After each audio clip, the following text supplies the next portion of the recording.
to their family. My own day, as Brian is on vacation. I know a lot of you were excited at Brian on his what do you call it? It sounds like I'm lagging. Is that? Are you guys experiencing my lag? Is it audio lag?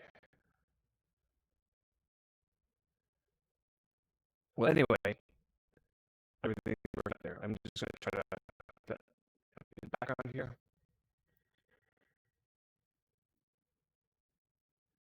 I know a lot of you guys were excited to see Brian.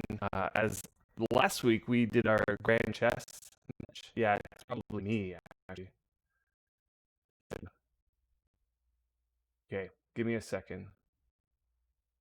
I'm going to try to work some things up here. Technical difficulties.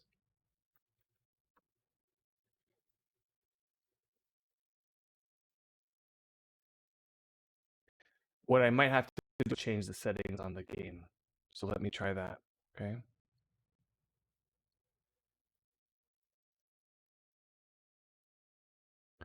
I thought I could push the game to a little bit more than the normal, but let's take a look here. Let's change some of the settings.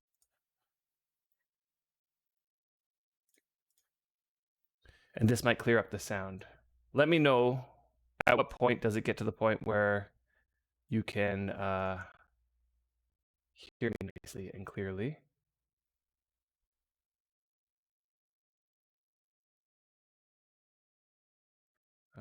What else should I bring down here?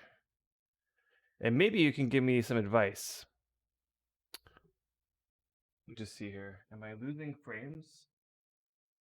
It doesn't say I'm losing frames. But it could be that. Let me see. That sounds better? Okay, perfect. That might be enough. You guys let me know if, because what ends up happening is my computer just starts stuttering and gets better.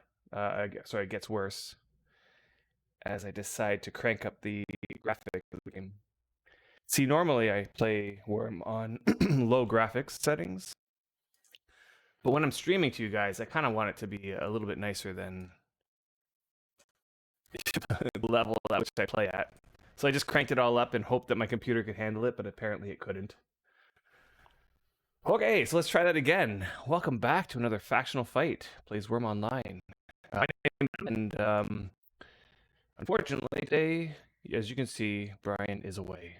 Right after our chess match last week, he informed me that he would be going on vacation. And I know that all of you guys are really excited to see him because he lost that chess match, he lost the bet, and therefore he's going to have to wear the female, what you call it, the female Snapchat filter for the next stream. And that was supposed to be this stream, but I guess that's going to be passed off next week. And so until then, we're going to have to wait for that. But I kind of was like excited to see what that looked like. But we're going to wait a week for that. So anyway, I have a few things planned for this week.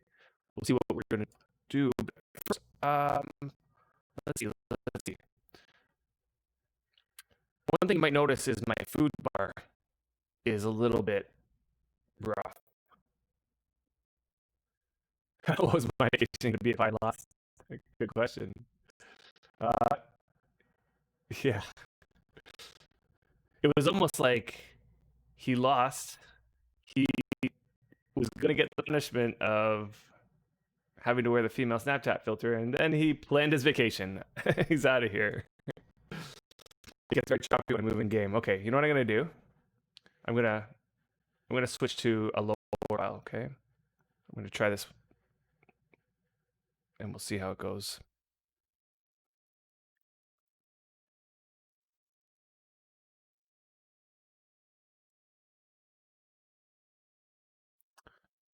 to have a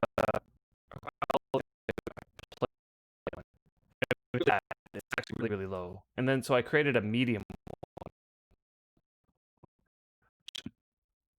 just going to crank up just a little bit as sometimes it doesn't look at all good at that level. But I'll put it to medium. And maybe I'll just turn off shadows for now. I know shadows look great, but you know what is that setting that I need to turn on in order to make sure that the sun rays, the volumetric lighting is there? I know it's the medium. I need the modern render. I need. Do I need shadows?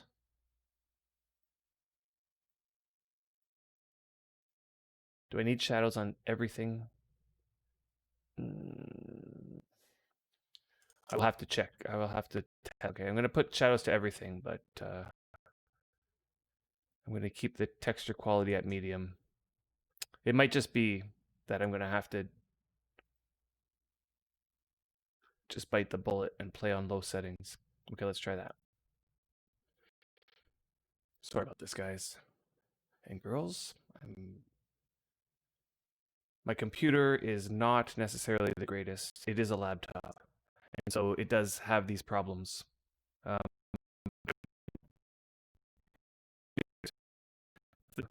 RTS 3 actually become available.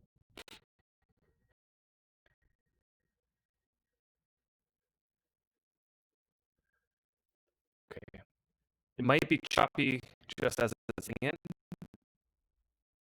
but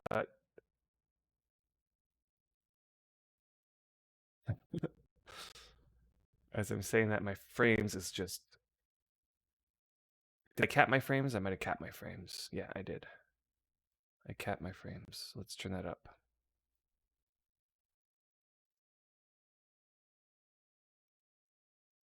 Okay. It's terrible.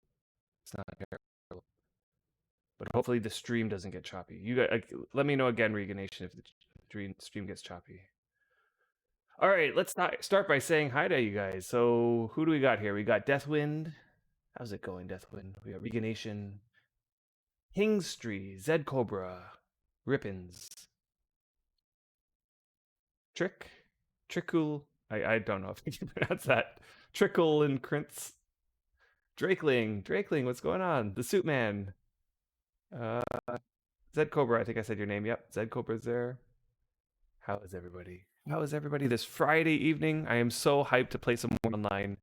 Boy, this week has been rough. I know Brian had it rough. I've had it rough. It's just work is really rough. And Kuyutha, welcome. Ping Street, what's going on?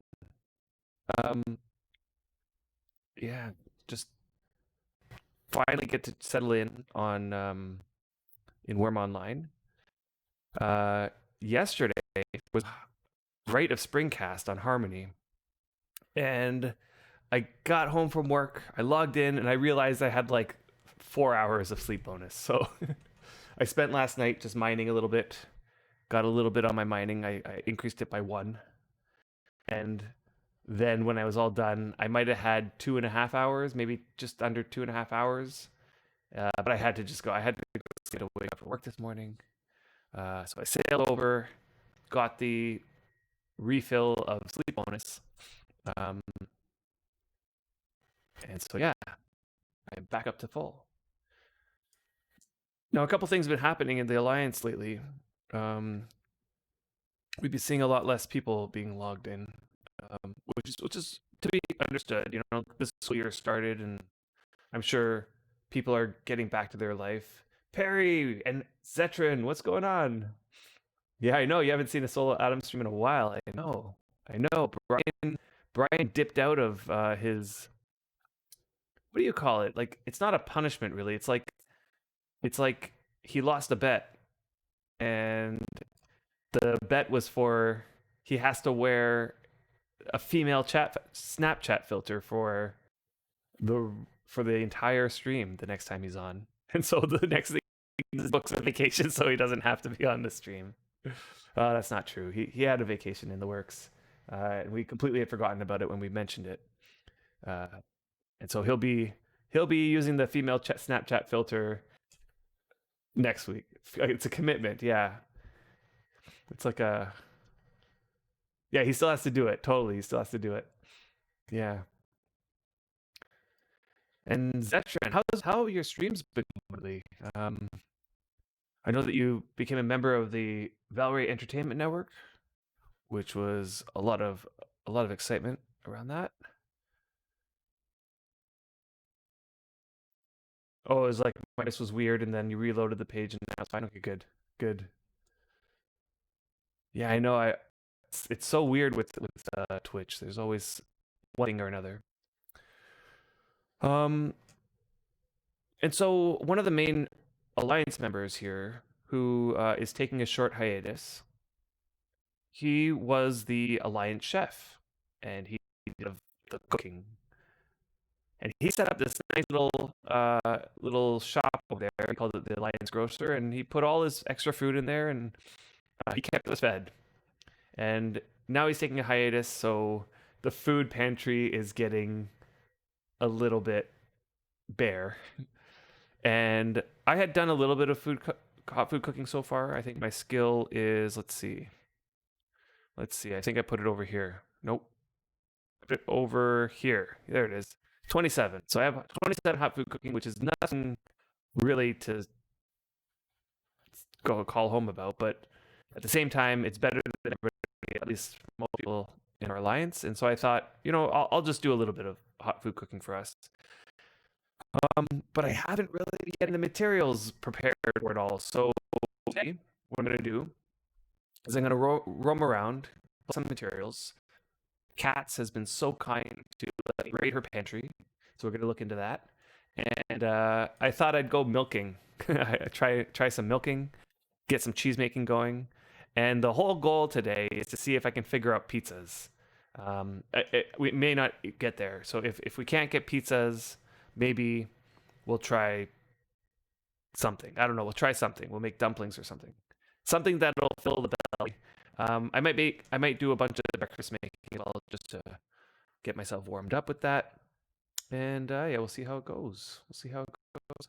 Okay, so my first order of business is going to go over to the other deed because we brought all our marble shards over there, and I'm gonna bring some back. Like if I have room. Oh, it looks like I do have room. Let's see. Move that over to there. Let's see how many planks we got in here. 66. Is there enough room for this? Doesn't look like it with the nails. Okay. I'm just gonna go swap out some of these. So I have some room for the marble, bring it back. See, we brought the marble. We actually originally got the marble in the first place, specifically to make the chessboard. Oh, goodness. This is all full. Okay, we got a couple large crates. Can I bring 2 large and a small? Yeah, let's do that. 2 large and a small. And I will bring a water. Bringing me this oil barrel, this huge oil barrel, which I actually didn't know that could be used for storing a ton of water. And he put it right next to my forge, which is awesome. Like this thing is holding an insane amount of water. I always thought that to do that you need one of those big, what do you call it? The tubs, like the big. Gosh, is it a tub? Huge tub. Yeah, that's what I thought that you needed. That's what I used to remember people putting big, huge tubs in there. I know like the oil barrels. I realize how much they hold. That's an insane amount of water. And they're nice and compact in comparison to the huge tub. So how's my stream now? Is it doing a little bit better than it was before? Now that I'm roaming around. Okay, it looks like the settings are lower. Like look at that rainbow.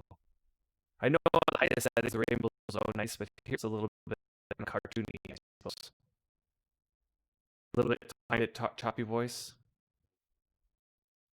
I wonder if there's anything I can close here. You know what it ultimately is? The thing that takes up the most amount of memory. And it's going to come again, especially if you get those Snapchat filters, is the Snapchat Snap camera. Like if I look at the task manager, what I see is Snap camera is at the top, taking about a third of my CPU power. So yeah, that's where it all is. Um, so I might bite the bullet and turn that off. Yeah, it's like it's insane. Worm 10% CPU power. Snap camera 33%. It's insane. Set resource code. Yeah, exactly. It's possible to lower my stream bit rate. It is possible. I don't know if I can do it without stopping, but let's see.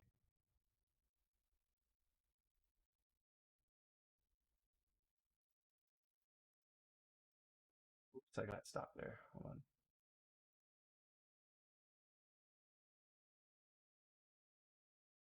Where am I here?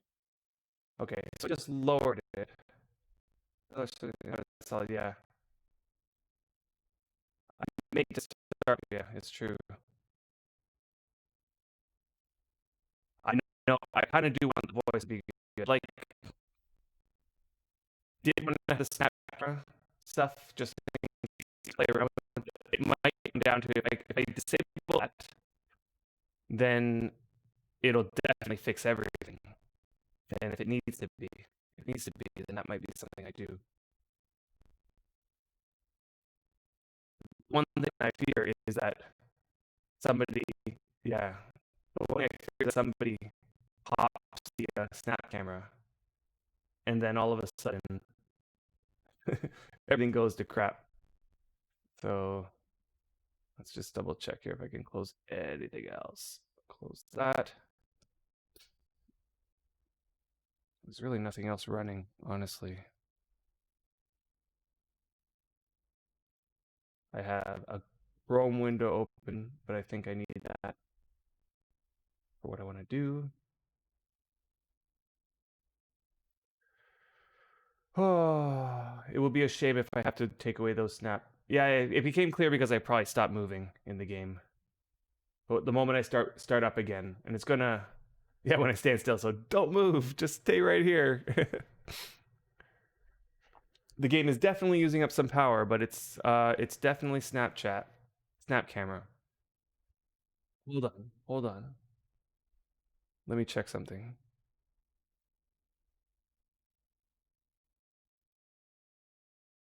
Let me check something.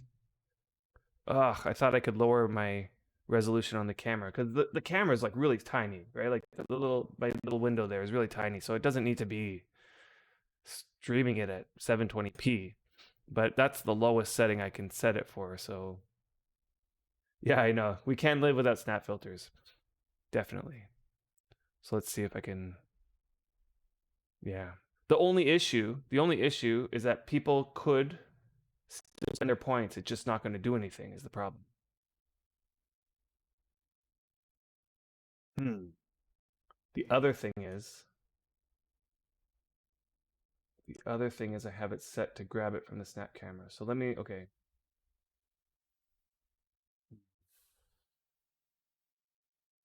Okay. How about this? We'll keep going as it is. Sounds like everything's fine at the moment. And if somebody like if it really gets bad, I'll just turn off snap camera, and that's like really the only thing I have left to try. Okay, so we'll leave it as it is for now. I know it's fine. It's just people spend their points and not get anything out of it, and I don't want anybody to feel like if I can't give those points back, not something that I have control over. Okay, so I have a few things to chat about as I travel and do all my farming and get all food and all that stuff like that. Um, so I want to start with the update. We finally got this update. It was in, I guess it was on Monday. or was it? Yeah, just spend the next 3 weeks make up for it. But we'll definitely have a female Brian, I'm sure. Hey, Shem, how you going? I got this update, and I kind of wanted to take a peek at it with you guys because I have a few thoughts. And when it came out, I had a lot of thoughts, a lot of feelings. A lot of feelings happened. So I discussed a little bit. Yeah, I know. Friday, it's great. I am so relieved by Friday. Oh yeah, the animal spawning. I'm not sure, so that's the thing I kind of wanted to check out. Last week, the update, there were cubes, and these are still around. They're still sticking around. So I see. Ooh, a mature one. I'm gonna grab that guy, and we'll see what that one over there. I'm gonna grab that mature one. As you can see, both my hell horses have become aged.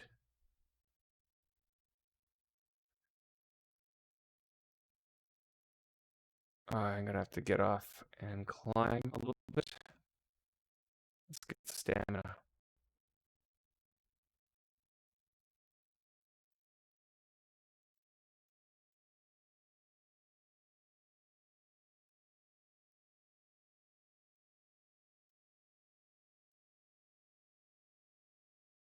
Okay. Yeah, we went from 2 hell horses on deed to like 6 carts with hell horses. That's awesome. Okay, so that's here. I mean, finally around to making a fix for this whole thing. If that's the case. That old over there. I want to see if that one's the younger one.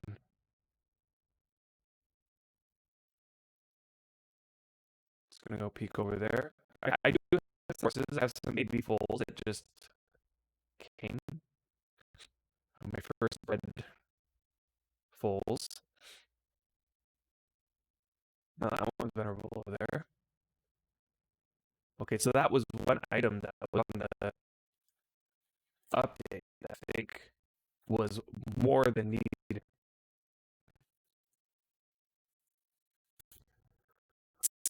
For hell horses in the pen with the sheep. I don't know because I don't remember because the last time we found that house is actually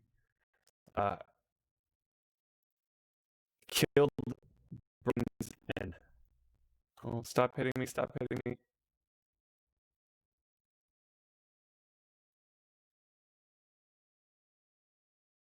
Oh, brother. Oh, Nightbot's going. I forgot to disable Nightbot. We want those Brian perks. Okay. So I'm always afraid of like combining, let's say, hell horse in with the sheeps. Do you guys know if that means if I put a hell horse with the sheeps, will the hell horses kill the sheep? I'm not sure about it. What? There's only 56 marble shards. That's not many.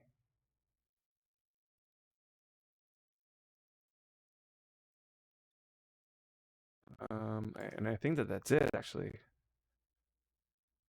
Yeah. Only some cotton in there. Oh, actually, what's the cotton quality? 27. Willow's been doing the farming. Oh, she got 40 quality cotton. I'm gonna grab some of that. Thank you so much, Willow. That is good news. We got to 40 quality.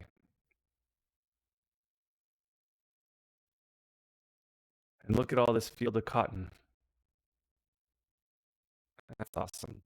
Okay, we are going to have some to raise our class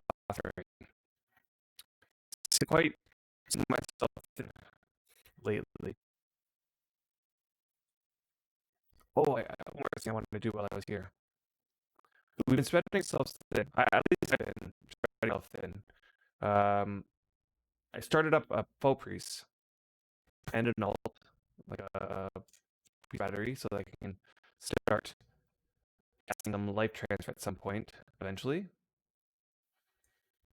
Well, these rams. Let's see, is this a female? No, that's ram. That's a ram. All rams. Okay, I want some. I really want, and the rest won't cut it. So let's milk this. Okay, so I've been spreading myself thin because I have this faux priest that I've been leveling up, and I got his faith to 50. I've got his channeling to almost 40. Oh no, maybe 40, maybe in the 40s. And I'm hoping at some point soon-ish I will be able to start casting some life transfer. The problem is that life transfer takes a lot of favor. So I'm going to need to make favor. And the choice that I made was that I'm going to make. Oh, is it? Okay, sorry. I'm gonna get rid of the Snapchat. I'm gonna get rid of the Snapchat. Okay, this is literally gonna fix everything, except for my camera's gone now. Okay, here we go. I'll fix that. And boy, it did not like that, did it? Okay, so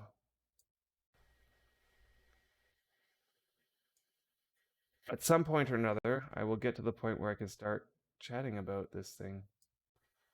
Oh, you're kidding me. Come on.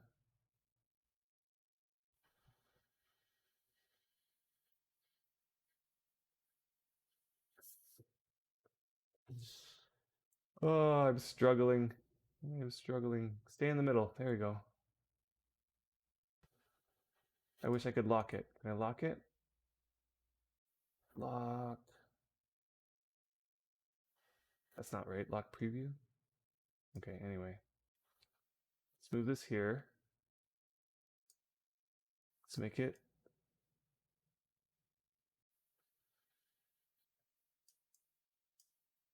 Don't worry, don't worry. I got this. I got this. See, I'm not the technical one. We are missing the technical guy who is able to whiz all this stuff together. Okay, one more thing. One more thing.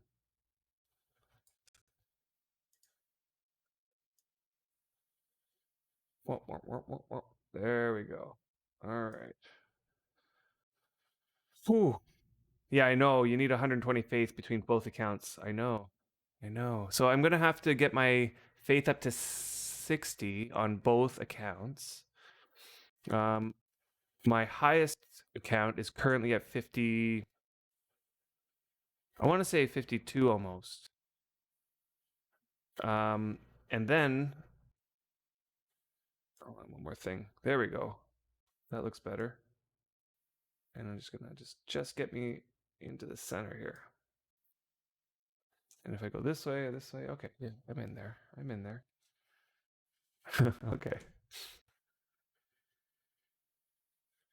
And so yeah, he's gonna be 60 at some point soon-ish. The other guy, the other alt is at about, I want to say in the low 40s. Just got to 40 or so. So I'm figuring. Hey, Pingster, thank you for the Twitch Prime sub. Very much appreciated. And so I'm figuring that if I get him to 65-ish, by the time that the higher priest is at 65, the lower priest is going to be at maybe 55, something like that. And I think that that'll be enough. At that point, I can start casting life transfer. And the goal is that by that point, my channeling is somewhere also in the 60s or so. That's like my realistic goal. I can't imagine I'm going to get it that much higher before my faith gets there. Oh, did I get all the sheep? I'm getting sidetracked. And if that happens, then I'll be very happy. But the problem is, once I get to that point, I'm going to need favor, like a lot of favor, right? I mean, each cast is 100 favor. And I don't need two priests for life transfer Tuxie. I don't need it. However, the alternative is I need to get to 100 faith, right? Because it's 100 favor.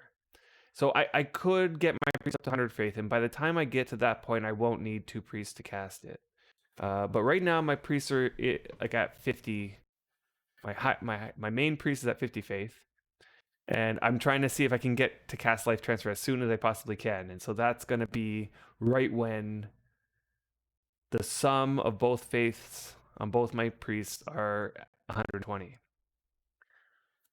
Right? Because and we can go into this a little bit more detail because it's going to relate to something that happened on the update.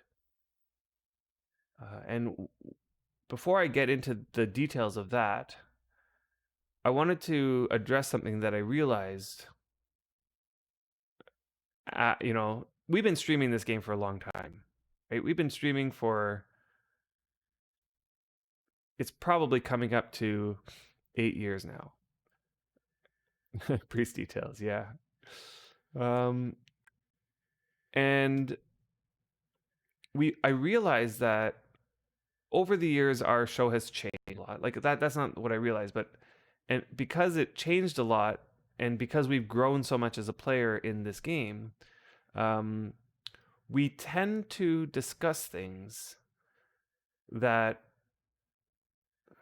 are kind of like tailored to veteran players, because that's the perspective that we're coming from, right? Like we've been playing this game for so long, so we have that perspective. And once the Steam release happened, we really focused really hard on trying to talk a lot about the newbie experience and giving tutorial segments, and there was a lot of new players in the chat, and so we spent a lot of time answering questions, and we love doing that, by the way. Like that's one of our favorite things to do, is to help new players by giving advice and trying to explain things like the nuances in this game. But over the past couple episodes, I've watched them through, and I noticed that we were sort of tending back towards the way we ran our podcasts or our streams, like last year and sort of, which was to discuss things that were happening currently, like at the end game, or when an update would happen, it would tweak small things, and we would analyze the way that the update is will affect like gameplay and things like this. And one thing I realized is that it's very possible that there's a lot of people who are watching our show who are still new players, like who started with the Steam release, and I'm sure that a lot of you guys in the chat right now are in this boat. And maybe some of the things that we start talking about, just like whoosh, like sacrifice favor changes, that like all that stuff, priest stuff even, is probably a little bit much. And I was, oh hey Gareth Jangri, how's it going?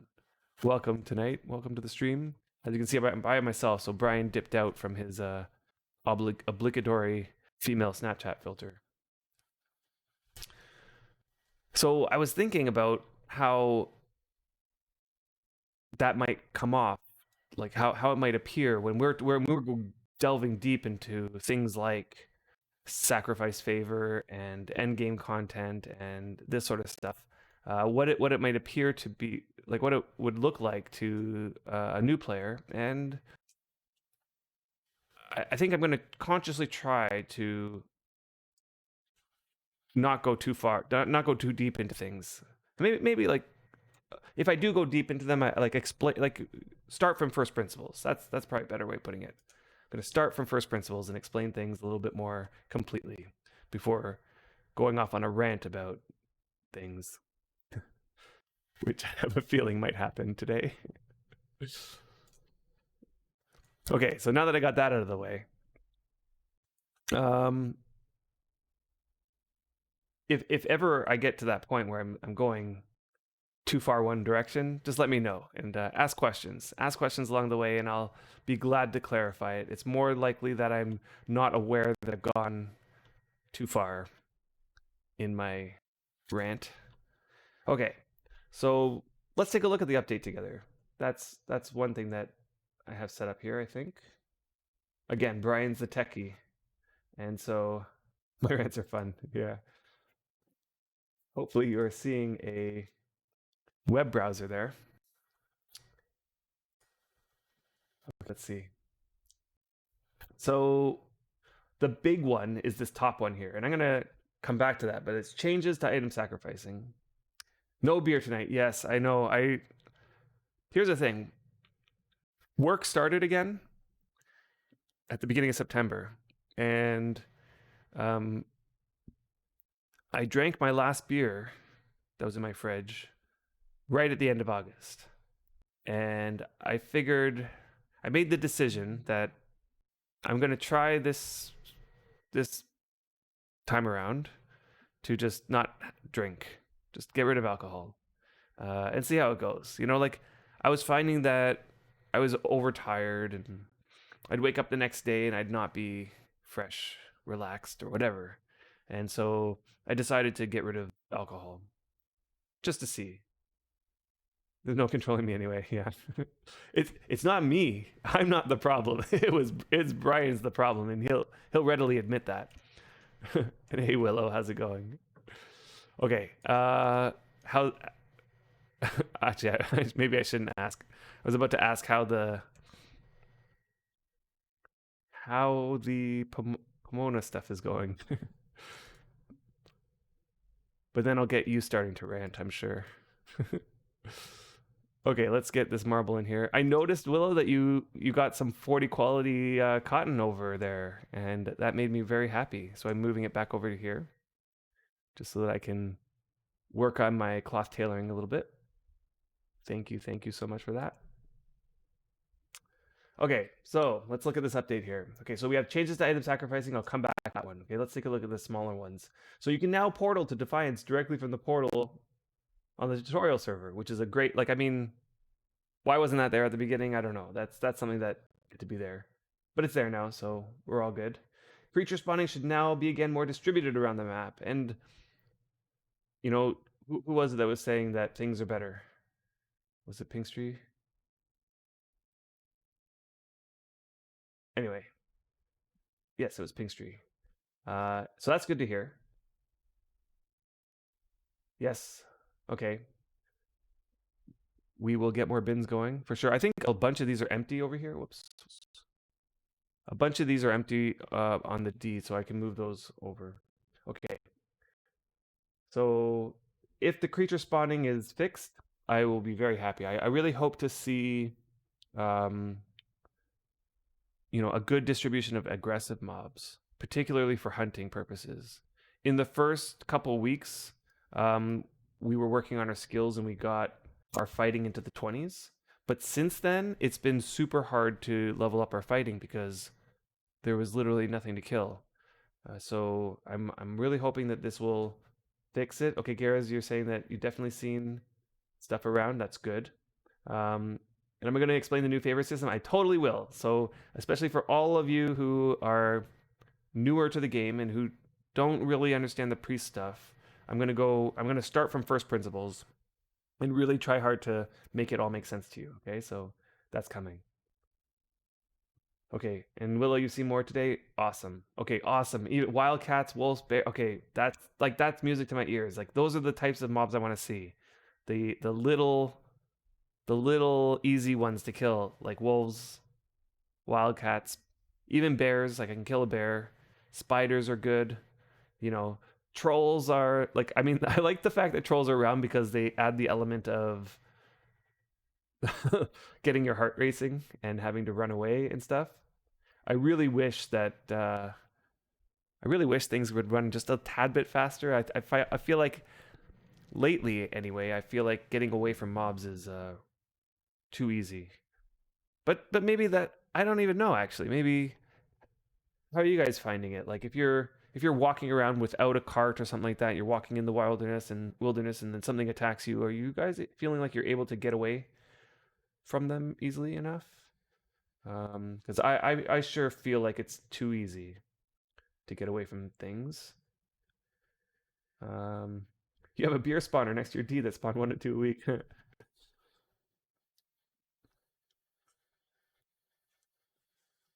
Yeah. Oh, and I don't need, I'm not, and if it's for, so Pink Street, if you're saying to stop talking about beer on my account, that I don't need, I'm okay. I still will drink. I'm not going to kick alcohol for good. I just wanted to like clear my head for see, I'm a teacher, right? So the school year started and it's crazy right now. And I just felt like I needed to be on my best. Just, I couldn't go in tired. You know what I mean? So it was just a decision I made. It doesn't mean I'm not gonna, I'm like struggling here. Um, but anyway, oh, got confused with bear or bear. Yeah.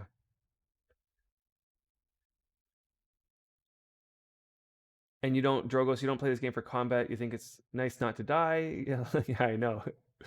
Yeah. I don't normally play the game for combat.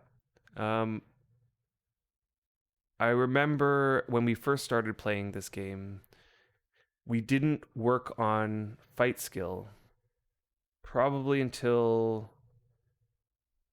probably until 5 or 6 months into playing. Like up until that point, we had fight skill that was less than 10, and our main strategy was just to run away. And we didn't feel the need to fight for that entire time. Um, we just had, we built our tower guard.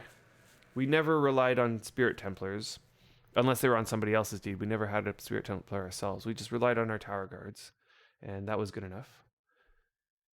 Yeah, I'm just not carrying enough. I got to carry a whole bunch and then go fight a troll. Yeah. Yeah. But this time around, we kind of wanted to just have some fight skill so that we can. I don't know. Like I don't even know why I need fight skill to be honest. Um, to collect leather and just materials, and I kind of want to get my dye making up, my natural substances up. So yeah, that sort of stuff. Okay, so let's see. What was I doing? And then we'll get back to reading the update. Um, okay, so the next thing I want to do, and for this, I'm not going to bring my hell horses, but instead, I'm going to bring my horse, and I'm going to go over to.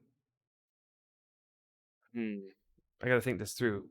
I should bring my hell horse cart. I should bring this because I'm going to go over to Katz's deed, who's been kind enough to let me raid her pantry and the milk the sheep. And I might, you know what? I'm gonna check to see if I have access to Antir's place too, and I might milk some of the bison here. I don't think I have access to Antir's place. I'll be honest. Let's see. Let's test. Oh, I do. And do I have access to milk? Oh, I need a bucket or a barrel. Hmm.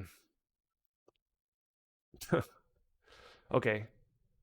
I'm gonna pour this. I know it's a lot of water. Let's move this over to here. Let's pour the water. Move the milk. And let's see if I have milking permissions on Andy's place.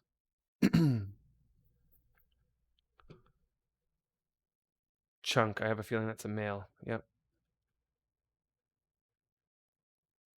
Oh yes. Okay. I can milk. I can milk some bison. Awesome. Okay, and then I'll go over to Katz's place and milk the sheep. And let me catch up what you're saying. Yes. Okay. So Pink Street, you're hitting what I was just about to say. Um, that at some point or another, rifts are going to come, and this time around, I kind of want to try hard to make it to the rifts. Like I know we talked a lot about how we never really go to rifts and stuff like that, and it's like it's hard for us to make it to these types of things, to these events. Oftentimes, our schedule is like rough, and then even when we play, and people who play with me can attest, I play AFK like possibly even more than I actually play. Like I'll log in, I'll pray, for example, on my priest, and then I'll like walk away for 20 minutes. And then I'll come back and I'll like log on Griffith and I'll do like 10 minutes of mining, and then I have to go AFK for another 20 minutes. Like that's my sort of like typical gameplay style. And so it doesn't really lend itself to rifts very much, you know. And then like I'll have like a time where I can play for a few hours, like I can sit down and play for a few hours. And oh yes, I got patch notes covering everything because we are going through the patch notes, but I'm going on a tangent, so let's take that away for now. So then I go on a tangent. Sorry, not on a tangent. On a like I'll play for like a good few hours, but then you know that few hours I kind of want to like grind my skills or whatever. And even if there's a rift going on, I don't want to spend that 3 hours just traveling to the rift, playing the rift, and coming back. And then that's my play session for that day. And then I'm going back to playing AFK again. It's like I'll never get my skills up. I'll never build the deed up. I'll never have that time. So, but this time it's possible that we can try really hard to get a rift or two here and there. We'll see how it goes. Yeah, you talk to yourself a lot when I'm playing. Yeah, yeah, I know. You chat to me and I'm gone, and I'm sorry about that. It's like it's always been that way as long as I played this game. Anybody playing with me will know that they'll say something to me and I'm just not at the computer. And I'll come back and I'll see, oh, somebody talked to me like 30 minutes ago, and I'll be like, I was AFK, and that's like a regular occurrence. It's like almost daily.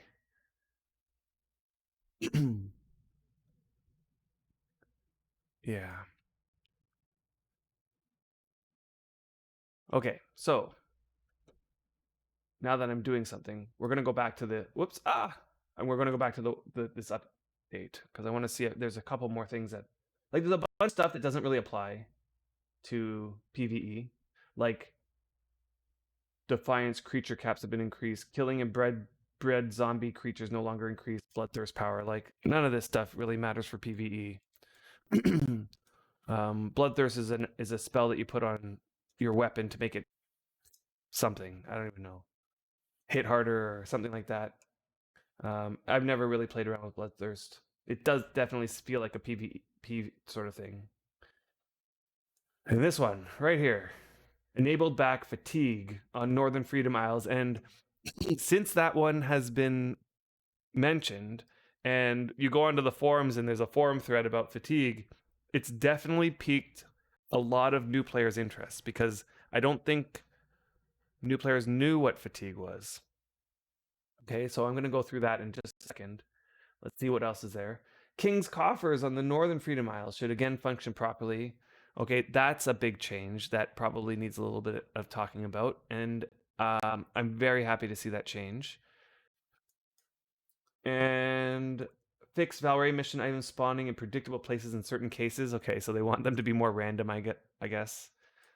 That's something that I don't even think matters to the new servers yet until the mission system gets put back in place. Which I don't think there's a timeline for that. I honestly don't. And we can talk about that in a second too. So I just want to get through the list and then we can go back to the game and I can pick each one and start talking deeply about them. Yeah, this one made me laugh. You can no longer sacrifice an animal while it's being led by somebody else. I could just imagine what happened to cause that change to be needed. Yeah. Let's see. Fix the permission issue, making the drink action on water containers use the take item permissions. Okay, that seems like a bug. And battle camps. Okay, nothing related to us. Battle camps. That's PvP. Okay, so now that we read through that and we saw what there is, let's now pick them one at a time.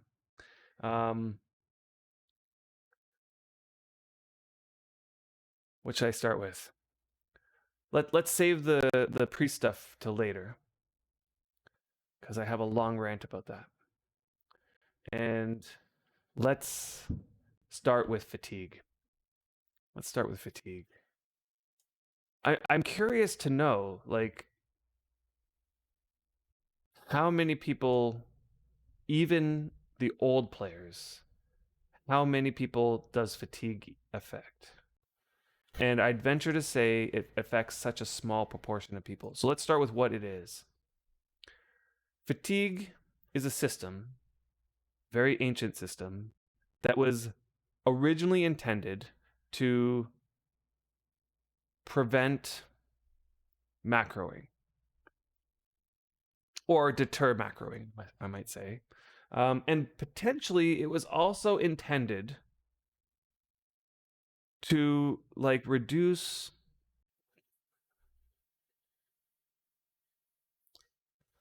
people, prevent people from burning themselves out, maybe is a good way of putting it. Prevent people from playing too much. Okay, so and possibly getting ahead of everybody in that way. So the way that fatigue works is that everybody starts out with 12 hours in their fatigue bank, and you can check out how much time you have if you type /fatigue, and you shall see I probably have 12 hours. I have 11 hours and 57 minutes, and the 57 minutes is only because I just spent that 3 minutes milking cows or milking bison. Okay, so if you type /fatigue, you get how much fatigue you have left, and the maximum you can have is 12 hours. Okay, now every action you do takes time away from your fatigue bank. Okay, and it's a second for second. So if I do a 10-second action, it'll take 10 seconds off my fatigue bank. Okay, so that's sort of how it works. I realized I needed another container, so I'm gonna have to pour this on the ground. Let's drink and pour.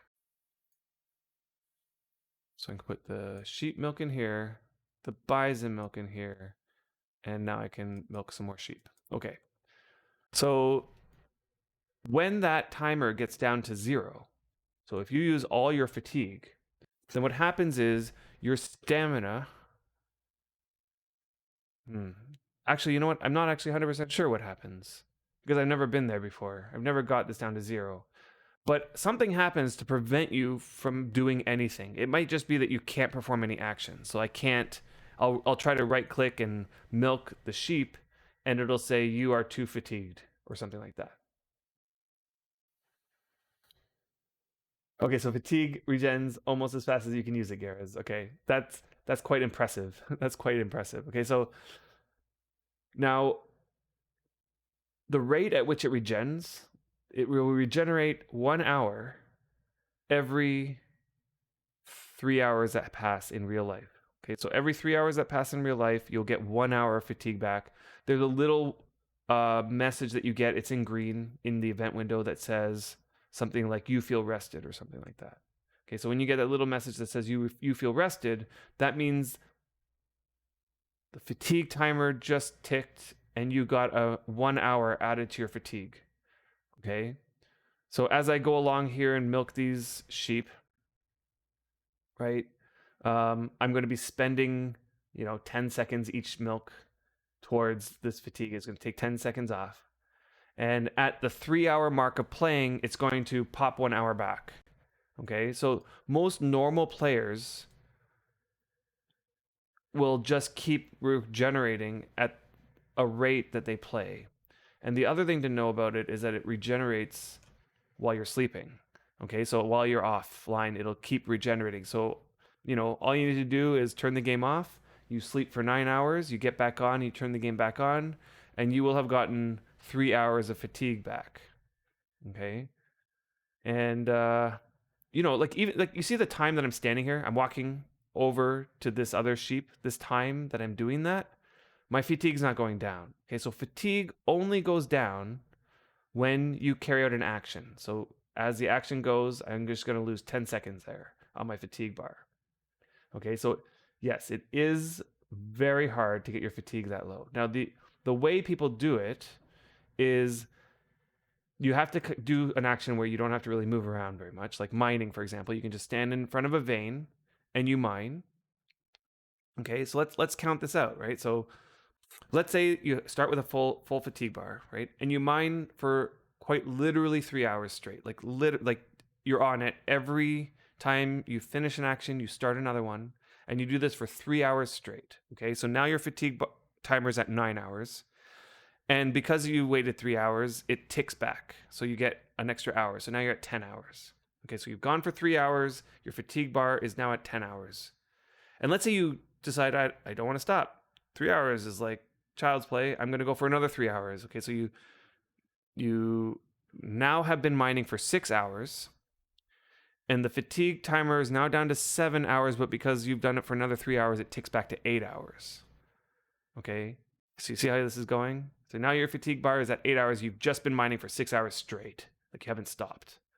Okay, now you think, okay, I can go for another 3 hours. So you keep mining, and now you've been mining for 9 straight hours. Your fatigue bar was at 8, so now 3 hours less is 5 hours. But then because the 3 hours passed, you're now ticks back to 6 hours. Okay, so you've been mining for 9 hours straight, and you still have 6 hours in your sleep bar. Okay, let's say you go for another 3 hours. So 6, now it goes down to 3, but it ticks back 1 hour, so now you're at 4. So after mining for 12 straight hours, you still have 4 hours in the bank. Okay, so now you go to sleep, let's say. You're like, okay, I'm done mining today. That was a good mining session, 12 hours of mining straight. So you go to sleep. You sleep for 9 hours, okay? So in those 9 hours, you've ticked back 3 hours. So now it went from 4 hours to 7 hours. You wake up, you have 7 hours in the bank, okay? Now, here's where people are running into problems. They wake up the next day and they want to mine for another 12 hours. Okay, so they mine for 12 hours. Okay, if you did this, you're gonna hit that point where you ran out of fatigue.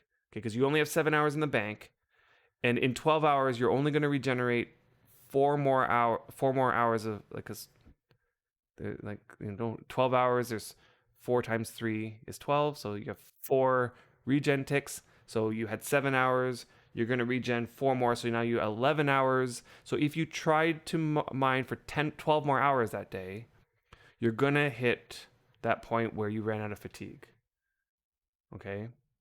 Venora cannot restore fatigue.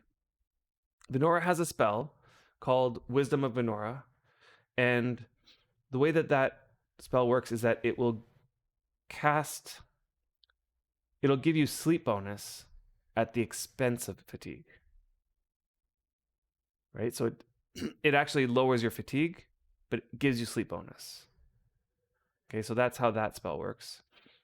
Okay, so that goes the wrong way. Yeah.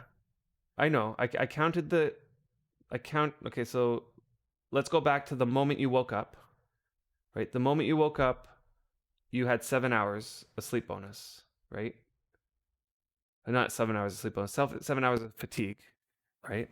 And then you go to mine for 12 more hours. And you're right, during that 12 hours, you're going to get 4 more ticks, right? So from the 7 hours, you're going to get 4 more ticks. That's 11 hours of fatigue in that. But you just went for 12 hours. So all of those 11 hours are gone, and you won't get that 12th hour because you ran out of fatigue. Okay? 12 plus 4 plus 1. The point is the point is not exactly when you run out. Is that the point is that if you are doing straight 12-hour days where the entire 12 hours you're doing actions, okay, maybe you're right. Maybe I did that math wrong, and maybe on the second day it's not going to be a problem, but on the third day it's for sure going to be a problem. Like at some point you're going to run out of fatigue if that's the style of play that you're doing.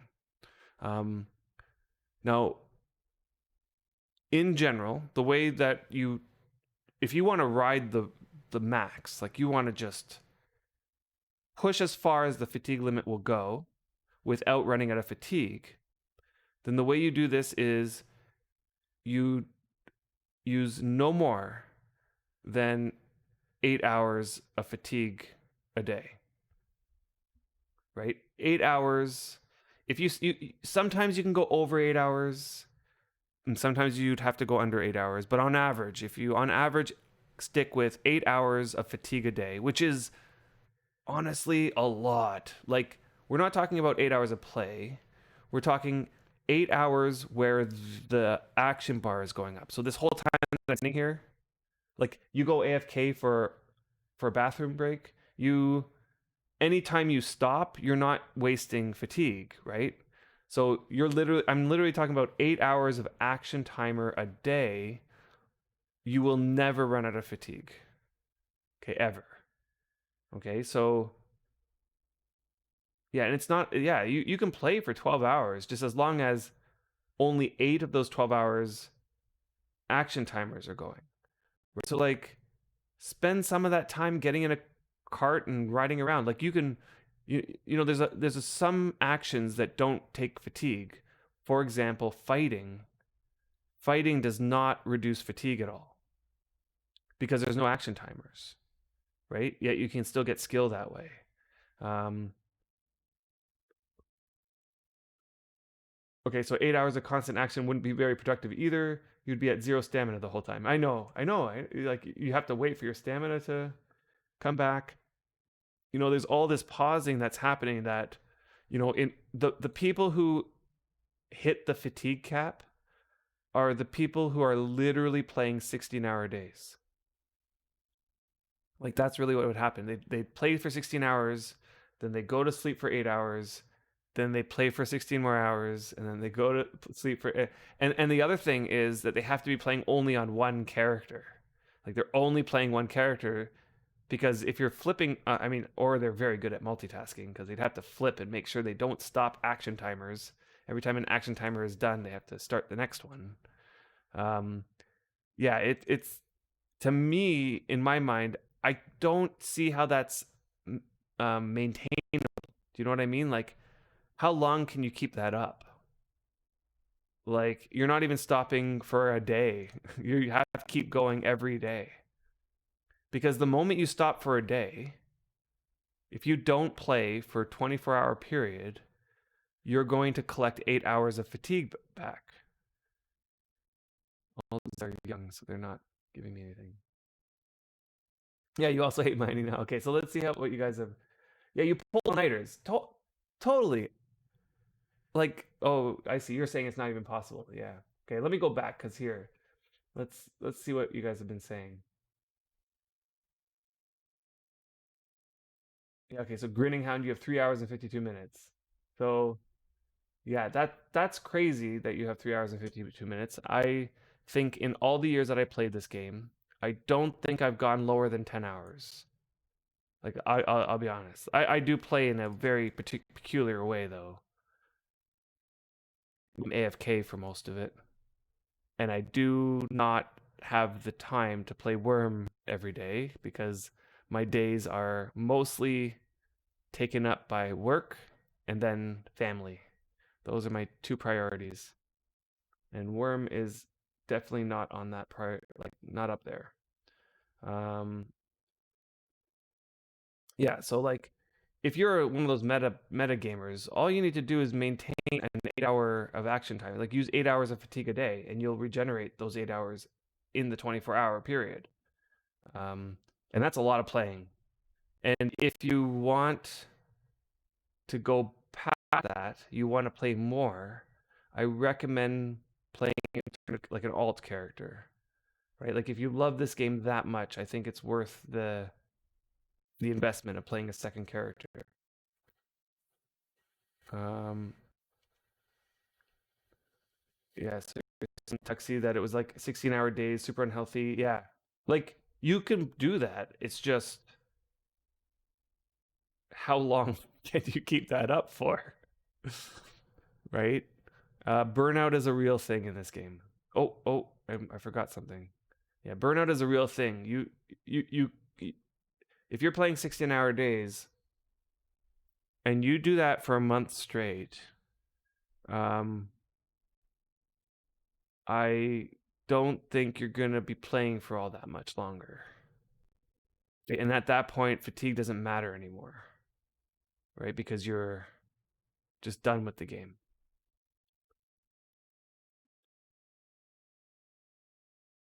Yeah, and Willows, you're saying since you started in 2004, you can count on one hand the players that she's seen hit 12 hours, and she's seen a lot. So that's saying something. Yeah, it's very hard to hit. And Shashi plays. How's it going? How are we enjoying the new servers? We are loving it. We are loving the new servers. Like, honestly, the new servers really, spiced up, like brought life back into the game for us. Um, if you didn't know, we were on quite a long break, and we do take breaks from this game from time to time. And we are known for coming back every single time. And I'll honestly, I need to be honest here. This time around, during this break, this was the first break that we took that I had questioned whether or not we'd come back, because I kind of I kind of lost interest in our old characters. Like, I'll be honest.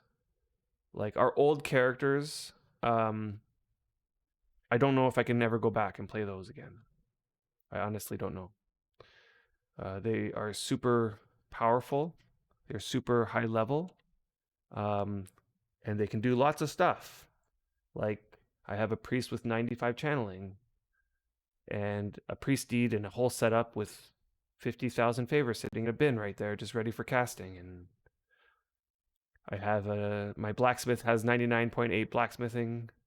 The last thing I was doing was I was grinding my weaponsmithing. That got into the 70s. Mining is up there too. Like, we were building like massive projects, super massive projects, like huge deeds and huge buildings and crazy. We were pushing the game to the limits, and we had tons of fun with it. Like, honestly, tons and tons of fun. But we would have tons of fun. We would burn ourselves out. We would finish a project. And then we would be stuck with the feeling of, like, what do we do now? We'd try to stay motivated to keep playing. But ultimately, unless we lined up another project, we couldn't keep it up, right? Like, we couldn't get ourselves back into something. So we would take a break, play a couple other games. And then we would have like an idea for a new thing to try. And then we would jump back in, we'd start streaming again, and we'd get all into it. And we would do that for like months. And then the same thing would happen again, and that was a cycle. And for those of you who've been watching us for this long, you'll notice that we took lots of breaks. And that last time it was just like, I don't know. Like, I don't know if we're going to come back. And then the Steam release was announced. Like, I remember the moment it was announced, and my eyes just went bing. Like, I knew it right at that moment. That's the thing. That's the thing that's going to bring us back. And ever since then, I was so excited. We even it got me hopping back onto my old character. We wrote out like all these plans, and we started like just getting right back into it. And man, it's just been great. And like, I just feel like we're just getting started because we have so much stuff going on here. Well, when did I say you're third on our list? If I said that, I didn't mean that. Worm number 3, what a casual.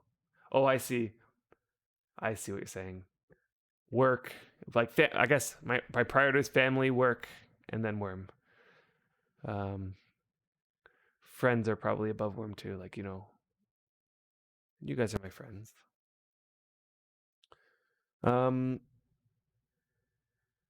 You right now. Let's see, Garaz.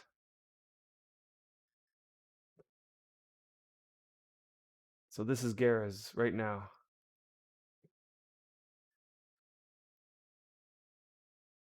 Let's take a close look at that. I'm gonna look at some things here. You're mining, but you don't have your mining skills up. Oh, religion? No, yeah, you don't have your mining. Okay, so this is you on 2 characters, I'm guessing. mining away.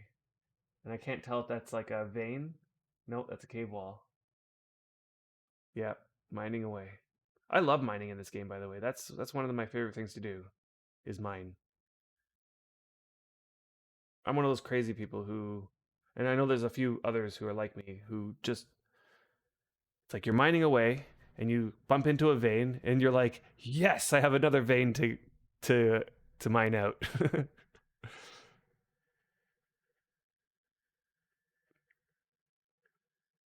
Yeah. Yeah. Yeah. I mean, I know that you wanted to text, like, send me a tell in the game, um, to avoid it going into the chat, but I'm not sure if you thought that one through, because in order for me to read it, I have to look at it and it goes onto the stream. So, oops. But yeah, like I totally, yeah, I totally, yeah, yeah, you're right. I mean, yeah, you have to be a robot, right? Like you have to literally be on it like over 8 hours. You have to be over 8 hours a day of actions only, right? And it is there to prevent macroing. So what ends up happening is that somebody hits the fatigue cap, it sets an alert so that the devs can go like, hey, or the GMs can go, hey, there's some guy who hit the fatigue cap. Let's take a closer look at what that guy's doing. Right?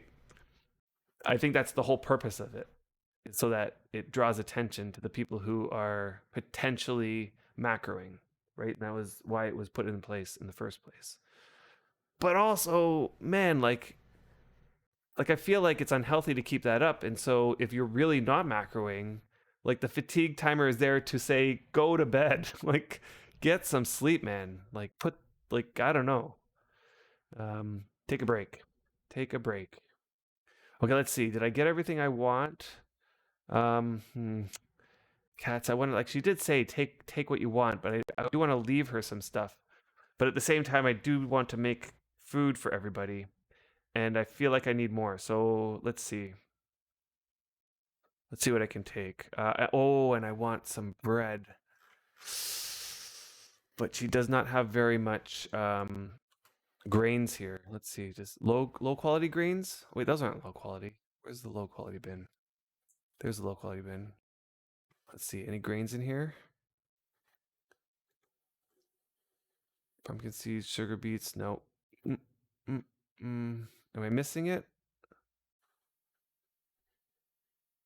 That's the problem. The filter requires you to type in a name, but I can't be like grains. Rice. Rice. Can I make bread with rice? Can I make bread with rice? I don't know about that. Can I make rice flour and then make bread from that? Okay. No, this is her high level one.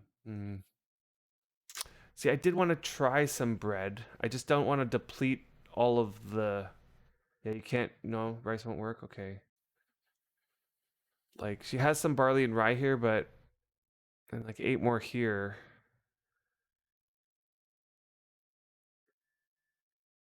It might be one of those things that I just wait. Oh, oats. There's oats here. Rice cakes might be fun. I wanted to try a pizza. Like I wanted to try a pizza, and I'll need dough for that. Um, and I got the marble for the baking stones.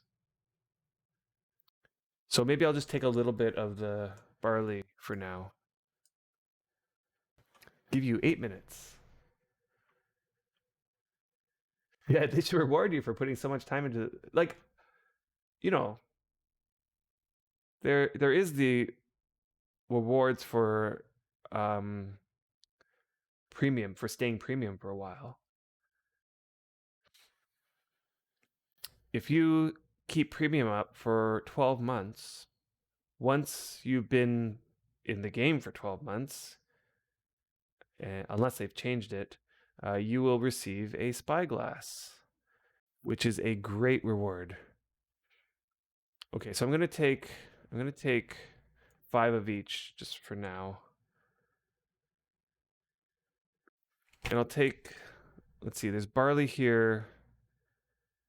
I mean, that's the same quality, pretty much. Let me see if I didn't miss one. I didn't. There's oats there. Okay, so I'm gonna take 5 oats. Take 5 of each. And while that might not be like a lot, but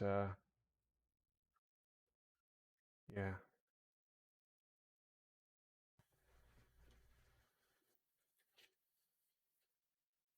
yeah. Okay, let's see here. Okay, so Gareth, you're saying your mining was in the 40s. That's good. That's good. Um,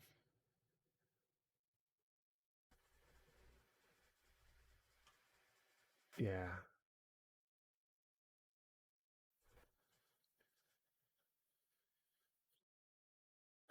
Parser, our absence was painful for you. Yeah, I know. Like I know it's not noticed, and I know like I honestly look back at it, and I think like more times than not, the absence becomes like our departure is very abrupt. Unfortunately, it's like we're streaming, and then there's like a one stream like which is our final stream, and we're like not even thinking we're gonna stop. And then the next week we're like I don't know if we can stream this week. Maybe we'll do it next week, and then we don't do that either. And then next thing you know, life gets in the way, work becomes super busy, and like we just can't get back in. And we have no. It's usually also combined with the we have no desire to log back in. Like we just hit that point where we log in, I don't even know what to do, and I log out. You know, and we don't know what to do because we've done everything, right? Like our characters are already at the levels that we want them to be, so there's no more grinding left to do. um, we have no projects on the go, so there's no like collecting mats or and then it's like, what do? I come in, I'll make some cordage ropes for favor for fun, watch a YouTube video while I'm making cordage, and then I'll cast a little bit, and yeah, yeah, that's okay, Pinkstree. Oh, okay, so you sent 12. Thank you very much. Thanks. So I should get that soon. Let's see if I got it.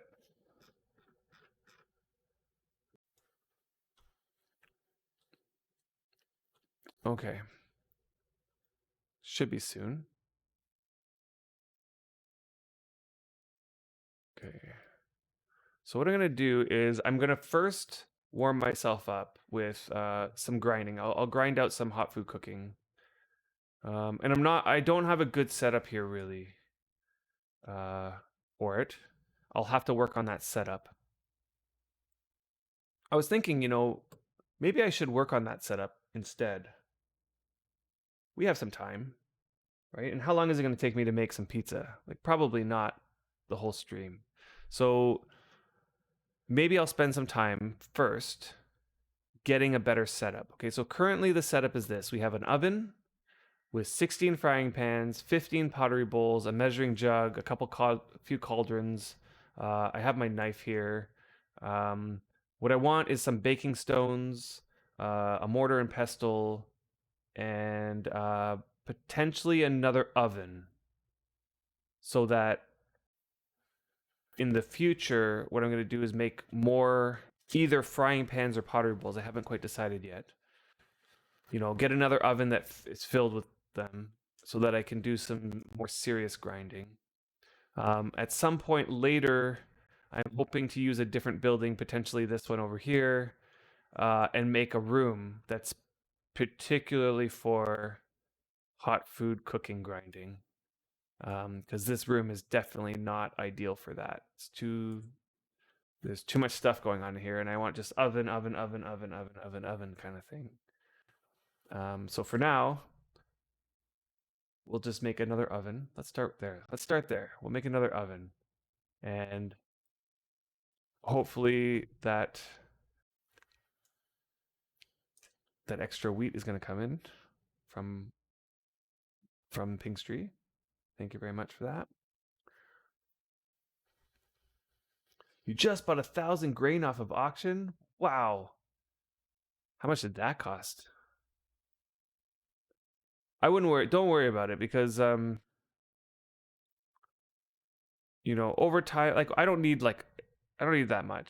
For now, I'm experimenting really, and once I get the knack for making pizzas, because I really don't know how to. I did make a couple pizzas in the past, but I was making it on my priest who had 99 hot food cooking, and she got hot food cooking not because I was a cook or anything, but because I, at the time, this was like way back before the cooking update, there was a rumor going around that Soul Depth helped priests somehow. And when the Worm Unlimited code finally got released and people looked into it, they realized Soul Depth did nothing. Like I don't even mean Soul Depth doesn't help priests. I mean Soul Depth does nothing. And so I realized that my 60 soul depth doesn't really help anymore.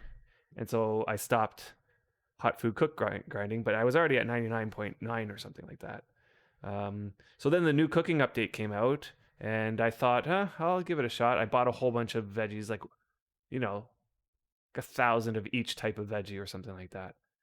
And I played around with it. I made a few pizzas and played with making affinity food just a little bit, but I never really got into it. So I still have all those veggies just hanging around.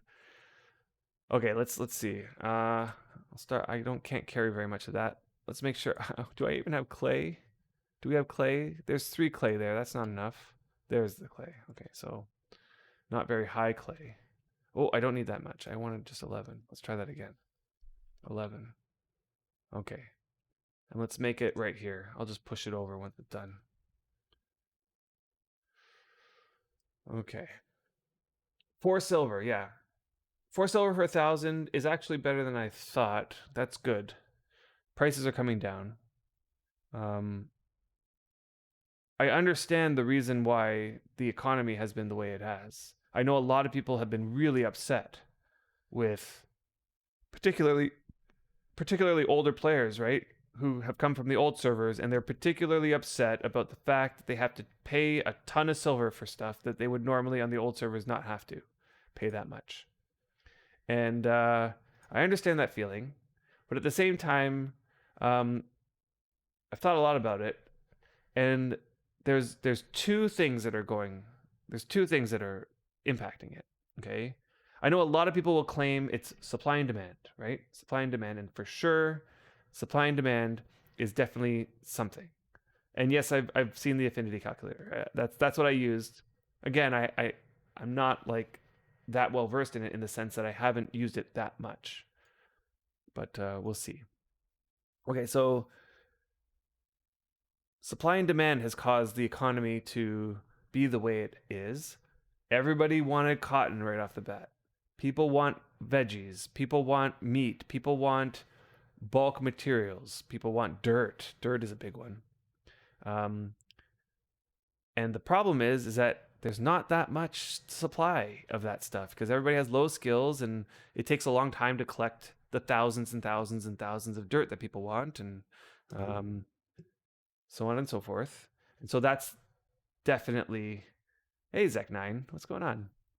Yeah, it definitely is better economy in the sense that the supply is definitely lacking compared to the demand. Like that is the best situation you want to be in because that means there's opportunity, right? Everybody has the opportunity. Okay, when the supply is low, the demand is high, it just screams opportunity. All you need to do is look and see what do people want, and then you go and make that and you can sell it. Okay, there's a lot of opportunity. Totally. Okay, and yeah, dirt is in huge demand. Here's the thing about dirt. Dirt will never go low in demand. Like dirt will be a mainstay. Okay, so it might lower in price over time simply because the supply reaches like the point where the supply can meet the demand, and then potentially the supply can exceed the demand. But there's always going to be that demand. dirt is just one of those things. Oh yeah, and you're right. I wonder sometimes if the dirt level was on purpose for that reason. Um, I personally, cadence is a good dirt level. Okay, like how deep is cadence? Because you know, independence, independence, the dirt level is like what 300. When I say 300, I mean like on a regular flat area, you start digging, you need to dig a 300 slope before you hit the rock. Okay, so Ping Street, yeah, cadence at 50 or 40 is shallow, definitely shallow. Uh, so Indy is 300, and that is deep. Like if somebody wants to get to mining on a flat area, you got to dig like super super super far, and it takes a lot of effort. But on the other side, there's a ton of dirt because you finish digging your hole to your mine, and it's like you have 5,000 dirt just from that. Um, yeah. Then they came out with like the smaller servers after Independence. Um, and the smaller servers like Deliverance were more like 40.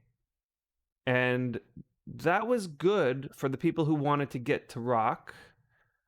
But it was bad for people who wanted to sculpt the land because as you're sculpting the land, you hit the rock.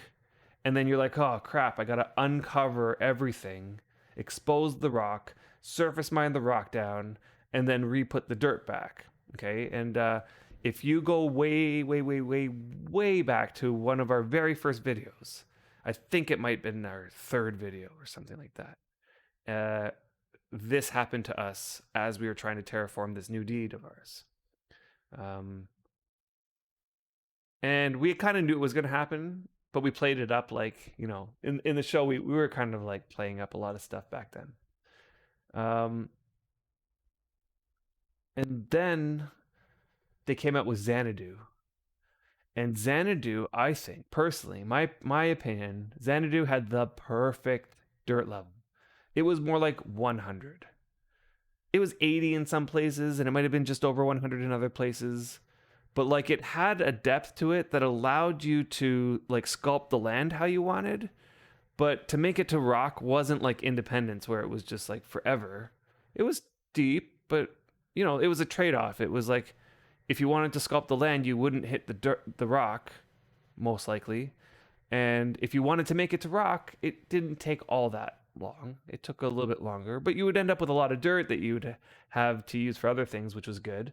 Like here, what we're having the problem with is that we keep hitting rock and we don't have enough dirt to fix it, right? And everywhere we dig, we hit rock and we're still stuck with the problem where we don't have enough dirt.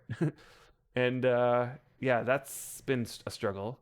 But as who was it that pointed out just a moment ago, maybe that was on purpose to drive the dirt economy. It's a very good possibility.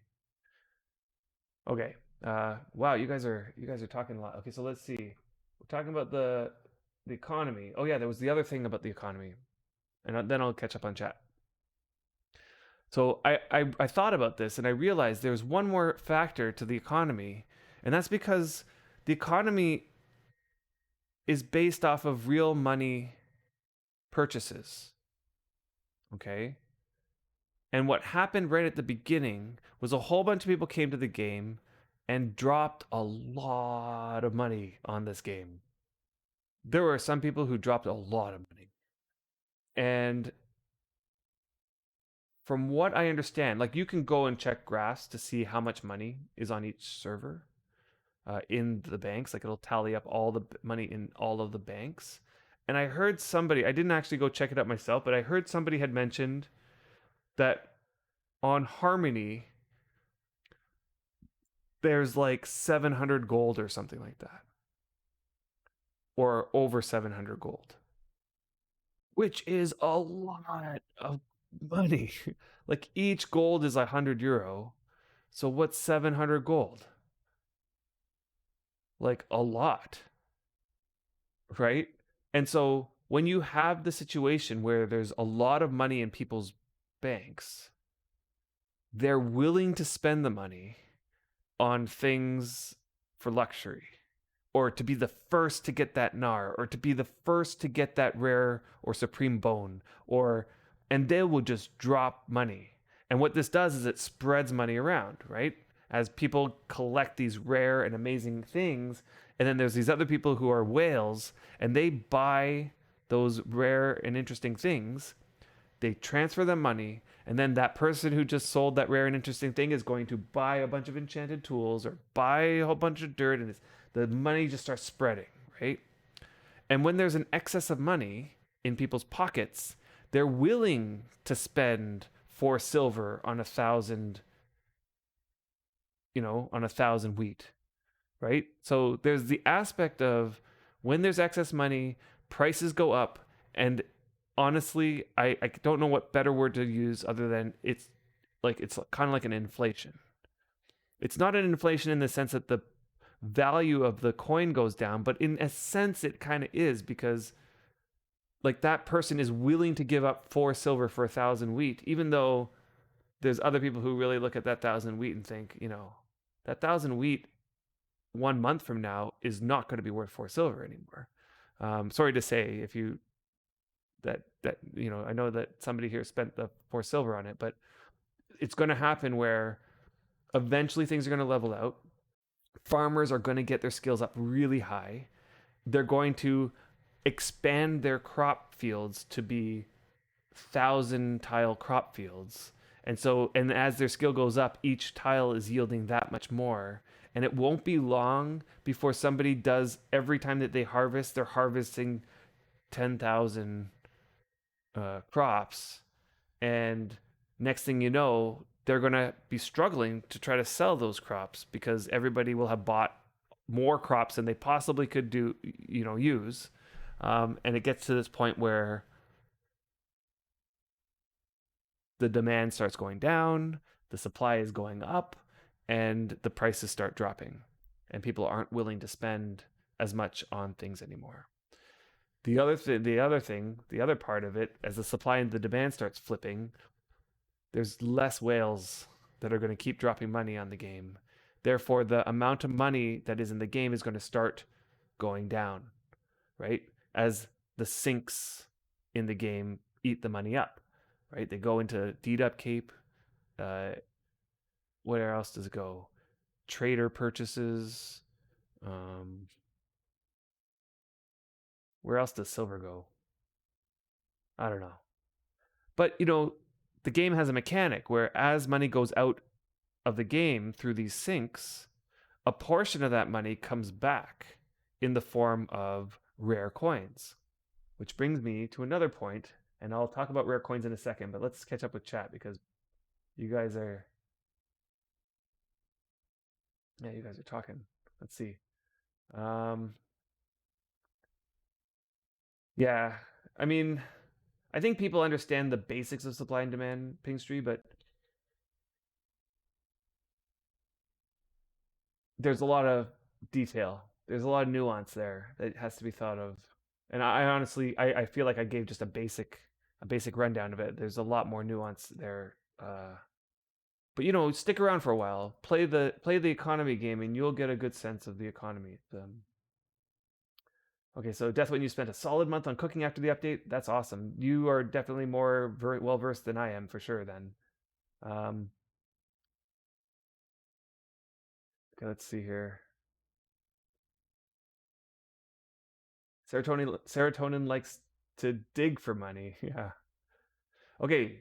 Here. Okay. So she plays. I did see your comment before, but it was just off topic. But I think now I can comment on it here. They should improve the skill cap for beginners account and let them skill up everything to 25. If Brian was here, he would look at that and say, absolutely, totally, 100%. He'd be in 100% agreement with you. But I think in this situation, I am going to respectfully disagree. And the reason is this. If you can get to 25, this unlocks a lot of things, which is why you're probably suggesting it, right? Like, you want to ride a horse. You want to command the bigger boats. You want to command a cart and load your crates into the cart. And let's see, what else can you do by 25? Build more than 2 stories of a house, or is it just build the second story of your house? I can't remember. Build more stories in your house, make bigger houses. There's a few other things that you can do now that you have 25. Anyway, that's enough, I think. Okay, so I'm listing these things. Now, let's say you do this, right? Let's say you let free players get all that stuff, okay? And they get there and they start collecting these things like, oh, yes, okay, now I can ride a horse. Now I can load my carts and ride the big boats. And now I'm having lots of fun. Okay. What incentive is left for you to pay premium? And the incentive that's left is that you can improve items above that level. What else? What else? Um, you can collect materials that are above that level. uh, right. Like there's, and this might be just a fault of the game. Like the progression is kind of like lopsided in the sense that there's a lot of progression at the beginning. Like the first few months of playing, it's like progress, progress, progress, progress, and lots of things are happening, lots of things are unlocking. Once you get to the 50-ish, 60-ish, maybe that range, it's like the progression just becomes getting your skill up higher so you can make higher quality items and things like that. And so I almost feel like the capping at 20 is intended to give players, free to play players, a good sense of what the game has to offer without giving those free players all of the progression that you know that should be experienced when you purchase the full game. Okay. So yeah, Pink Street saying it wouldn't be good money wise, right? Because I think that the free to play model here is not really a free to play model. It's actually a free to try model, right? And it's supposed to be a tutorial, like a what do you call it? Yeah, a free trial. Like it's a trial. You come into the game, you can try it for free, and in fact, you can try it for free for however long you like. But it really is a just trial. Yeah, and Serotonin Junkie, you're right with the 7,000 euro. Yeah, that's right. 700 gold is 7,000 euro. Um, yeah, and you can afford the silver for silver. Yeah, yeah, totally. Like that's exactly what I'm saying. There's a whole bunch of people bought a whole bunch of silver and burning hole in the pocket sort of syndrome, and that's totally part of the equation of the economy. Um, And as so, Serotonin Junkie gives that 4 silver to that farmer. That farmer might do that a few more times. So now they have 12 silver in their pocket, and now it's burning a hole in their pocket. And they go over and look, oh, there's like a rare pickaxe that person's selling for 12 silver. Oh, 12 silver. Like I just got 12 silver for making these things, and so I'm gonna spend it. It's a lot easier to spend the money when you didn't pay for it. Like you made something in the game and earned the money, and now it's a lot easier to spend that money on other things. And as the money spreads through the economy, it's like it's a beautiful thing to watch. It's just I've been watching it since the beginning, and it's just I haven't gotten into the economy. I honestly feel like it's a little bit unhealthy for me too, but I've been watching it. So yeah, maybe everything except for characteristics, because that, yeah, yeah, yeah. But if you do that, I bet you, um, if you do just everything except for characteristics up to 25, I bet you that wouldn't satisfy the people who are asking for it, right?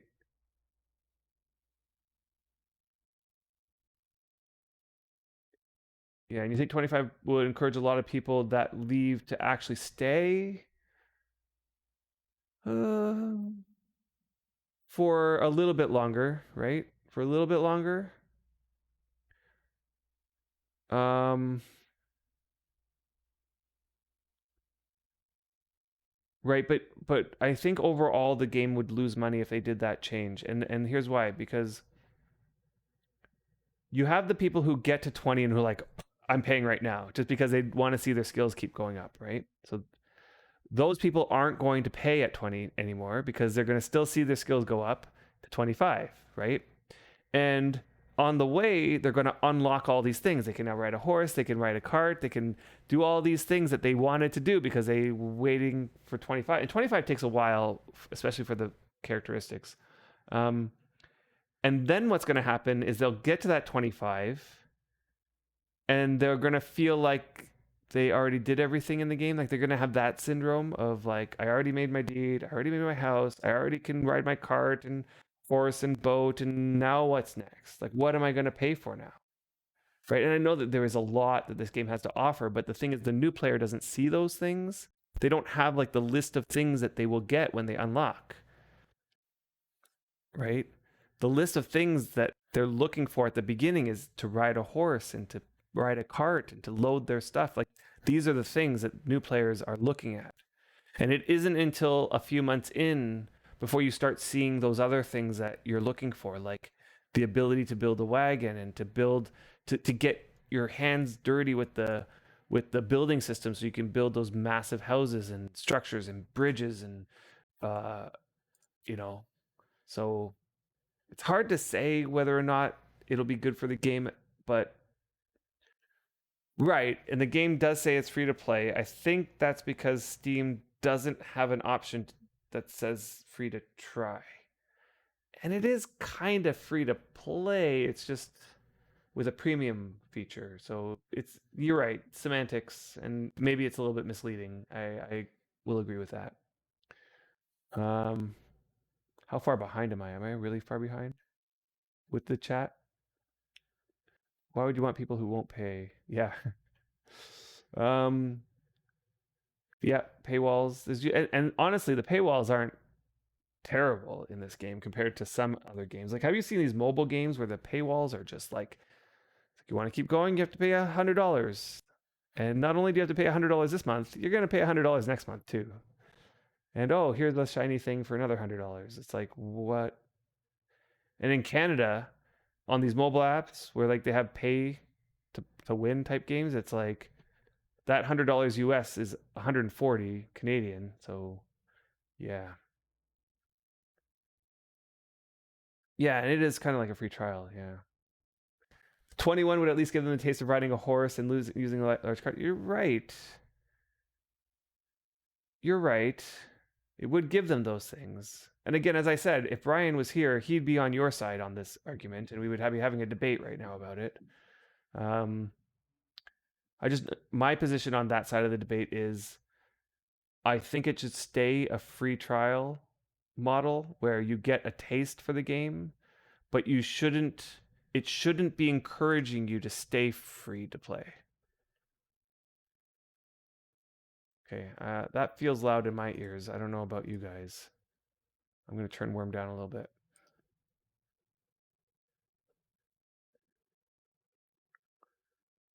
You can play for a little while and get level 20, barely scratching. It is, yeah. Like it is barely scratching the surface. I'm not going to deny that. Totally is barely scratching the surface, getting to 20. But I think that it's enough to give you the sense of whether or not this is the type of game you want to keep playing. Like it gives you enough time to just get the sense, is it worth playing or not? And if at the time that you get to 20, if you're not willing to pay to keep playing, then maybe, just maybe not the type of game for you. Or, I mean, there's another argument that I hear, and that's people who can't afford to play, right? And I sympathize with that situation where you can't afford to play.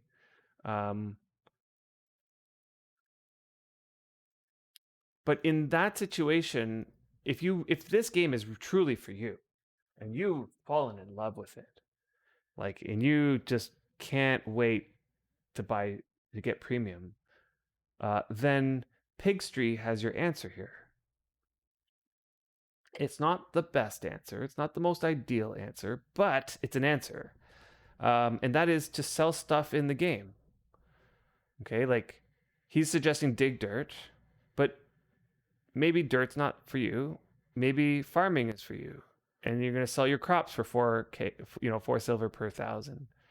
Or you're going to sell bricks, or you can keep trying to make rare items, right?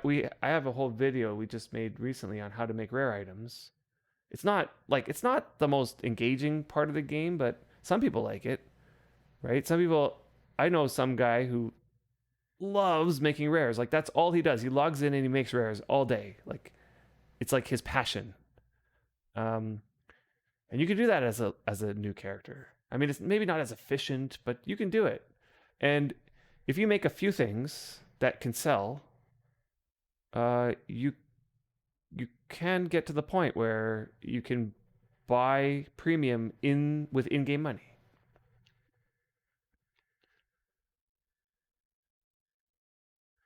Okay, so here, the parser. Parser, you have the actual numbers. Okay, so I was totally wrong.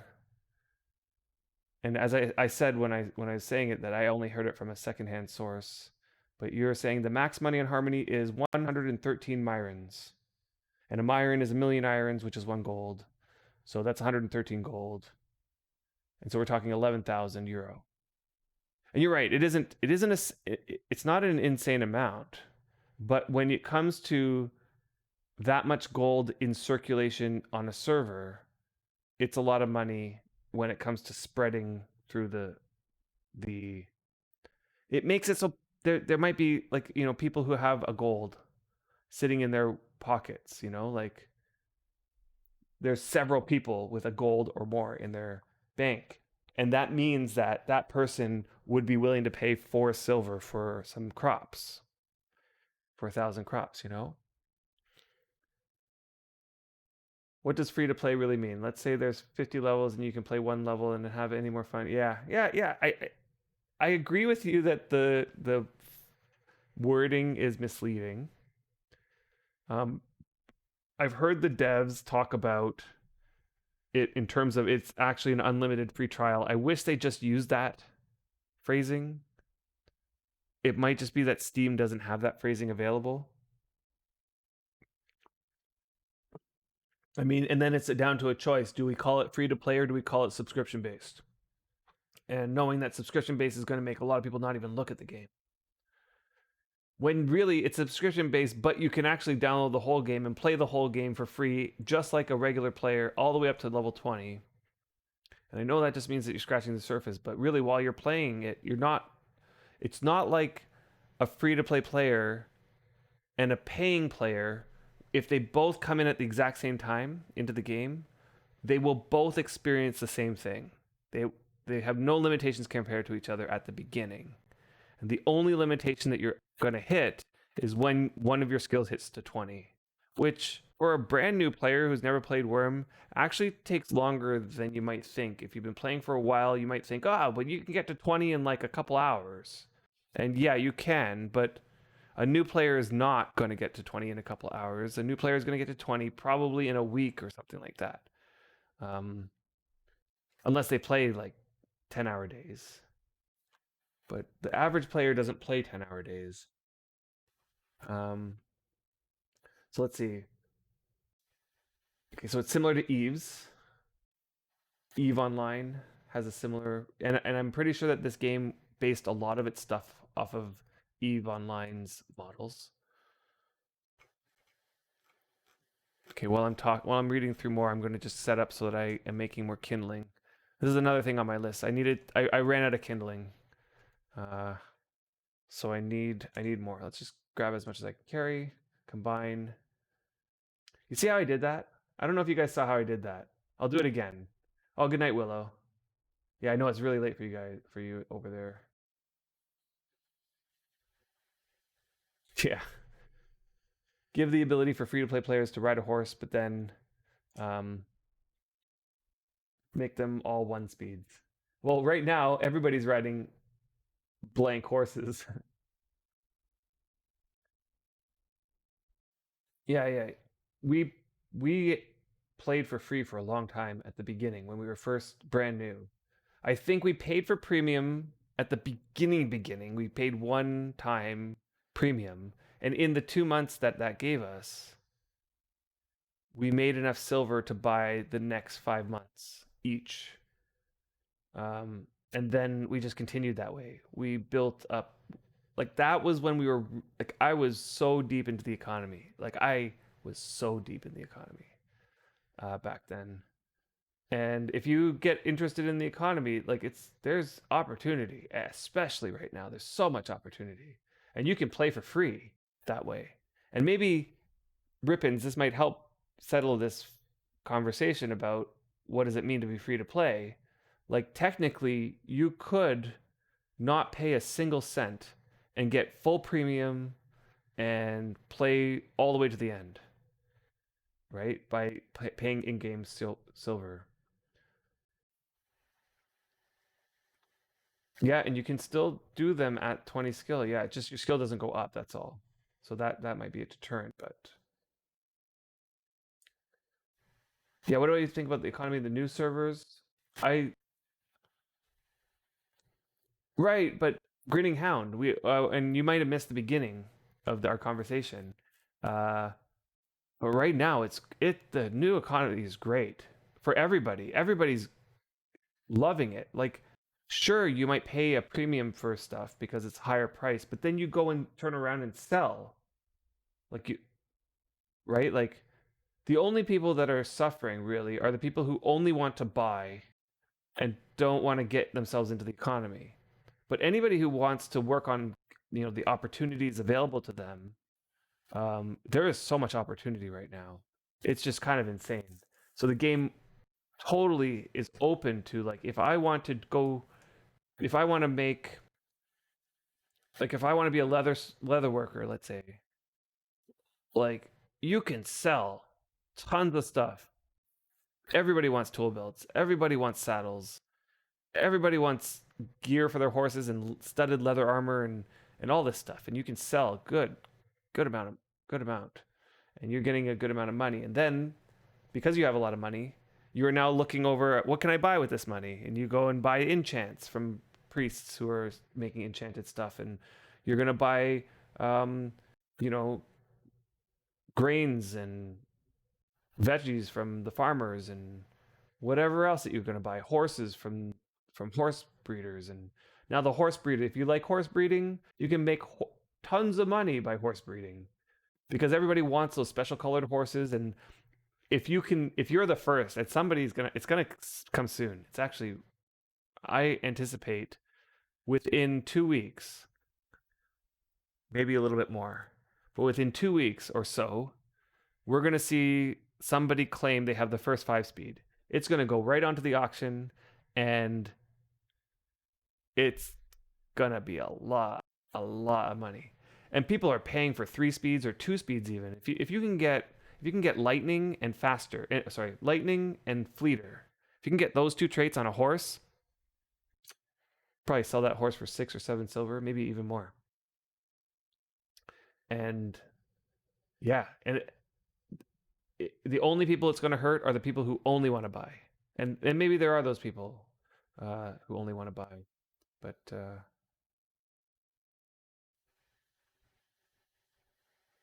yeah, yeah, Pinkster, yeah, you're making more money than you're able to spend it, and you were the main spender on the deed. Yeah, people who make plate are drowning in money. Yeah, like everybody's drowning in money. Like honestly, we literally haven't done anything. I haven't touched the economy except for to sell a few tool belts that Brian was making because he's just getting his leather. Look at this stuff. He's like getting his leather working stuff up, right? So his leather working bin here. We're actually going down. We had like 10 60 quality tool belts, and we're literally giving them away. Like we've given so many away. And I sold a few, and I was just like, man, this is too addictive. I'm really, it's too addictive for me. This game is has something in it there. Nice plate smithing skill there, the suit man. Okay, so Gar's Drengi, what's horse speeds? Okay, let's talk about that. That's a good question. So, um, all animals have traits, and those traits could be okay. Well, actually, no, okay. Just I'll talk about that in just a second. I'm going to show you guys something because it's something that we talked about on a previous stream, and I feel like Brian still doesn't understand this, but it happens a lot. This situation where you want to drag a whole bunch of stuff into your inventory like this, and what I'm going to do is I'm going to combine it, right? So I'm gonna show you how I combine it. Okay, you ready? 3, 2, 1. It's combined. Okay. Now, the way I do that is I have a hotkey for activate and a hotkey for combine, and they're right next to each other. Okay, so I'm going to do it again, this time slower. I grab a whole bunch of items, I hover my mouse over the parent skill, I press V, which activates it, and you can see it activated down here. And if I opened up this thing, it's activating the first item in the list, right? And then I press C, and that combines. Right? So it's an add to crafting menu. Yeah, my add to crafting menu is a shift B, so it's a little bit more. So yeah, keybinds. That's just great. And I don't know, like it to me it happens a lot that I need that situation enough that it warrants a keybind. So Garrus, you have one horse with both fleeter movement and carry more, and another with lightning movement. So which would be faster? Okay, so both will be okay. Here, I'm gonna show you how to because you're gonna have lots of different questions. I'm gonna show you how to figure this out yourself. Okay. Okay, so because you're gonna have all sorts of different combinations. Okay, so let's go back to the Wormpedia. Okay, and you go to I'm just gonna look up. I'm gonna find it through animal husbandry. Animal. Oh gosh, animal husbandry. Okay, so go to animal husbandry. It actually might even be on this. Oh yeah, it's there. Traits. Here we go. Traits.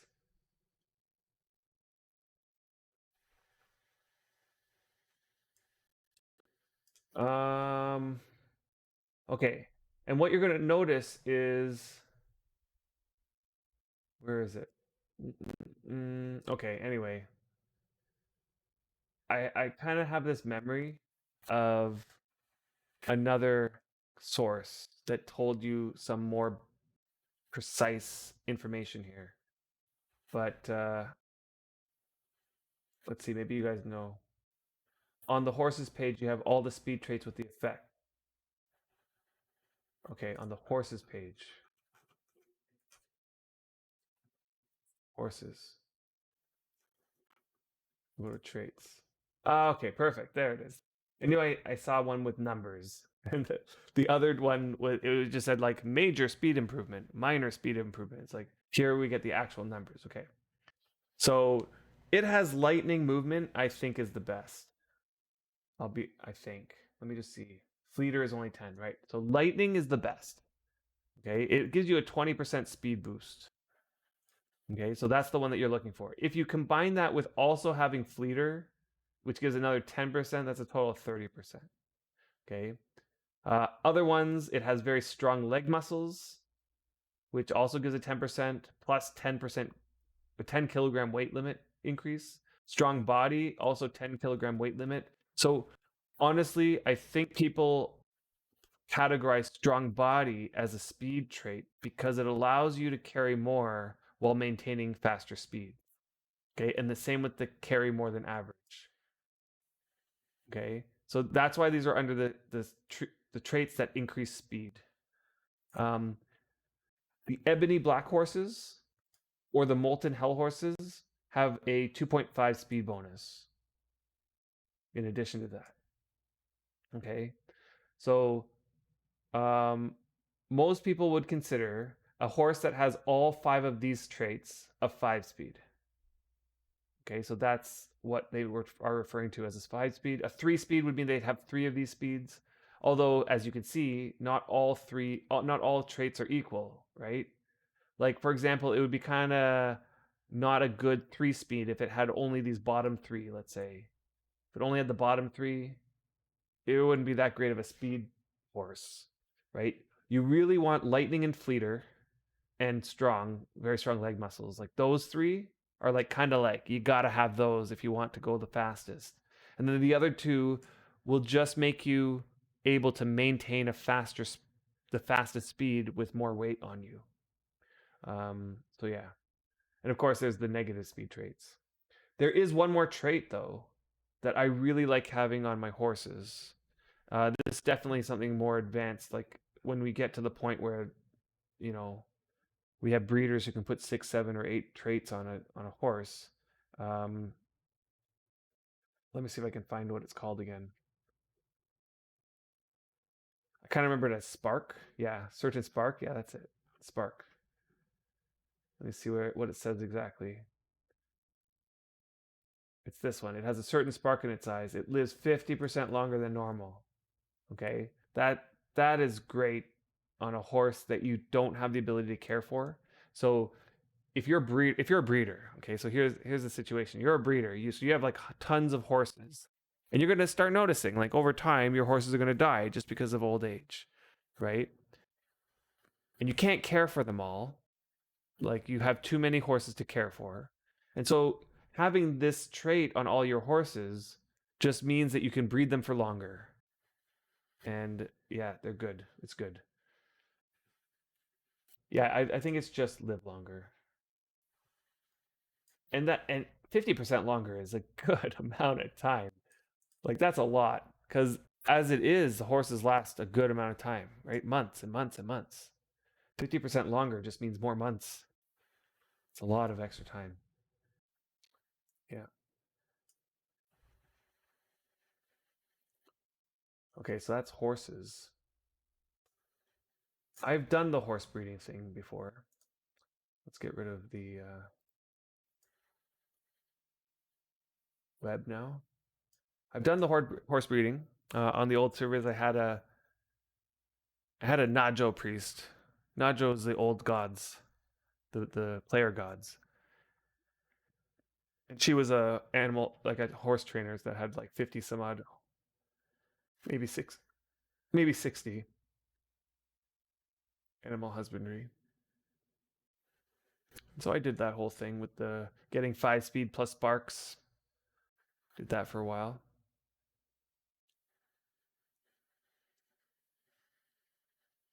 Yeah. Player gods ruined the game. I actually was well in favor of them removing the player gods. Okay, so yeah, for those of you who weren't part of this whole thing, back when they did this, there was an old mechanic in the game where you could, as a player, you had to do a whole bunch of stuff. It was like I can't even tell you what all of it was, but it was related to the sorcery system, and it was related to the Valray mission system on Epic, on the Epic servers. And hey, Severo, what's going on? We're just getting into the weeds here. This is going to take a while. Because I just realized that people don't even know what the mission system is if you started on the new Steam servers because they haven't added the mission system back. Okay, so the mission system from the PvE perspective, so if you're on a PvE server, the mission system was a way for you to sort of participate in the Valray system that was on Epic. Okay. And what you did was it'll come up with like Venora wishes that you sacrifice a certain number of bowls or something like that. So you got to start making bowls and sacrifice them, and you're watching the progression go up. And when you finish the mission, like, and it's a server wide, so everybody's like sacrificing bowls, and everybody who sacrifices a bowl gets put into the pool of people who have contributed to this mission, and when the mission finishes, everybody gets a reward. It usually came in the form of sleep bonus and karma, which is another thing that people probably don't know about. Karma, if you go into your body, manage. Wait a minute. Did they not add karma to this either? Or am I just missing it? Where? Yeah, I don't see karma either. Or maybe I'm missing something about the requirement for using karma. Anyway, you get some rewards, okay? So that's from the PvE perspective, that's what it felt like. Like you're doing these missions, you're sacrificing bulls, or you're creating, I don't know, there's a bunch of different types of missions, and you're working together as a server. And when you complete the mission, you get sleep bonus and some other reward. There's karma. Okay, where's karma though?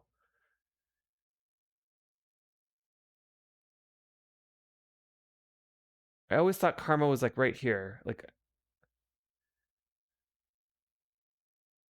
I can't use it because I don't have spells yet. Yeah. No, but karma's not only spells, right? You can there's okay. Anyway, I'll get to what karma is another time. um, I need to. Okay, I think you need to have karma to use it. Okay. I actually have karma here, so let's do that. And I'm carrying all these kindlings, so I'm walking really slow. Okay, but I have karma over here. It's right here. I just got to remember how to use it. Okay, so you see these source crystals? These source crystals. Can I disembark over there? No. Okay, so here's what I'm going to do. I'm going to... I have to... okay, never mind. I'm just going to walk slow. Okay, I'll just get some karma. How about that? I'm still walking slow. Okay.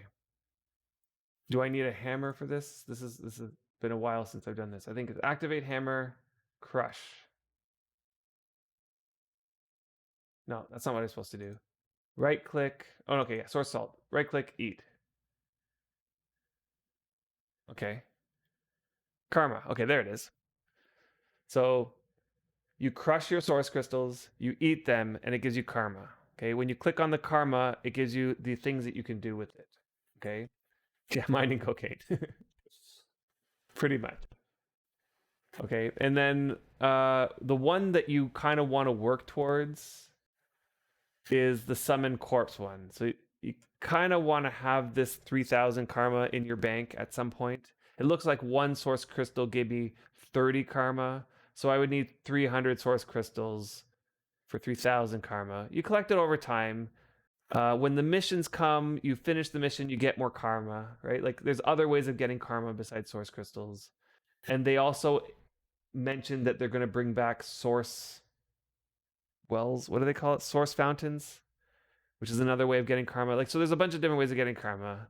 And you want to get to this 3001 and have that in the bank in the very unlikely case where you die in a very unfortunate place. Source springs, that's what they're called. Because if you die in a very unfortunate place where you can't get access to your body, there's a few places like this. Like one that I can think of is that you're out in the middle of the ocean on a boat, like so far away from anything, and then what's it called? That big dragon thing that's in the water, the sea serpent, comes and eats you. And you're like, like, how am I gonna find my boat again? How am I gonna find my corpse again? I mean, I've been in that situation before, and there's only a few ways to get out of that situation. Another situation is like you fall down a really really far drop shaft, down one that you can't climb back out of, right? And then you die down there somehow. Or yeah, mountain climbing, and you climb into like there's a bunch of situations in which your corpse is like gone. Like there's no way without like insane like GM powers or something, you're not going to get your corpse back. You want to have this just in case, right? Yeah, you haven't died once? Awesome. That is something to be proud of. Wait, Pink Street. Are you a new player from this with Steam Launch, or are you like a veteran? Because if you're a new player, brand new player, and you played 2 months and didn't die once, that is something to be proud of. Oh, sorry, Nereus. Okay, so you never played this. That's actually quite impressive that you've never died. Very impressive. And Nereus, I apologize. We had to turn off the mystery faces because it was lagging the whole thing. Because I'm the one streaming now, and my computer is like not. It's not bad, but it's not great.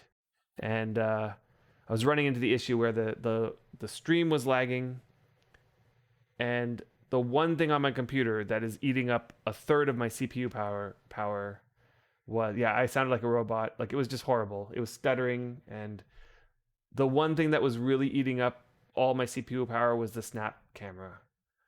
That thing takes a third of my CPU power. It's insane. So I had to turn it off. Otherwise, like, it was between streaming or turning it off. I had to turn it off and hit to stream, basically. So yeah, that's what happened. Next week Brian will be back streaming, and then we can get it. And at some point when the new NVIDIA graphics cards become available, I'm going to be building myself a new computer, and then it won't be an issue anymore. I am due for a new computer for sure. Okay, what was I doing? I was making kindling, which I think I have enough now. Okay. Let's see. And I was talking about karma. Oh yeah, missions and the old gods. Never got to the end of that story. So the only way that you could become a player god and participate in that aspect of the game is if you were a player on Epic. And in order to do that, you had to collect all of the tombs and apply them to your character. And tombs are really hard to get. They drop off of the unique mobs. And then later they added another way of getting them, so it started becoming easier to get them. But at first they were really hard to get. So you need to collect all the tombs. And then there's a whole thing else that you had to do that I have no idea what it is, but it's called getting the key to the heavens. I have no idea what was involved in that. I'm sure most people don't know what's involved in that, and that only the very few people who actually made it that far kind of had to try to figure it out. And then it was all tied to the Valray game, which also I don't know anything about. It's only available on Epic, and it had to do with the mission system on Epic. Every time that an Epic player completed a mission, it somehow progressed this board where the gods lived on Valray, which is one of the moons.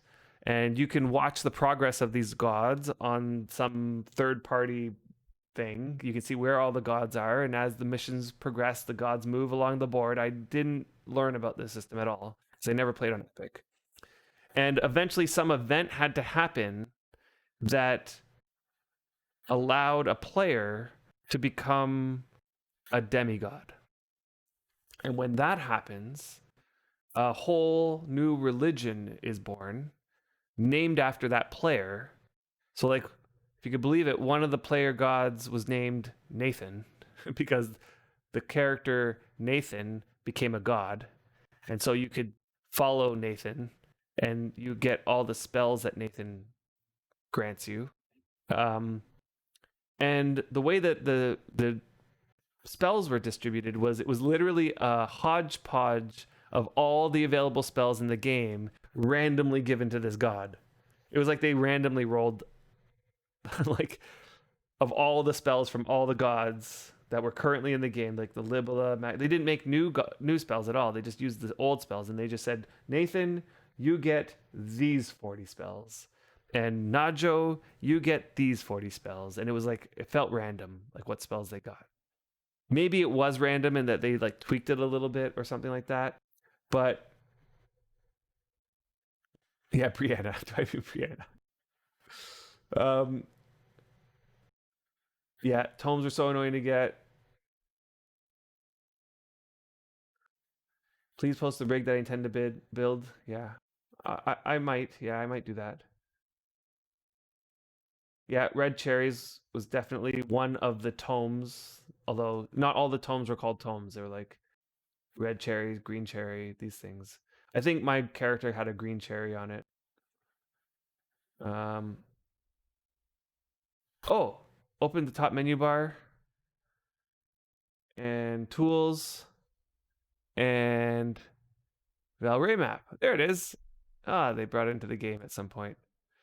Yeah, I don't even know what this is. Like I'm looking at this, I don't even know what it is. Wild opal. Like no, I don't know what this is. There's a no gump there. Something happens. Fights. What is fights? Okay, so it's like the list of things that happened. Foe versus the dirt must stomping grounds. Like you guys are looking at this stuff and seeing the same thing I am. If you never seen this before, I don't know what it is. Like something happens. There's like as missions progress, it causes foe who's like right here, right now, moves to another spot and eventually runs into this no gump and has a fight with it and wins or loses and whatever. I don't even know. Something happens. And there's some event that's rare that could happen that happens that if some player has the key to the heavens and somehow does something and some event happens here like I don't know exactly what, some rare event, and then boom, that player becomes a god. And the first time it happened, it was like amazing. Like everybody's like, wow, that player became a god, and now I can follow that god, and we have a whole new set of spells, like a spell set that we can play with. And that was awesome. Like I thought that idea was awesome, but it became very clear over the next few years why the system would fail in the long run. Um, and the reason why it failed was because people started figuring out how to become gods. And then another person became a god, and then another person, and then another person. And next thing you knew, we had like 9 or 10 of these people who became gods, and it was just getting out of control. Like, and it's not like there's new spells, it's like just a new set of spells. And then we had one god that had Wind of Ages, Life Transfer, Genesis, Courier, Strongwall, like, and that one god became the god that everybody became because that god had every spell that you could cast, like that you would want to cast. And then there's like no need for any more player gods because this one god has every spell that you'd want, right? Like it just got out of control. Like it just was, uh, like maybe if they made it, like I know they made it hard to become a god, but once the first person figured it out, it like didn't take long for the second person to do it, and then it took even less time for the third person to do it. And then there was like a time where like 3 people did it in the same week. It was just like getting out of control. Out of control. And yeah, and then since some of the gods just became overpowered in terms of the spell list that they got, it just threw everything out of balance. Like nobody was a Maggernon priest anymore.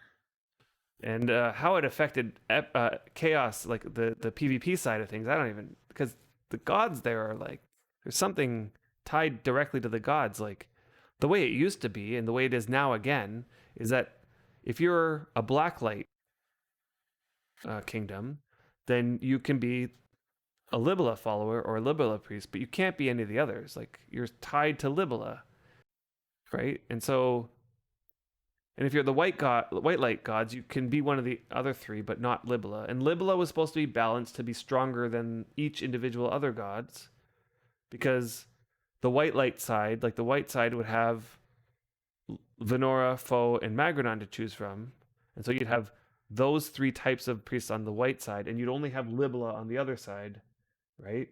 And so there was like some balance that was happening there, and that balance just got completely thrown out the window when the player gods were happening.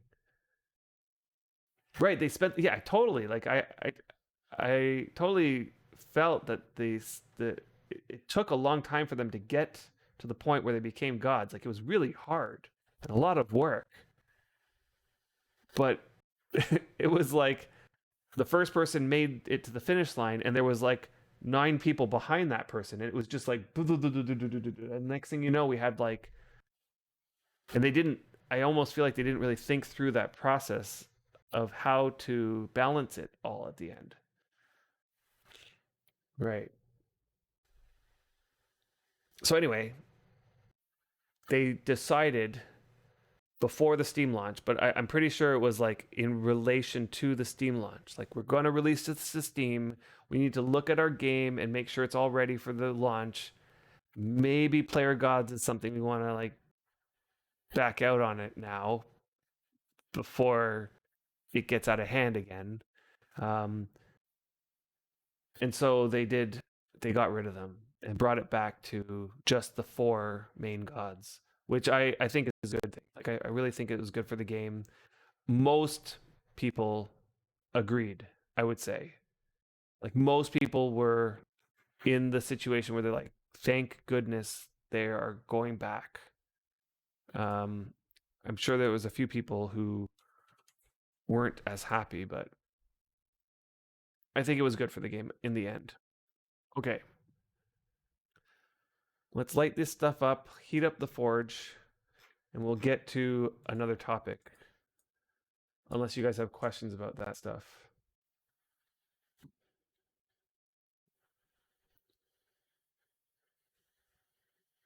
Yeah, I mean, but don't they still have the tombs, right? Like, I know you, like, so Norris is saying he feels bad for the gods that spent their money to get the tombs, which it was a lot of money. Some of those tombs were like 150 euro. Um, but they still keep the tombs. It's just that their like their name isn't on the god. Like, yeah, they don't have a god, but they still get the benefits of the tombs. Leveling of Venora Priest. Want to share your thoughts on when I should try COC cast? Any idea what I should aim for skill wise? Then comes to low breaking chart change. Okay. Yeah. Totally, I can help you with that. Um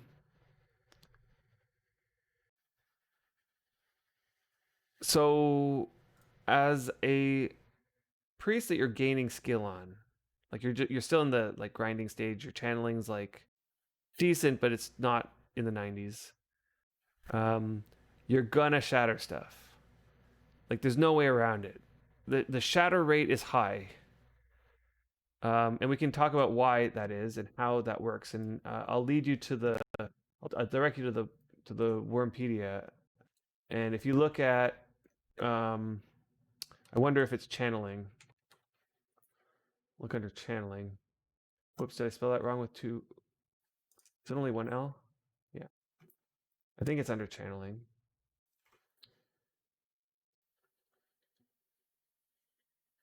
Dum, dum, dum, dum. Here it is.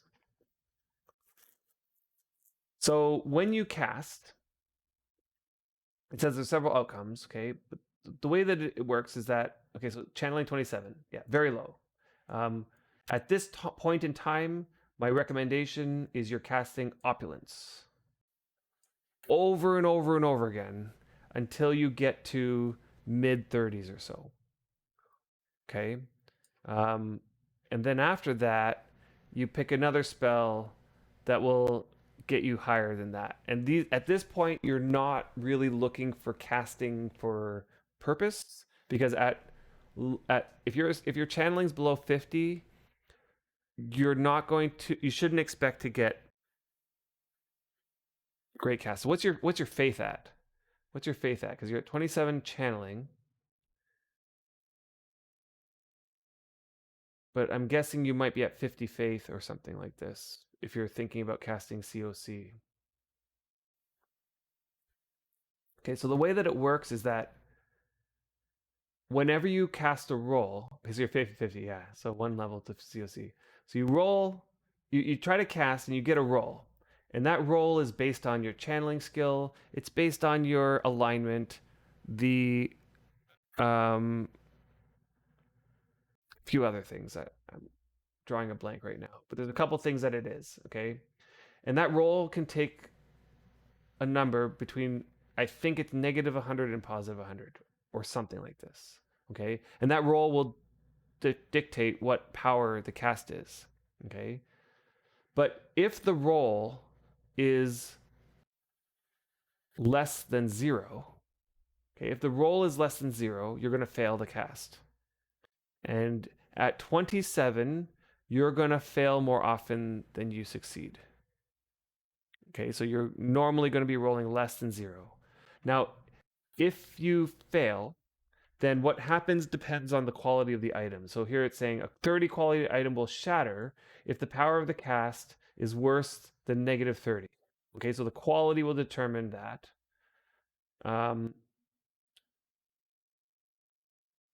And it's very likely you're going to roll less than 30 often, like often at 27 channeling. Okay, so you're going to experience shatter after shatter. Now, if it's above 30, but below negative 10, like above negative 30 and below negative 10, it'll damage. And if it's above negative 10 but below 0, it'll say this. It'll say, where did it say? The item gives a resonating sound but stays intact. Okay? So it won't damage it, but it'll fail and you won't get a cast on it. Okay? And it'll say a small amount of favors drained, so that you lose, I think it's 10 favor you lose. Okay, when you fail. Or maybe it's a certain percentage of the favor. I don't know. Okay, you mentioned the low roll bonus, plus 10, plus... Does that apply to courier as well? Someone told me the only way to get 102 class on a mailbox is to get 80 plus first. I don't know if that's different. As far as I know, it's the same as, and that it's the same on the courier. I can explain the low roll bonus again, but it's like, I'm pretty sure it should be the same for all spells. Yeah, you shatter food with opulence. Yeah, so yeah. Yeah. Um, honestly, honestly, Drogos, um,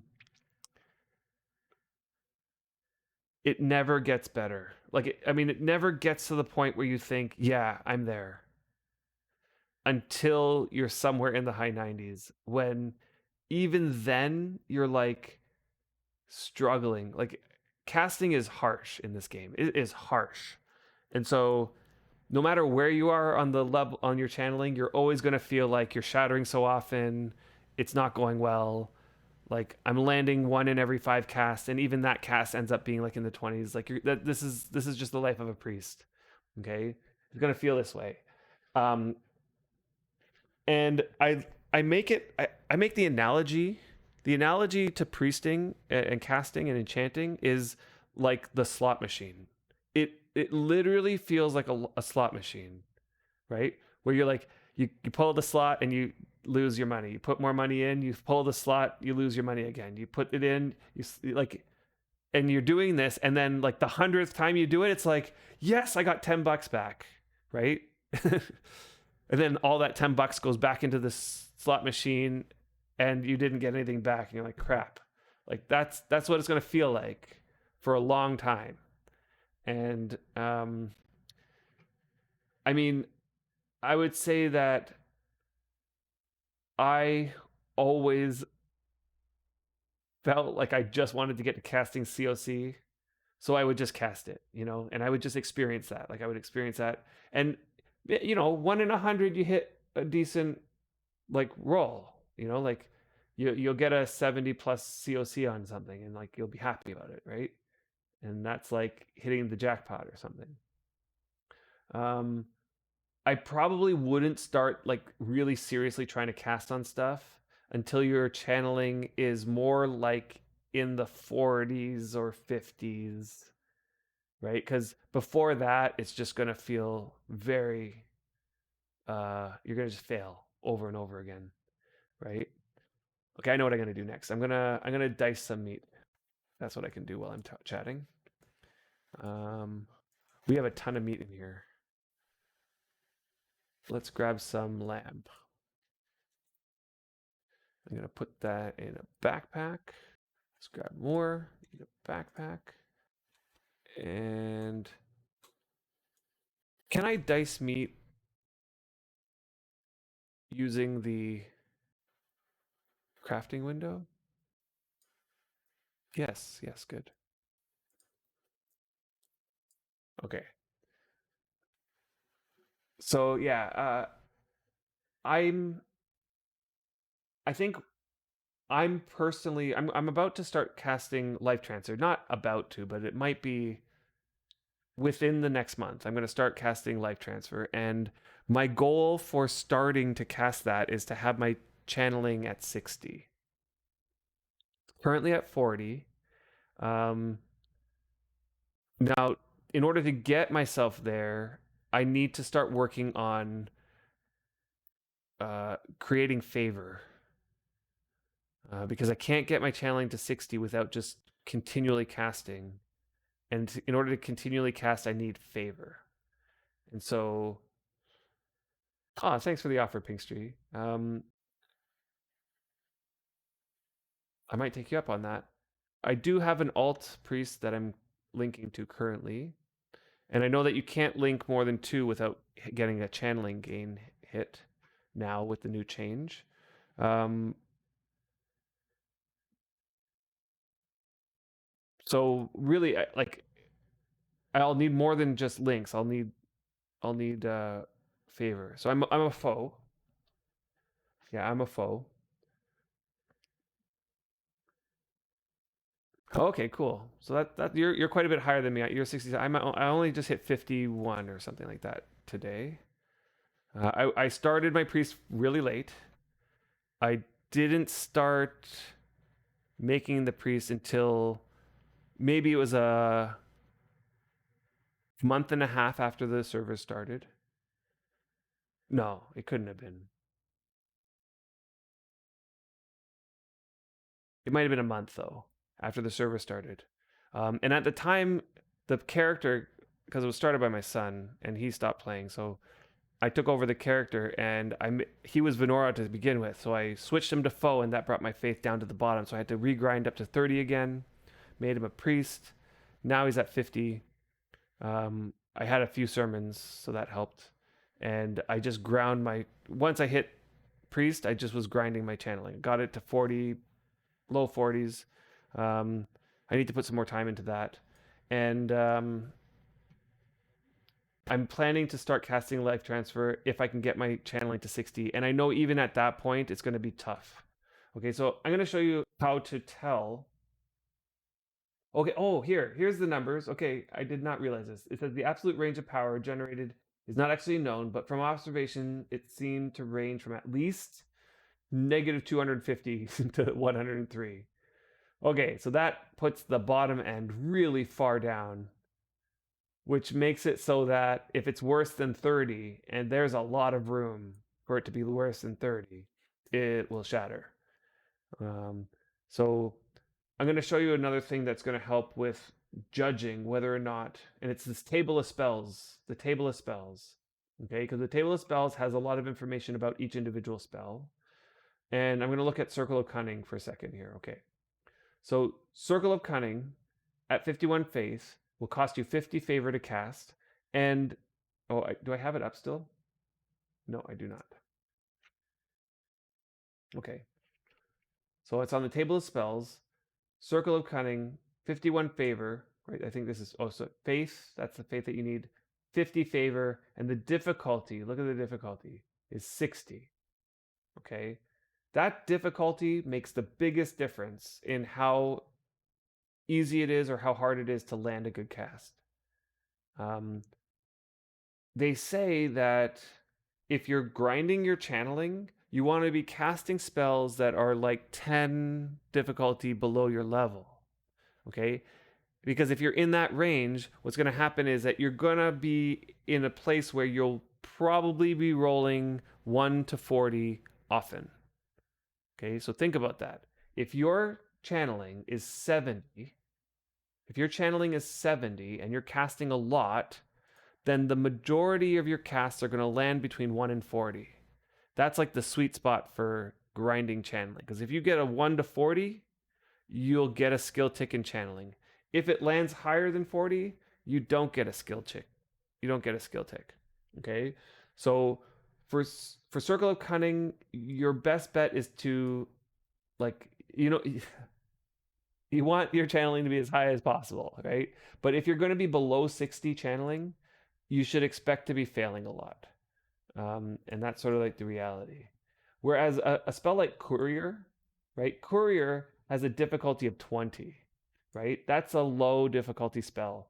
And so if your channeling's like 30 or 40 or something like that, then you should expect to be getting like decent casts. Like if you're in the 30 range, you're probably going to get a lot of 1 to 40s. You might get a 50 here, 60, and you might fail some, right? But that's sort of the range. I was in the high 30s when I cast on my mailbox, and my first cast was a 73, and I felt like that was really lucky. I didn't get.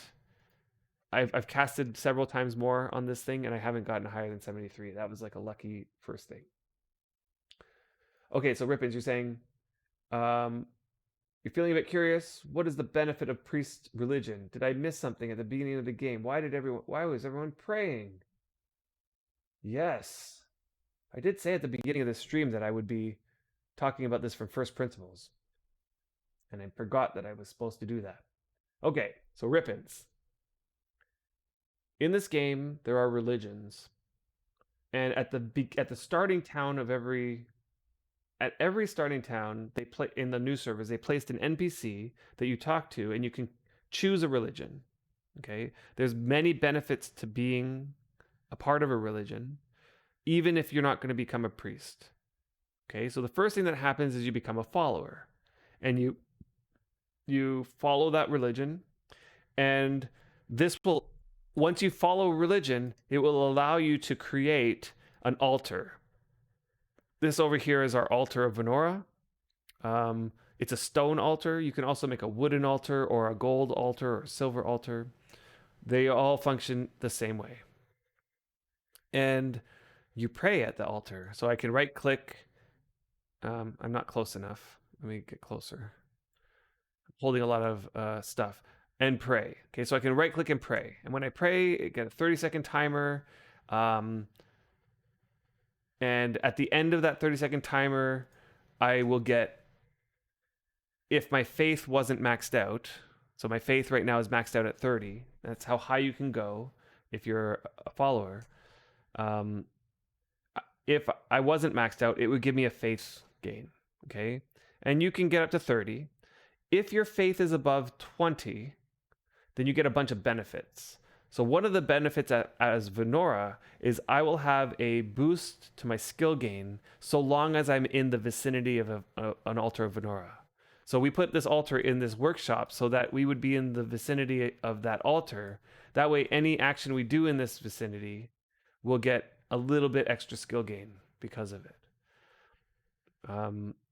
Each god has their own benefits, and you can find those benefits on the Wormpedia if you just search up. Let's say I search up foe, for example. I go foe, okay, and I come down here, and there's like a bunch of like text that tells you about stuff, and it says here follower abilities and penalties. The follower abilities: followers with 20 faith and 10 favor. I don't understand that. That's not right. His followers don't have favor. Anyway, followers with 20 faith receive a passive healing bonus. Followers with 20 faith and receive a 25 bonus to passive stamina regeneration. 15% skill gain to nature and its sub-skills, and a bunch of other stuff. Like, you get all this stuff, right? So choose a god based on the benefits that you get as a follower, and it only is a good thing. Now, there's one other benefit that everybody likes using, and that is you can sacrifice a rare item at an altar. So let's see here. Like, you have the sacrifice option. And if you find one of these rare items here, actually, I'll do it right now because I could use it. I have really crappy food bar right now, and I want to actually get some hot food cooking skill in a second, so it would pay off to show this. Thanks for following. And I also missed the raid. Face. Thanks for the raid. That was 9 minutes ago. Thanks, Kraz Zuka. Okay, so what was I doing? I'm trying to get some food here, so I'm gonna fill up my CF what is it? CCFP bars by eating some of my mining food because that's the only food I have that's gonna increase that. So let's see. I'm too far. Eat. Okay, I want to get this bar up full. Okay, because sacrificing a rare item to increase your bars isn't going to increase your CCFP. So I'm going to fill that first. I'm going to come over. I'm carrying so much here. I'm going to drop the milk. That allowed me to walk. Good. And I have been saving this. Now's a good time as ever. This rare lump of silver. Okay. So you get a rare item that you don't want to use for anything, and you put it into your altar. You need to have 10 faith, at least 10 faith to do this. You right click and you sacrifice. Okay. The sacrifice timer just got reduced with this update. It used to be 30 seconds, it's now only 15. And when it's done, I'm going to get full bars of food, water, and nutrition. And the nutrition is the most important. I now have 99 nutrition, 99 food, 99 water. Okay? So that is one of the main benefits of being a follower. Plus, you get all those other benefits. Okay? So go be a follower. That's something that everybody should do. Choose a god based on the bonuses that you get, and become a follower. Get yourself to 10 faith. Okay, now there's one thing else that you need to know about gaining faith. When you pray, you can only get one faith tick every 20 minutes. Okay, so you'll pray once, you'll get the faith tick. The next prayer you won't get. You have to wait 20 minutes. Then you pray again, you'll get another faith tick. And you can do this up to 5 times in one day. Okay, after you get 5 faith ticks in that day, you have to wait till the next day or a server reset before you can pray again and get faith ticks. How to choose? Yes, so you're going to go to the Wormpedia that I have up here. And you see this? Foe. You scroll down until you get to the Foe follower abilities. And you read this and you say, okay, do I want 15 skill gain to nature and its subskills, healing and first aid and cooking and its subskills? Do you want, these gains to these skills? You want 20% slower food and water bar drain? Okay, so that's the benefits here for Foe. You go over to Venora. You literally look through the gods, the different gods.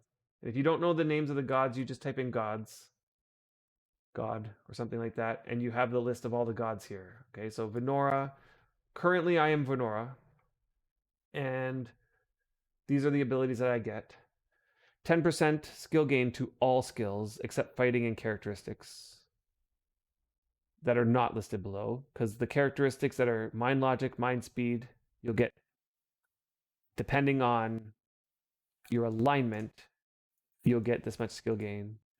5% shorter action timer when building walls, 10% shorter action time when paving roads, 7.5% shorter repair timer, and 10% quality gain when improving wooden and clay items.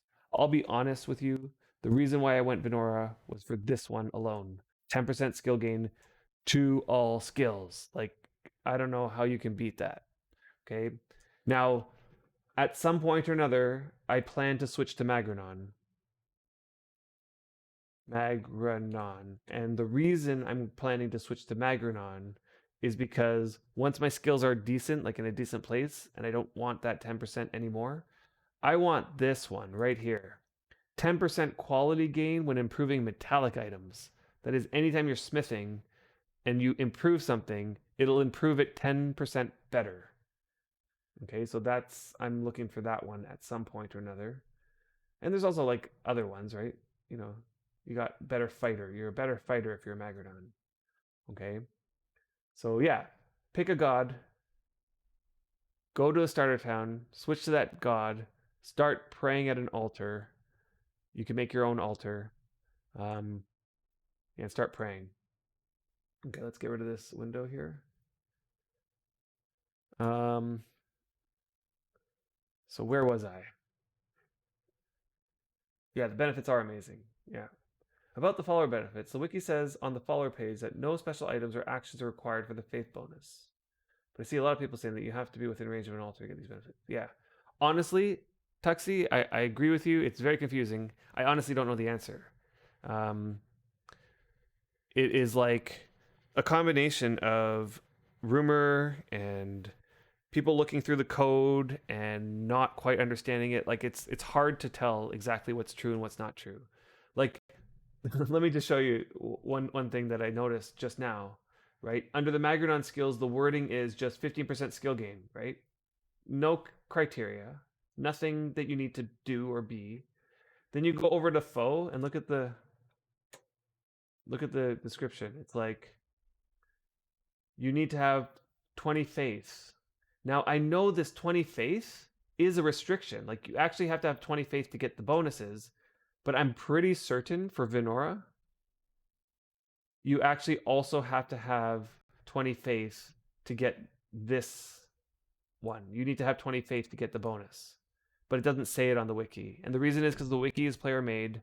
And then you, like, as you're describing, like some people are going to say something, right? Because on one of these pages, it will say, oh, here it is. Followers of the ability only available players with faith above 20, right? But some places it'll say something like, when you're in the domain of your god. In some places it doesn't. So here it's not saying that. But let's see. See the follower page. I'm pretty sure it's in here. Let's see here. No, the blessings he's going to receive after which are plain to.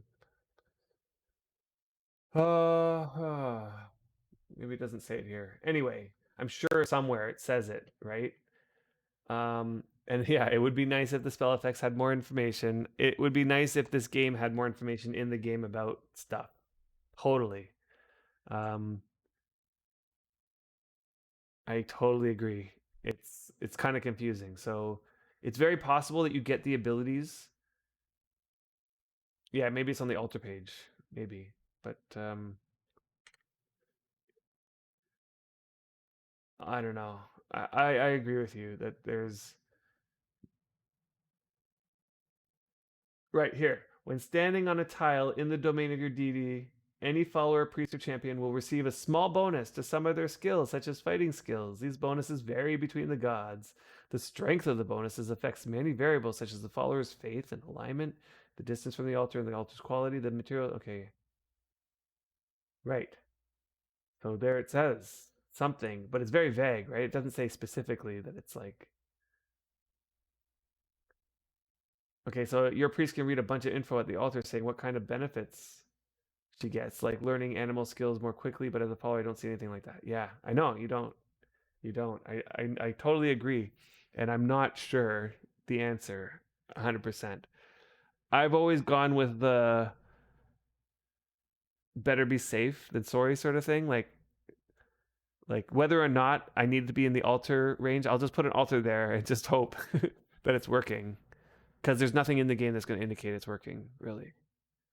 Um, it has been verified though. I know for sure that you get this, like the actual bonuses actually are working. I just don't know what the conditions are. Yeah.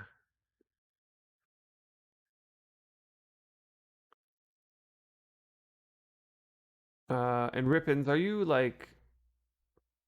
Yeah, you have to go to find. Okay, when you first started playing, it would not allow me to do anything. So left. Great. Yeah. I mean, if you're far from the starter town, you don't have to go to the starter town. You can be converted by other players. Even a follower can convert you, as long as they have certain.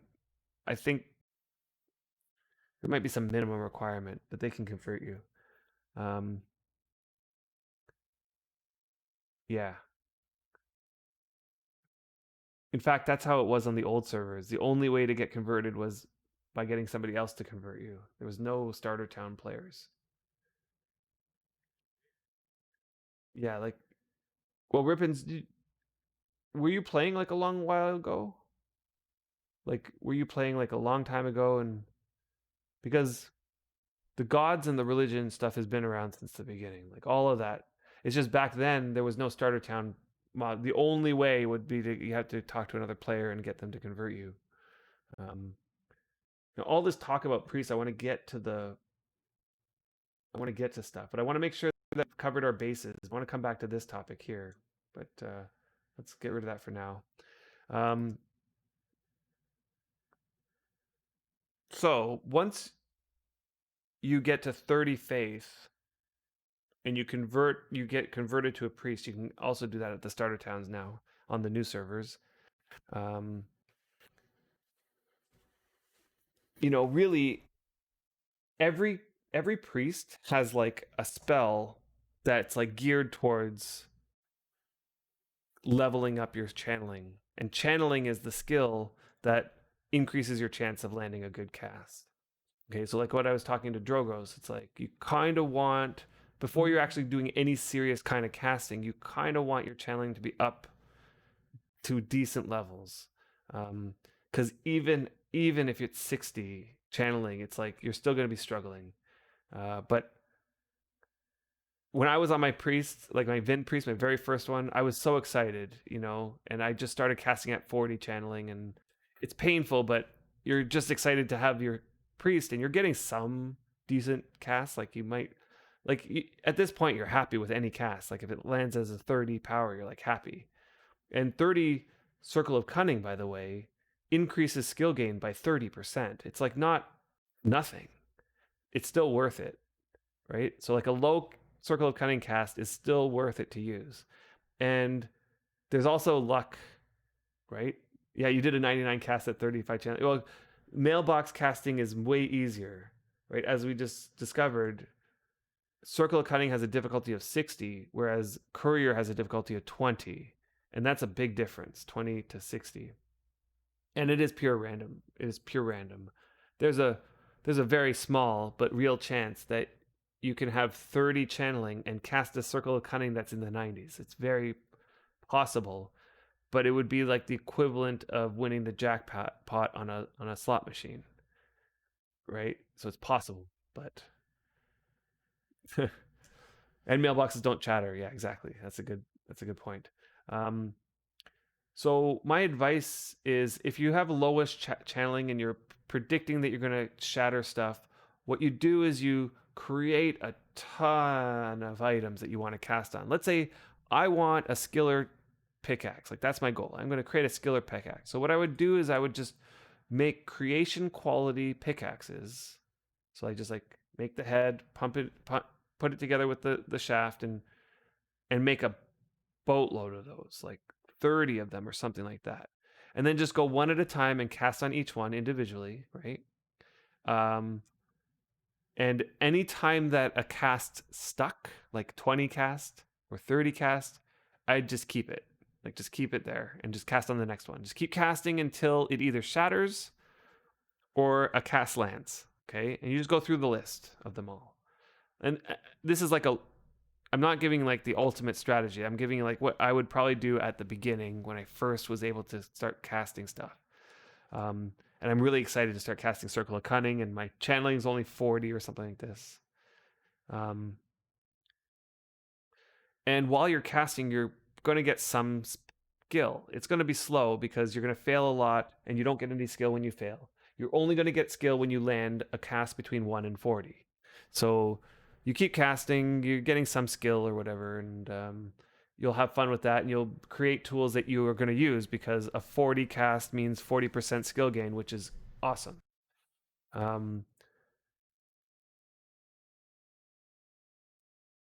At some point or another, you're going to want to switch back over to focusing on channel grinding. Okay, so you want to like really focus on channel grinding. Yeah, and Pink Street, I've had similar stories, like similar experiences myself, where you get a few good casts in a row after getting nothing for hours. It is definitely feels like a thing, and it makes you start feeling like maybe there's something in the game built in for like windows of opportunity, although nothing's confirmed there. Okay, so you want to go back to channel grinding, and I want to give you some advice on that because that is like really the main thing about being a priest. If you're a priest, you're going to be channel grinding. And the way that you want to pick the spells that you I need the spell list. that you're going to use to channel grinds, what you're looking for is low favor and difficulty that is around your skill. And then there's a third criteria, and that is each spell kind of has a multiplier for how much channeling it's going to give you. Some spells will cut the channeling in half on you. Oh, and there's one more thing, is that the cast timer also affects your skill gain, right? So if it's only this one's a 9-second cast timer, that's probably not a good one to level up your skill, simply because the lower cast timer gives you lower skill. Okay.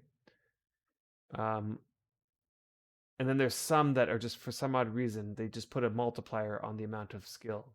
Okay, so I'm organizing these by favor, and you'll notice there's these two first spells here. If you are Magredon or Foe, these two spells are awesome. They will super easily get you to at least mid 30s, and you can easily use these to get to 40 channeling just by casting them over and over again. It's because their favor is only 5.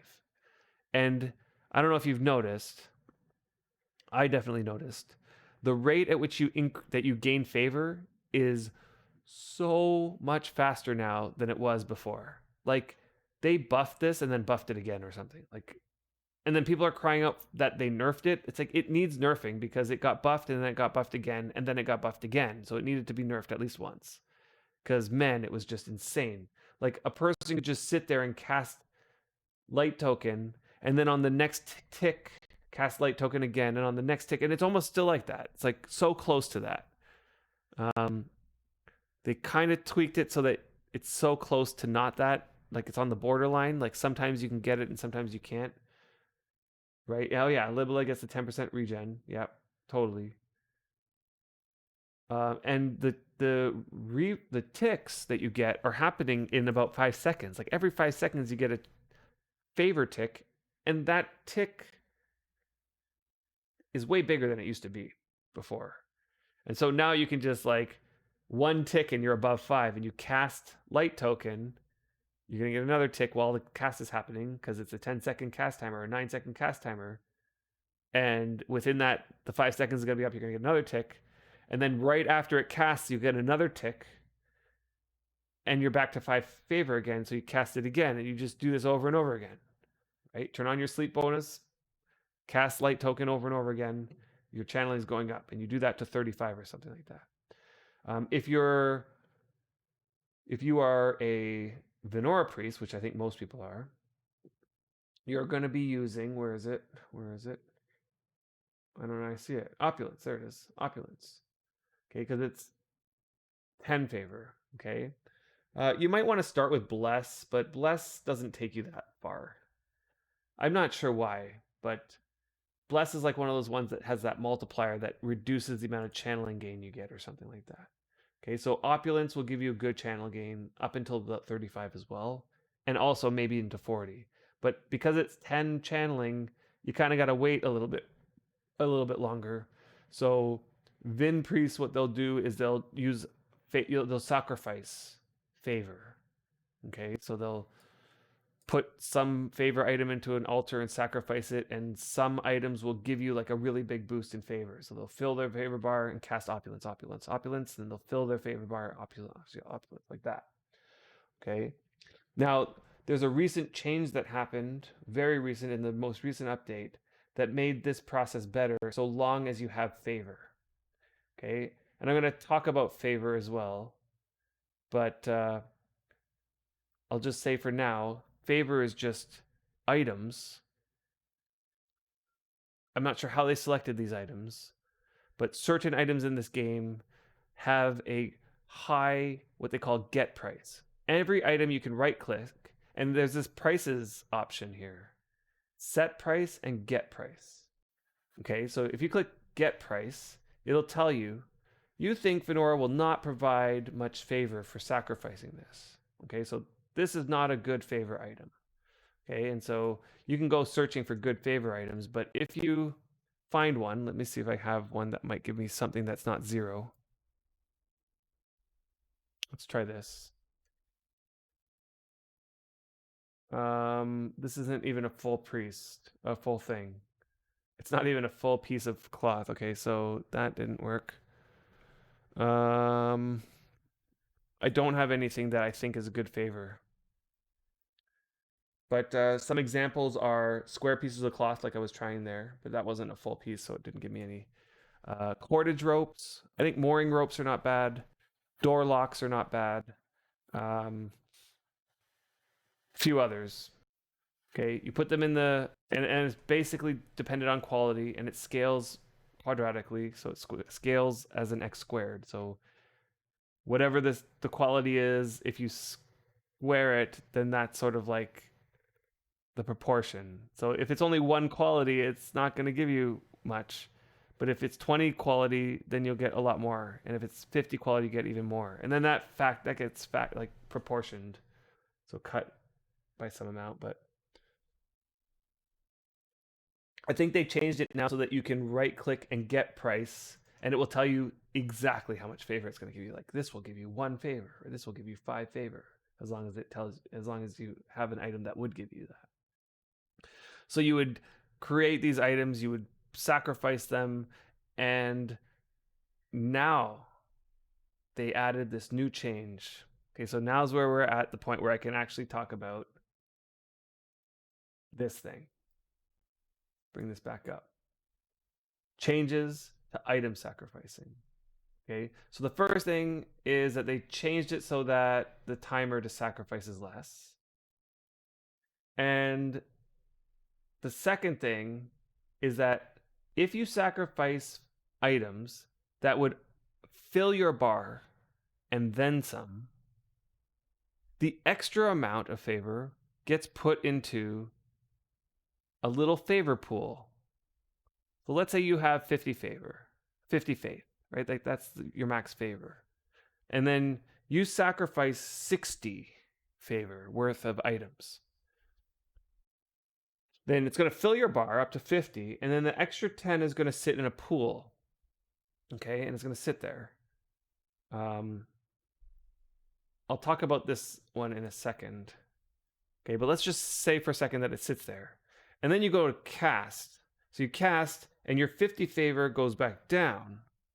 What's going to happen is that on the next favor tick, that 10 favor is going to, I think a piece of that 10 favor is going to get tacked on to that next favor tick. So that next favor tick is going to be big. Okay, bigger. Which will allow you to cast again quicker. Okay, so with this change, the new strategy for doing this opulence casting, so you first have to build up a whole bunch of favor items. You build up that stuff. You sacrifice a whole lot of favor. So if you have 50 favor, I think you can store up to 5 times your favor. So by the way, it's like the pool is 5 times your favor. So if your favor is 50, the pool is 250.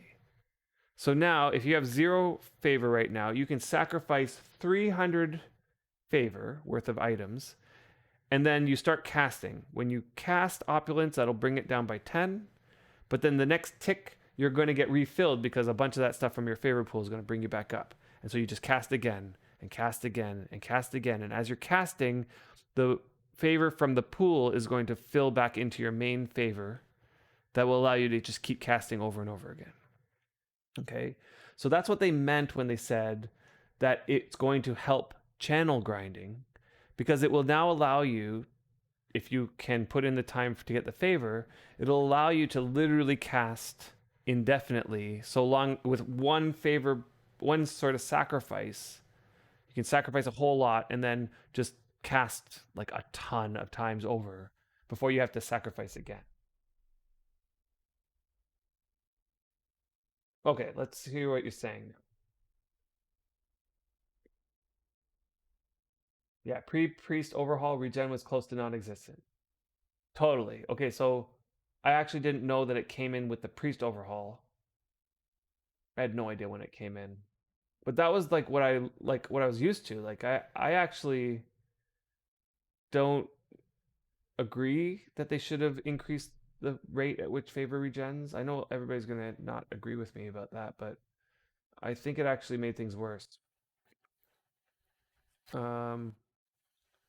Okay. I got the website up at some point. In Central Europe is very late now. Okay. Sorry, Drogos. I will definitely do these types of streams more in the future. And good night. Making a bedroll for my deed.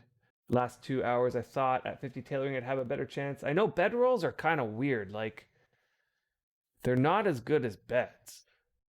Pretty sure. But the benefit of them is that you can take them with you. Right? They're portable, unlike beds. Yeah, you don't get refill for full cast. Okay. Now, I know they're going to tweak this. Okay, this is getting tweaked. Okay, so let's talk about this third one. I'm still showing this, right? Yeah. Let's talk about this third one. Let me just start dicing more first, or I feel like I'm sitting here doing nothing, which I am doing nothing.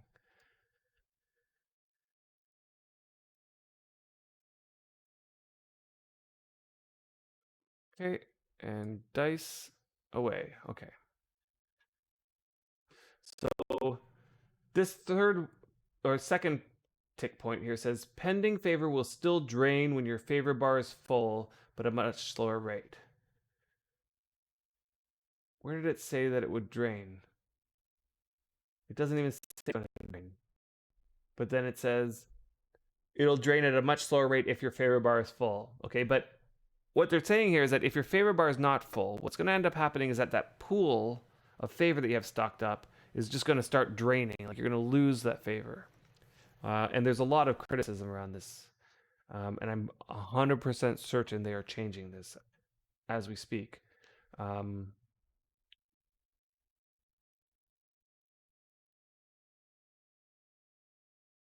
Not sure how much I should say, but I know for certain they're changing that. Sacrificing items when your favor bar is full will still result in gaining deed bonuses instead of favor. Okay, so that is something separate. Okay, Tuxie, you guys have a good night. I know it's late for you guys. But for me, it's only 10:30, so I got lots of time. Sacrificing. Okay, so let's see. I can show you here. Let's move the window. So in the let's see, manage settlement info. Okay, there's a bunch of bars in the middle, a bunch of info in the middle here. Okay, the settlement is granted the following faith bonuses: War 0, CR 0, Healing 0, Enchanting 0.001, Rarity window 0. Okay, and these bonuses will decrease by 15% per day. Okay, if you don't want these to be 0, if you want to get these bonuses, okay, what you do is you sacrifice items without gaining favor. Okay, so you can do this in two ways. One, you can do this as a non-priest. So Griffith here, this character, he's not a priest. So if I used him and sacrificed a whole bunch of stuff, it will go into these bonuses. Now keep in mind, these bonuses will decrease by 15% per day, so they will decay. So you should only be doing this if two reasons. One, you have more favor than you know what to do with, which nobody does at the moment. Or two, you're about to do something that you want to gain these bonuses for, and you want to be doing that like right after you do the favor sack. Okay. Now, one thing people like doing this for is the rarity window. The rarity window is that window of opportunity that you have. It's a 20-second long window normally, and it just happens randomly. Like it could happen right now. And if the action begins inside that 20-second window, then you get a rare chance, a rare roll. Okay. So for people who like to increase their chances at getting a rare opportunity, not get a rare opportunity, but increase their chances at hitting the rare window with an action, what this bonus does is it increases that 20-second window to up to 30 seconds. You can have up to 10 bonus seconds. Okay, so now the window is 30 seconds long. That gives you a better chance at hitting it when it happens. And the way to get that bonus is to just sacrifice items that give you favor. And you can tell if it gives you favor if you right click, get price, and it says, and this one says, you think Venora would not provide much favor for sacrificing this. So that is not a good item to use. You want one that says, you think Venora would give you 10 favor if you sacrifice this, or something like that. Okay. And you put that into the altar and you sacrifice it, and it gives you bonus to all of these things. In fact, all of these things will go up if I do that.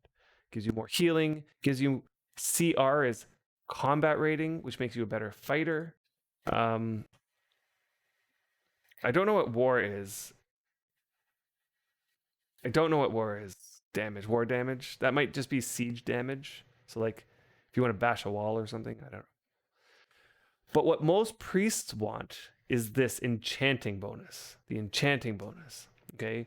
This enchanting bonus, especially when your skills aren't that high, gives you a good boost to the chance that your cast lands. Gives you a good boost. This enchanting bonus can go up to 30%. Now, it's not 30% better rolls, but it's definitely tied into some kind of bonus. And I know there's a formula out there. Maybe somebody will link it. I don't know exactly the formula, but all I know is you want this bonus up, especially if your skills are low. Now, it is said that if your skills are high, your alignment is high, your altar quality is high, there's a certain point where these bonuses don't give you anything more. So there is a point where if you have 90 something channeling and your altar is 90 quality and your alignment's up to 100% and you have all these things, then the enchanting bonus is not going to make it better. But if your channeling is like 40 and your altar quality is like 10 or 20 and your alignment's still like 60 or something like that, this bonus is going to help a lot with giving you success in your casts. Okay, so that's something to worry about. Okay. I think I got to the end of explaining sacrificing and this new sacrificing system. But that's what this one here means. Sacrificing items when your favorite bar is full will still result in gaining deed bonuses instead of extra favor. Okay, so this is to quell the people's worries that, well, what if my favor is full but my pool is not full? If I sacrifice something, will I still get those deed bonuses? And the answer is yes. You'll still get the deed bonuses even if your favor pool is not full, but your actual favor is full. Okay. You may view your current amount of pending favor. Okay, so yeah. All right. Now I want to say my thoughts on this system. And this is where, like, I've been thinking about this all week, and it inspired me to make a video from the car again. I don't know if you guys caught that, but on a YouTube channel, I created a video from the car. I used to make these videos a long while ago, and you know, it was just an opportunity to say things that were on my mind between the streams without having Brian talking over me. Nah, he doesn't talk over me too much, does he? And I would just, like, anything that I thought of, I would just say it. And if something was on my mind, I would just say it in these videos and I post them to YouTube. And it's really the only other time that I have to do these things. And I figured that I'm driving a lot, so I may as well use that time to do something. And oh, Pigsy, you got something spawned on your deed? Oh, I can't see it. What is it? Champion huge spider. Yeah. Do you have a spirit templar to take care of that? You see that body of water out there? You can always run it, like have it chase you, and then you just go into the water. Move it away that way. You guys can't see this, but this is what Pigstree shared. He has a champion spider on his deed. Okay. Oh, you don't mind. Okay, so you have 65 fight skill. Okay, so so you're gonna dominate it. or charm it. Okay, so back to this. Um, this priest change.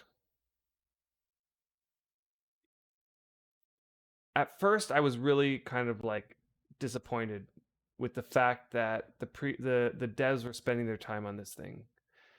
It's like we got that post a while ago from Ostentatio, and he basically laid out the system and said, "Hey, we want some feedback from you guys because we're planning on implementing this thing." And the whole thread was basically, "Don't do it. It's not worth it. It doesn't sound like it's going to help, and it seems like not a very good idea." And they said, "Yeah, okay. We'll take all of your feedback into consideration, and we'll let you know." Okay, so at that time, I really felt like that meant this is a no-go. Like, it's obviously clearly not a favorable change. The public doesn't want it, and it doesn't look like it's that good anyway. Like, it doesn't look like it's going to do anything. And so a month goes by, and we get that On Things Current post that says, "Hey, so we're going to put in on the next update, you'll see this the favor sack change that we described in the post." And like at that point I was like, "What?" Like, completely out of, like, I totally like thought they were not going to implement it based on the feedback and based on Ostentatio's last post. And hey, Methodical. And next thing you know, we're getting it like in the next update. And so I took a closer look at the system at that point. I'm like, there's like, what is it about the system that they're hoping to change? Like, is there something that needed fixing that this fixes?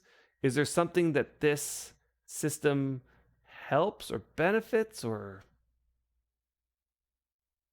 I mean, sure, I can sacrifice a whole bunch now and cast a whole lot in a row when it comes to things like opulence, let's say, for example. But most people can see that you could already do that.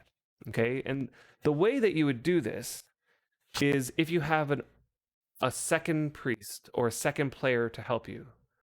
Okay? And I know that does put, like, it is like harder if you need a second priest to do this. But let's say you had a second priest, and what you would do is you would, yeah, he can't charm it, it's too high. Yeah. Champions are quite hard. Okay, so if you have a second priest, that priest can link to your first priest. And what that does is it shares the favor from both priests. So now the main priest can cast and use the favor that's in the other priest's favor bar. And so what you would do is you'd use the alternative priest, like the alt character, to sacrifice at the same time as the main priest is casting. Okay, so you have this ability to just continually cast as long as you have favor, and you keep sacking with one character, you keep casting with the other character. Okay, so that's already in the game. And so they add this new system that allows that main priest to, instead of linking with the first priest, sacrifice a whole lot of extra favor and then cast and continually use that extra favor so you can just keep casting over and over again. So what, like, I ultimately felt like that what it did was it allows you to do the same thing that you needed two priests to do. It allows you to do that with one priest now. And that made me wonder, like, why are they changing it that way? Like, what motivated them to say this needs to be changed and this needs to be changed right now? Like, of all things that we want to change about the game, we need to make it so that people do not need a second priest to gain channeling at a faster rate. We want a single priest to do that. And like, for the life of me, I just don't see the logic of that, because like, I know that the players would appreciate that, and it's definitely something that people are appreciating. But from a game developer's perspective, of all the things they could have chosen to work on, they're going to choose the one thing that's going to cause people to stop premiuming another character. Like, that just didn't make sense to me. So I'm thinking, maybe I'm missing something about this. Maybe I'm not seeing the thing that this is going to alleviate or help or whatever. So I reached out to Retrograde and I asked him like what's the deal with this thing? Like is it like what was it intended to fix? How did you guys decide that this was the thing that you were going to work on? Just to see if he had any insight into this. And I mean, he said all the things that like I just laid out to you, and you know, it was actually in that conversation that he made me aware that you could just link a priest right now and just cast over and over again. And so it's not like this change makes it so that you can gain channeling faster because you already have that mechanism in the game. But when we got to that point in the conversation where I said, did you like where I'm like thinking, did you like think about the fact that people would probably drop their alts? Like, was that considered? Like, were you thinking, oh, okay, let's do this so that people don't need to premium another alt? He said no. Like, they didn't even consider that. What they were trying to consider was helping players ease the ease the channel grind, essentially ease it up. And I'm still not sure that this is the right move, right? Because I think as it is, channeling is actually not that hard to get up, right? Like it's slow, but every skill is slow. Like every skill is slow in this game.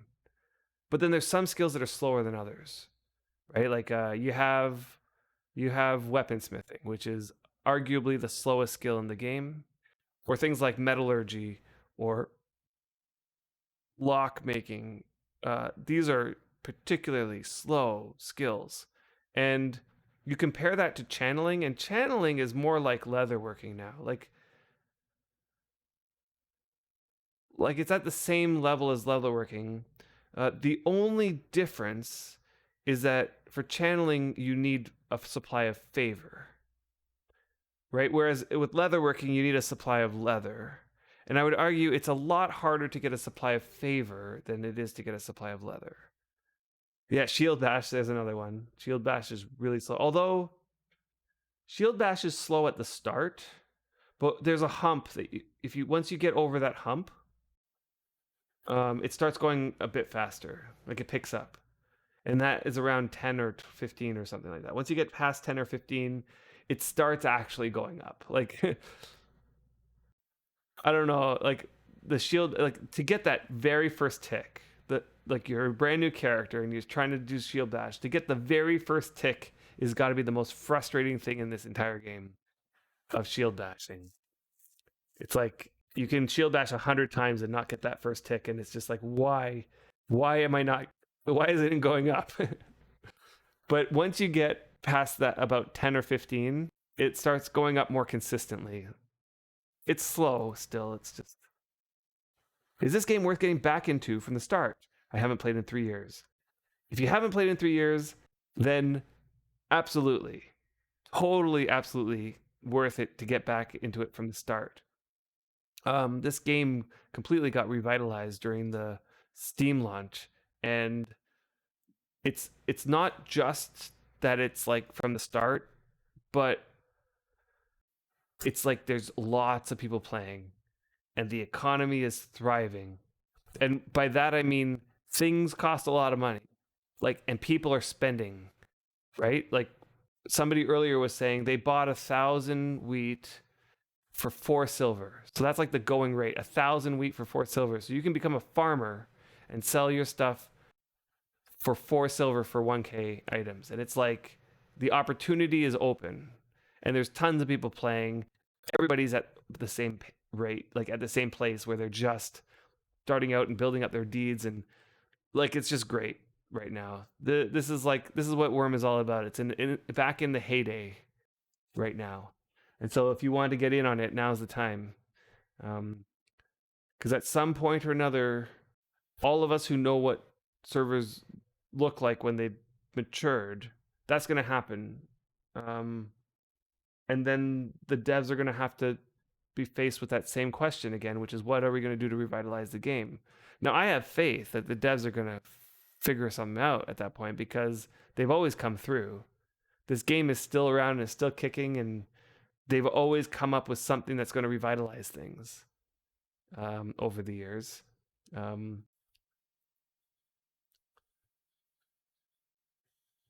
Okay, so Grinning Hound, you're saying you came back after a few years. You thought the Steam launch it might actually be populated, but it found out that it's all separated.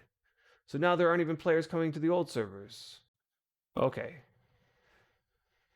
Oh, is it that you came back to the old servers thinking that the old servers would get populated because of the Steam launch, and found out that that didn't happen? Um, right. I could have told you that it wouldn't happen. And it has nothing to do with the fact that the devs were trying to streamline people to the new servers. In fact, I actually looked on the. I made a new character and went to the portal, and um, it's like they're still advertising the old servers. It's the problem is that people don't want to play in a sandbox that's already been built up. Like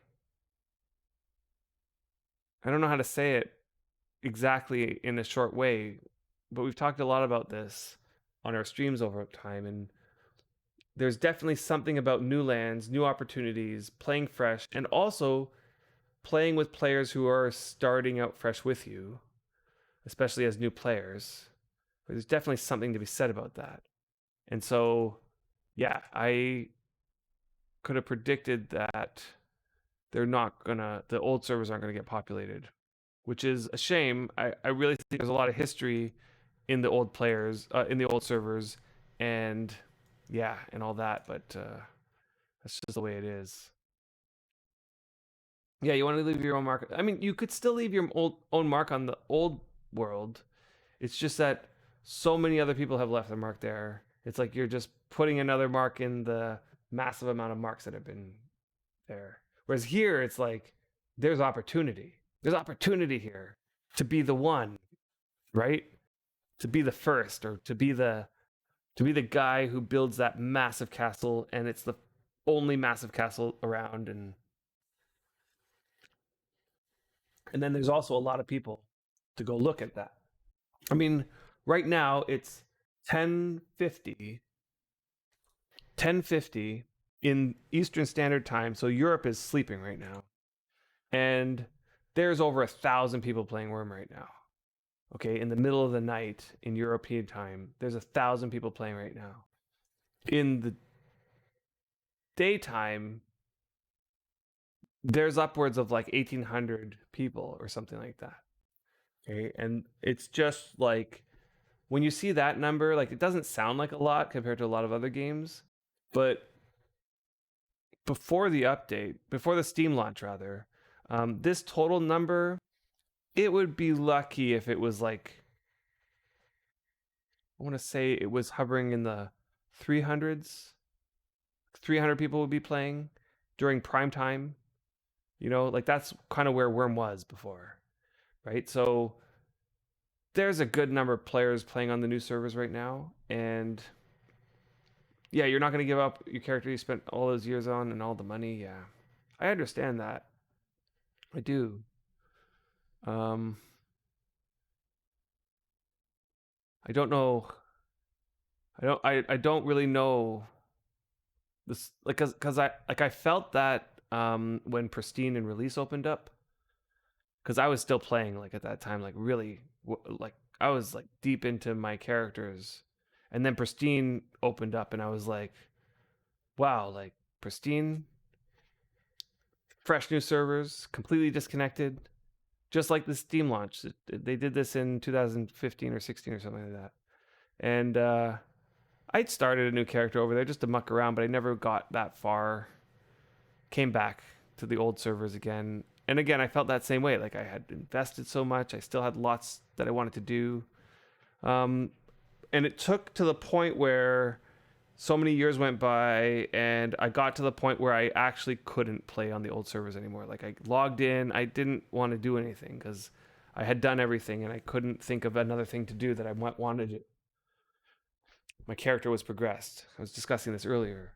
And so this new fresh server opened up after me taking a break for about a year, and it just sparked the light under, like, I fell in love with the game again. Fell in love. Okay, so that's my story. Okay, so let's do some stuff here. Let's oh, there's a meal. There's some meals in here. Okay. So what I'm gonna do first is I'm just gonna play around with some what is it? Filling these pans and getting some hot food cooking. Okay, so I had that diced meat. Where is it? Diced meat, lamb. Okay, I'm gonna put that in this backpack, as many as I can carry. I'm too far.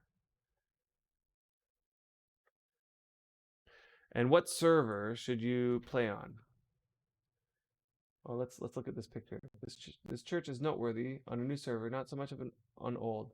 Stuff like this makes you feel like you're leaving an impression. Yeah, exactly. Like it's great when like somebody builds something like this and they're so proud of it, right? They're so proud of it, and rightfully so, because it's like a nice building. Oh, how do I make that bigger? Can I open image in new tab and then scroll in? Yeah, there we go. That worked. Yeah, like it's like beautiful design.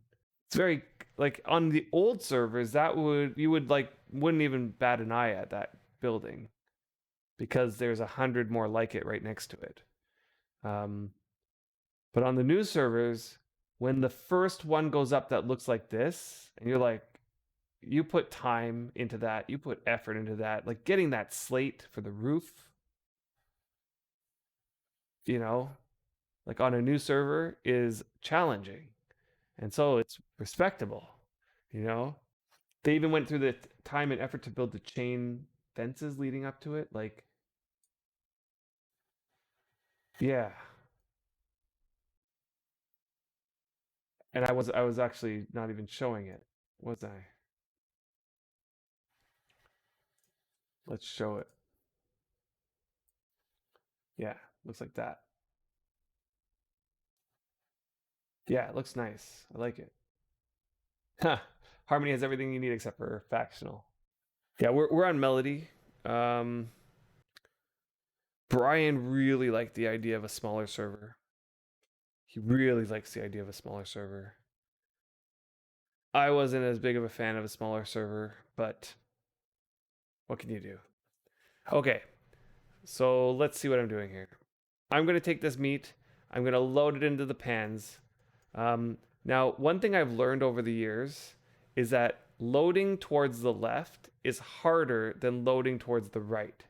Okay, so what I do, and this is, I'm quite like I've loaded a fair number of pans in my day, and so I kind of went overboard on that. So I always load towards the right, and it might just because I'm right-handed and that's just the direction that I go. You guys can play around with that and see what you think is good. Okay.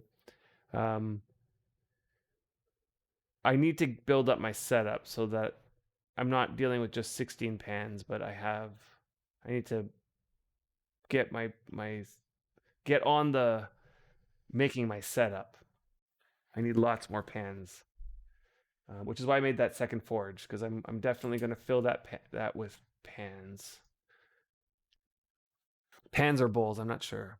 Okay, so somebody mentioned this strategy, and we mentioned it earlier. And the strategy is to take meat, and you could even mince it too if you want, and put it into the frying pan and make it turn into, what is it called? Fried steak, I think. Backpack would not fit in the oven. Let me see. Can I get rid of one of these cauldrons?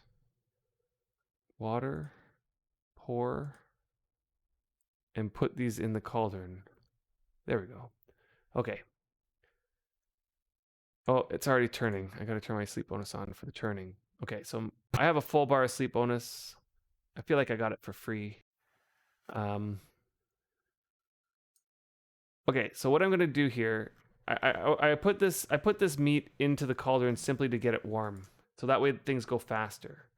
Okay, but what I'm gonna do instead is I'm just gonna bring some over here so I can fill as I take. So I'm going to take when they turn into fried, and I'm going to put back, okay, like this, okay? And when I have a second, once I get a good number of fried, what I'm going to do is load the fried ones into the pottery bowls, okay? And excuse the fact that I have such a little setup here, because I'm definitely going to build a bigger setup, but for now this is like my mini setup. Grab the fried, replace it with the diced, okay, and hopefully the meat that's at the bottom is going to get hot, so that as I'm doing this, it goes faster, so I'm not waiting. Okay, and once I get a good number of meat, fried meat, maybe I'll wait for one more round.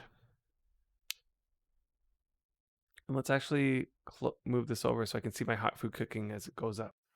Okay, so right now it's going slowly up. I've gotten 0.11 so far, but things are happening slowly right now. But once I get this hot, I'm gonna change out a few more. It'll start picking up speed. And then what's going to happen is it's going to really pick up speed when I fill up the pottery bowls with this hot fried meat, and it starts turning into meals. And then all of a sudden I'm going to start getting like tons of gains.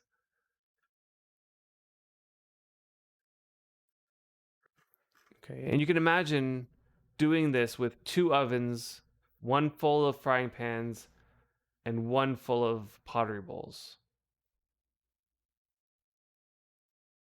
Ultimately, I think I might just skip that step and go right to pan filling.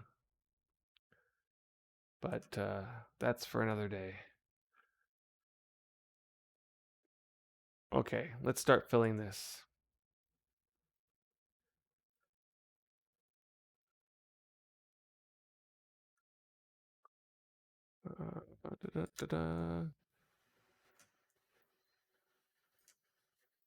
And I need more fried meat, which I can grab here. It is very micromanagey. If you are not a micromanagey type person and you don't like this sort of gameplay, cooking is not for you. Cooking is very micromanagey. Even when you're not grinding and just making a thing, like you have to chop the parsley and put the parsley in the bowl at the same time and pour a certain water and like combine that with other things. Like it's just like lots of little fiddling around with lots of little pieces. It's definitely not for everybody.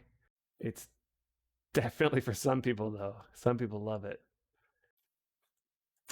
And I would say I'm kind of in between. I kind of like it. There's definitely something about it that's fun. It's not something I'd like to focus every minute of my gameplay on.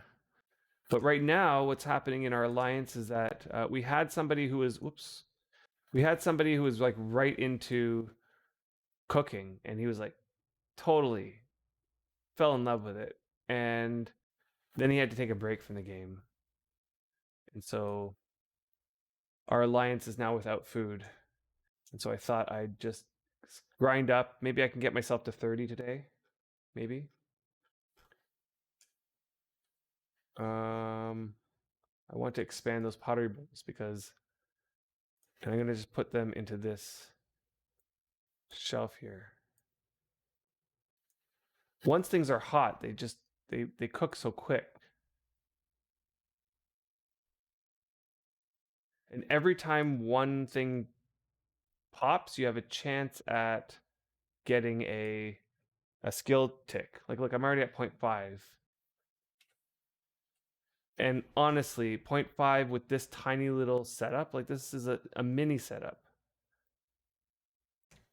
And yet it's still going up like pretty decently fast, I'd say. Like compare this to imping.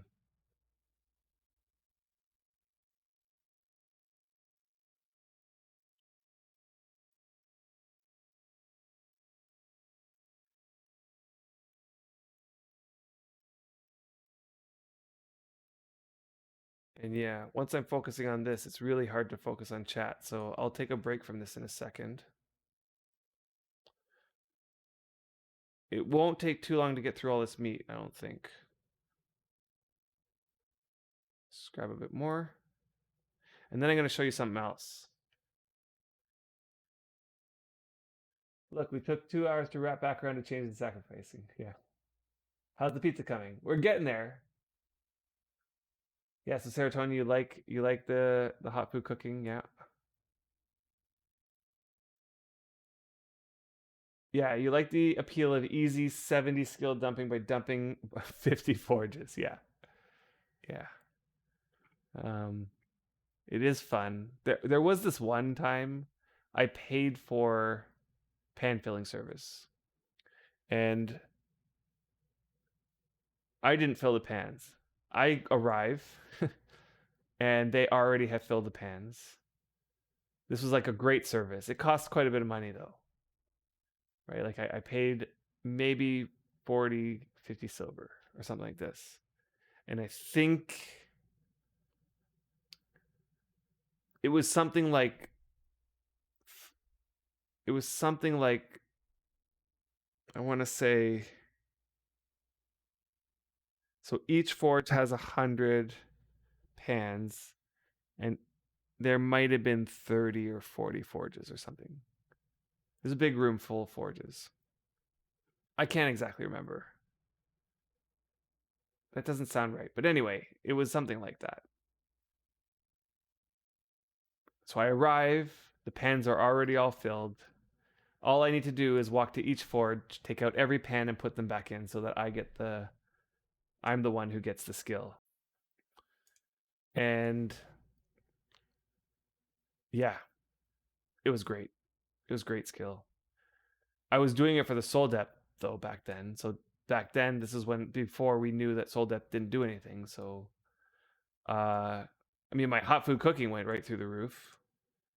It's part of the reason why how I ended up with 99.9 hot food cooking, doing those sorts of things.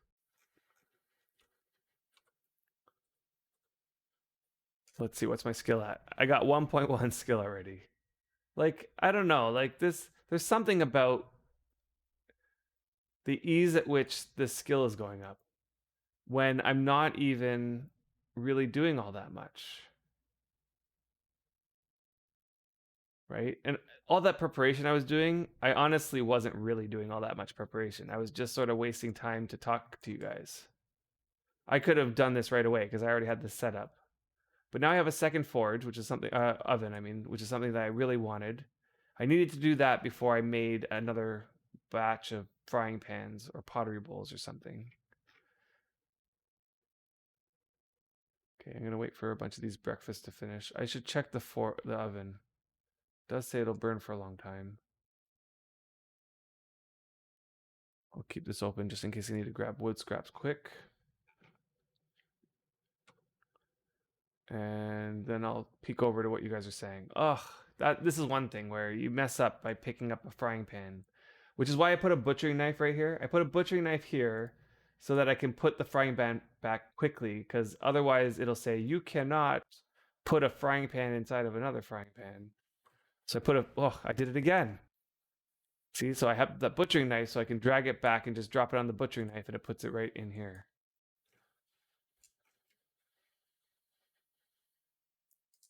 Okay, let's see here. Fill these pans. Grab this meat, fill the pan, fill, and these last 3 down here.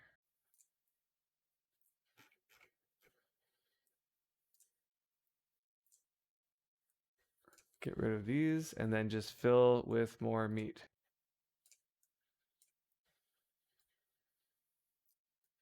And like as long as you have meat, you don't run out of meat, then this can go on forever. You just keep doing this over and over and over again.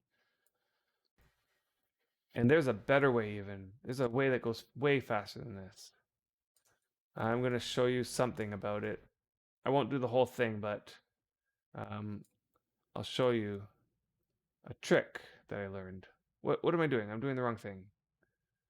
Because I'm talking. It's hard to focus on 2 things at once. Okay. So you like cooking? You're not so much of a grinder, though. I would like to sit down one day and really pump it up.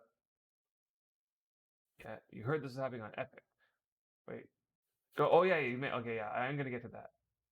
Look, we took 2 hours. Okay. The wrap back. Yeah. Okay. So I read that part. Okay. Soul depth attaching ruins. Yes. So they did something that made soul depth actually work. By that point, I already had grinded my soul depth at to about 60 or something, and I was kind of happy that they actually did something that made it so that soul depth did something. I used it a couple times. It's actually come in handy a few times. I'm putting the wrong thing again in, and that's because I need to grab more meat from here. Okay, I'll just get through this round and then I'll stop. Although honestly, how long have I been filling these pans for? Not, it hasn't been like 20 minutes, has it? Has it been maybe 10 minutes or something of filling pans? You know, I'm gonna probably look back on this video and I'll time how long I was filling pans and see how much. Or what I should have done is I should have put on Worm Assistant before this, but I didn't, so that's okay. I'm gonna run out of room in here, so I have to go to the next shelf.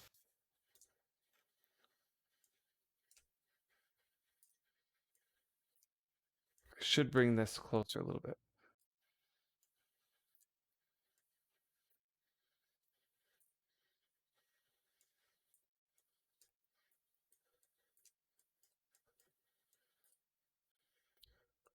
Some lag there. This is definitely not the optimal way to fill pans. Like, it might look like I'm going pretty fast, but I'm actually going super slow compared to what I've seen some people do. I knew this guy who could fill 1,000 pans, and the pans would have 2 items in them. So he'd fill a meat and a veggie, and he could fill 1,000 pans in under 10 minutes. So I knew that guy. And then there was another guy on the forums. I didn't know him, but he was vocal about his abilities to fill pans. And he claimed he could do it in under 5 minutes. 1,000 pans in under 5 minutes. Now, try as I might, and using all the strategies that I could at my disposal, my best time for 1,000 pans was 12 minutes. And I figure I can't believe that 5 minute guy. Like, there's no way. Yeah. 10 minutes I could see. Like, I definitely wasn't the fastest I could have been. There was you make an error here, you make an error there. Like, as if you make no errors, I could see 10 minutes. And I saw a guy do it in 10 minutes. We had a contest. He had 1,000 pans, I had 1,000 pans. We went 1, 2, 3, go, fill, and we were filling. And yeah, 1,000 pans in 10 minutes is doable.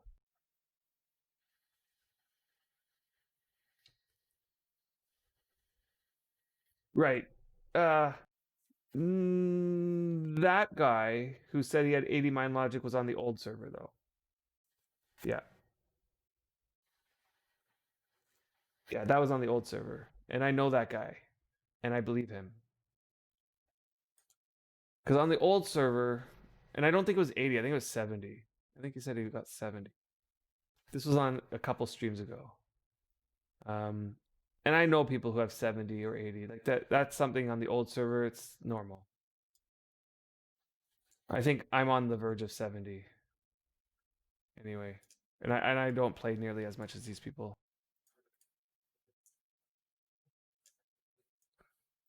Right? Like look, like this server has been open for how long? 2 months. 2 months, right? And my body strength is already 27.65, which isn't nearly as much as some people because some people play way more than I do. And So extrapolate that. So like 2 months, how much am I going to be at a year? How much am I going to be at 3 years? How much am I going to be at 8 years? Because that's how long I've been playing this game, right? And sure, it does take a while to get to that point, but people play this game for a long time. It's like I don't know any other game really that people play for this length of time. This game is unique in that way.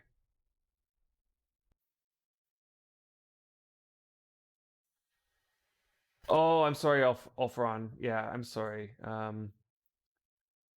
wish I could have that activated, and what happened was at the beginning of the stream, my computer was just lagging. Like normally Brian's streaming, and so he actually has a whole big setup where it's like two computers. One of them is streaming, and one of them is his computer, so he can load a lot of stuff more than and he has a better computer than I do. And so I'm the one streaming now. Hey, Pigstree. Thank you, thank you. What's happening here? You're trying to give me something. There we go. Where are you? Are you close by? Thank you. Oh, did I didn't it was trade it was completed successfully, but where did it go? Oh, my inventory is this one. Right, there we go. Awesome. Wait, were you the one who posted you just showed this one, right?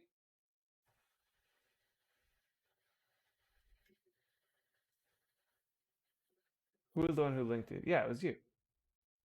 Where is your deed? You must be close by. Drop it. Yep. There's a champion spider, if I've ever seen one. Yeah. So are you close by to here? Okay, I'm gonna just drop it over.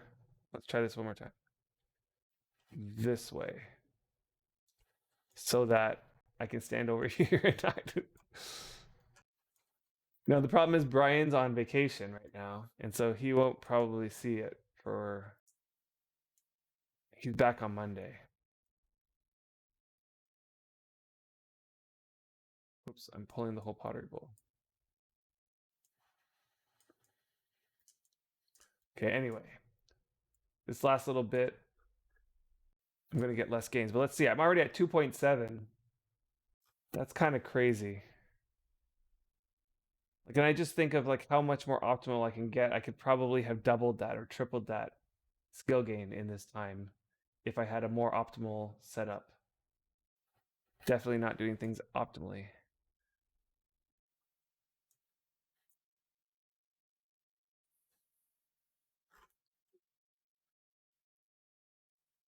Okay, so you're in cadence. I see. And K25, let's take a look. Where is that? Right, so you're on the east coast of cadence. So that's not that bad. Let's see. K25. So I'm going to put a little marker here and put your name.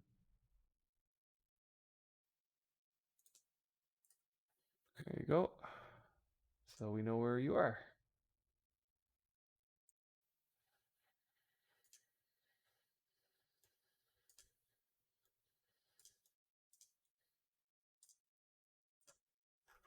Now, normally I don't do these sorts of things on stream because it makes it really hard to stream, like to talk and chat and keep my thoughts going. Hey, Tiger Claw. Yeah, we're doing some hot food cooking.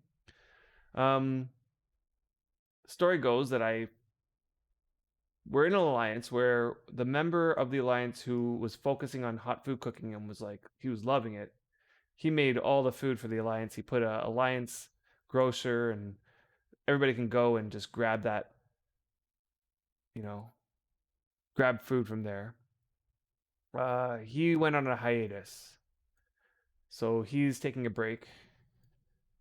I don't know how long he's going to be gone for, and Like he left a whole bunch of food. Before he left, he made a bunch of pizzas. He made a bunch of food, but that's dwindling, and it's not going to last very long. And I mean, food itself doesn't last that long. Like a stack of 100 food, we got a lot of people eating. It doesn't last long at all. And so I figured I did some hot food cooking earlier. I was in the 20s, and I figured I'll work on it. I'll get some stuff going here. And so I wanted to do a few things, and it's getting late, but still got a lot of time. So one of the things I wanted to do was show people this, which is what I'm doing to level up my hot food cooking. So you can see, like, I didn't actually do all that much before. I only got into the 20s, and this is what I was doing to get into the 20s. I might have done this 4 or 5 times at most now. This type of thing. Stack of foods. Yeah, and totally, I'll come visit, and I can drop my full battery there. Yeah, do you guys do sermons there? Do you guys have enough people on at any given moment to do sermons? Because if so, I am down for that. I can bring my priest and my alt, and I could probably just hang them out there. Awesome. I'd be totally up for visiting you guys and hanging out. Am I using pans? So right now, so what I did was I took the raw meat, put them in the pans, right? And here's where you get the optimal gains. You have the pans going, and as the pans are finishing, you're pulling out and putting back in, and then you fill the pottery bowls, and you continue doing both of those at the same time. So you're pulling out of the frying pans, refilling the frying pans, reloading into the pottery bowls, and both are going at the same time. Okay, now I have it at a very suboptimal setup where the pans and the bowls are in the same, and I have to keep scrolling up and down. That's not very efficient. Not to mention, I'm using this strategy, but there's a way better strategy. Okay, and the way better strategy is to have a lot of frying pans in a lot of ovens. So maybe 10 ovens, 100 frying pans each, so that's 1,000. And I would say that that's a starter setup, right? Yeah, and then you basically fill all the frying pans with the ovens cold. Fill all the frying pans, just get everything in there. Just spend all the time, fill every single pan, right? And then you light the forges, turn on your sleep bonus, and sit back and watch the gains. And it's amazing to watch it. At this low hot food cooking, it was just like skyrocketing it up. That's the best way. And maybe one day I'll show that once I get the whole setup and everything. Open skills tab. I think it's already open. What skill are you looking for? Oh, you're wondering why it's open. Why was it open? I don't even know. It was open because I was looking for my body strength, and then I never closed it. Oh, this needs to go here. Yeah. And I'm definitely relaxed about that. I'm not, if I'm like really going for gains and I'm going to spend a good amount of time on it, I really focus on, but here mostly I just want to do one round. What did I spend? 18 minutes of sleep bonus. I might as well turn it off. These gains are going slow. Okay. So now the next thing I want to show. Yeah, and that's not bad, right? Like it actually is longer than 15, like 20 minutes because I have really high the calories, carbs, fats, and proteins, and one of those. I'm going to take this off. One of those makes it so that sleep bonus doesn't go back, doesn't go down. It's like every so often the sleep bonus will come back up. I'm not sure exactly how it is. The idea is it's supposed to reduce the rate at which sleep bonus is being used. So it's going to be a little bit longer than 20 minutes. But definitely not not so optimal. So I could definitely get better than that. But that's not bad. 3.5 points in that small time. Okay. So the next thing I'm going to do is I'm going to make a few meals. These were just breakfasts. And meals are better for filling the CFP bars, and they're also better for giving you nutrition. Oh, this spider. This spider. Okay. So the way I'm going to do meals is I'm just going to take raw meat and I'm going to combine it with a veggie. Okay, and let's just see. I have some corn here. So let's bring some corn over and let's just do 30 meals, okay? We'll do 30 of those and I don't know. It doesn't matter what kind of meat. Something that 30 will bring it down. Let's see. Okay, let's do seafood because there's 41 there. 30. Oh, and 30 doesn't fit. So I'll put 10 more here. Okay, so let's do it like this. Oh, it didn't work. 10. Okay. Okay, I'm going to show you this trick, okay? Some of you might know this trick, but it's a trick. And it's for filling pans. And you can do this with 2 items, you can do it with 3 items, you can do it with how many items you want, okay? By the way, if you didn't notice, this is my inventory. The left one's my inventory, and the reason why is because I feel like dragging towards the right is faster, at least for me, and it could be for some other people, okay?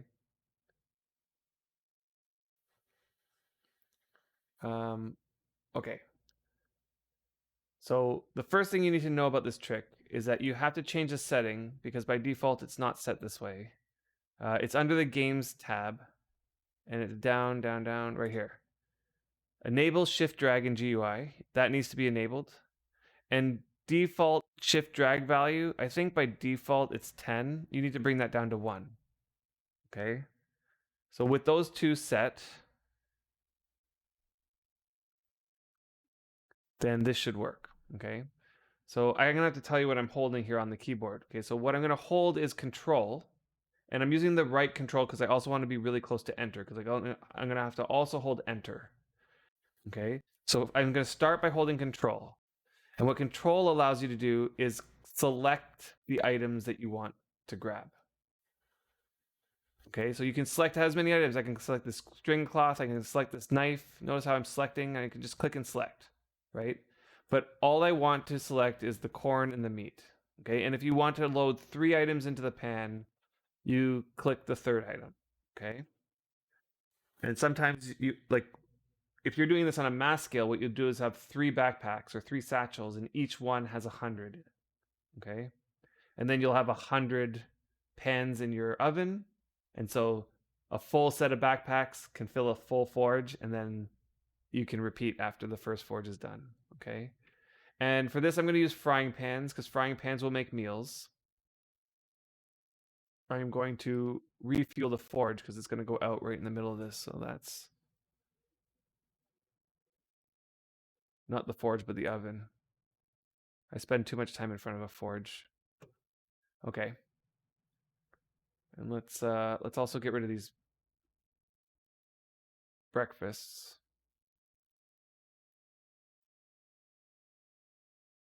Okay, so here I'm gonna make some meals. Okay. So I'm gonna hold control.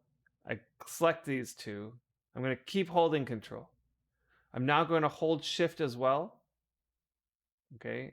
And this part is tricky. So I'm gonna grab one of these 2 items, pull them over to the frying pan, and that's going to open up a little dialog window. And the default is going to be 1, and that's because you set the default in that setting to 1. If you didn't change the default setting to 1, it'll be default to 10 or something like that. And now I'm going to press enter and hold down enter. So now I'm holding control, I'm holding shift, and now I'm holding enter. And look what happened. 1 corn and 1 meat went into the first frying pan. Okay, I didn't let go. I am still holding control, shift, and enter. And I'm going to drag into the next frying pan. and into the next frying pan, and into the next.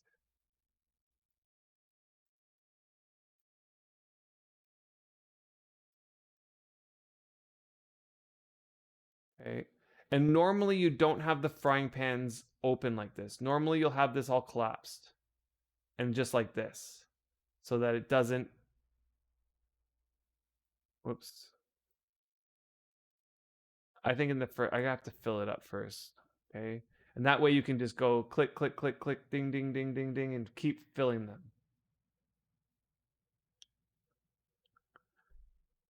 Okay. Now, this is a great way to fill a lot of pans really quick. Okay. Now, what I'm doing here isn't optimal for skill gain. I'm going to turn on sleep bonus only because I have a ton of sleep bonus. And what's going to happen is I'm going to put my guy to sleep and I'm going to wake up tomorrow morning with 5 hours of sleep bonus anyway. It doesn't matter if I waste some. But I wouldn't normally use this for skill gain the way that I'm doing it here. For skill gain, I would do that pan filling trick where I'd have a whole setup with 1,000 pans in 10 forges, and each forge has 100, not forge, but oven. Each oven has 100 frying pans, and I would take 100 meat, 100 corn, and if I needed to increase the difficulty, I could take 100 parsley or something like that as well, or 100 of another vegetable, and I'll just fill the pans in the cold forge. And then once all 1,000 pans are filled, I light them all, I turn on my sleep bonus, and just watch it all happen. Okay, now this meal is a lower quality, but it's going to be a higher, what's it called? Nutritional value than the breakfast. I'm pretty sure. Let's see. I don't know if there's anything. Why isn't there anything that I can use to see what it nutritional value it has? I mean, it says it has a good nutritional value. Let's see what the breakfast says. It has a medium nutritional value. Okay, so the meal is going to give you more nutritional value. It also helps fill the CFP bars a little bit better than a breakfast would. Breakfasts are like low. Yeah, veggie and meat at the same time, and actually, however many items you want at the same time, you can just select them all. You would need stacks of stuff. So like, what I would used to do is I'd have 3 backpacks in my, and I'd have one backpack that had 100 meat, and the other backpack had 100 corn, and another backpack that had 100 parsley or whatever else I needed.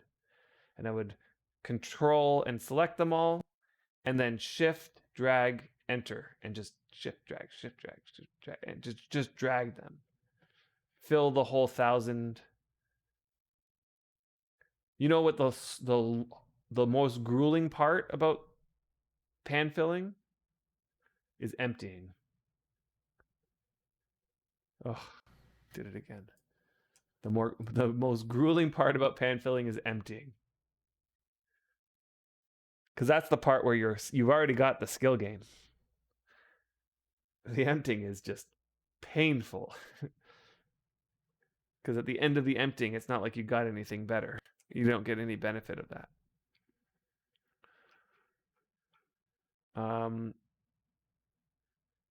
There were times where instead of emptying, what I would do is I would just let the food rot. I'd just wait a week, and then I'd come back and the food would be all rotted, and I'd repeat the whole thing. Fill it all up, get the skill gains, and just wait till next week until the food is all rotted. Yeah, control, shift, enter. Yeah, I know, it's like part of the game, but it's like nobody knows about it except for those people who pan fill. That's the pan filling secret. Do I use a forge or an oven? Right now I'm using an oven, and there's a reason for using the oven right now, particularly for this thing, right? So control, shift, and well, I've learned that you only hit the enter after the first pop-up happens. So I hold the enter, and now from now on, I don't have to press the enter again, okay? So I'm going to show you why I use oven. So they say when you're skill gaining, what you want is that the difficulty of the action is in the range of like maybe 10 or 15 below your skill. Somewhere in that range, maybe 10 below your skill.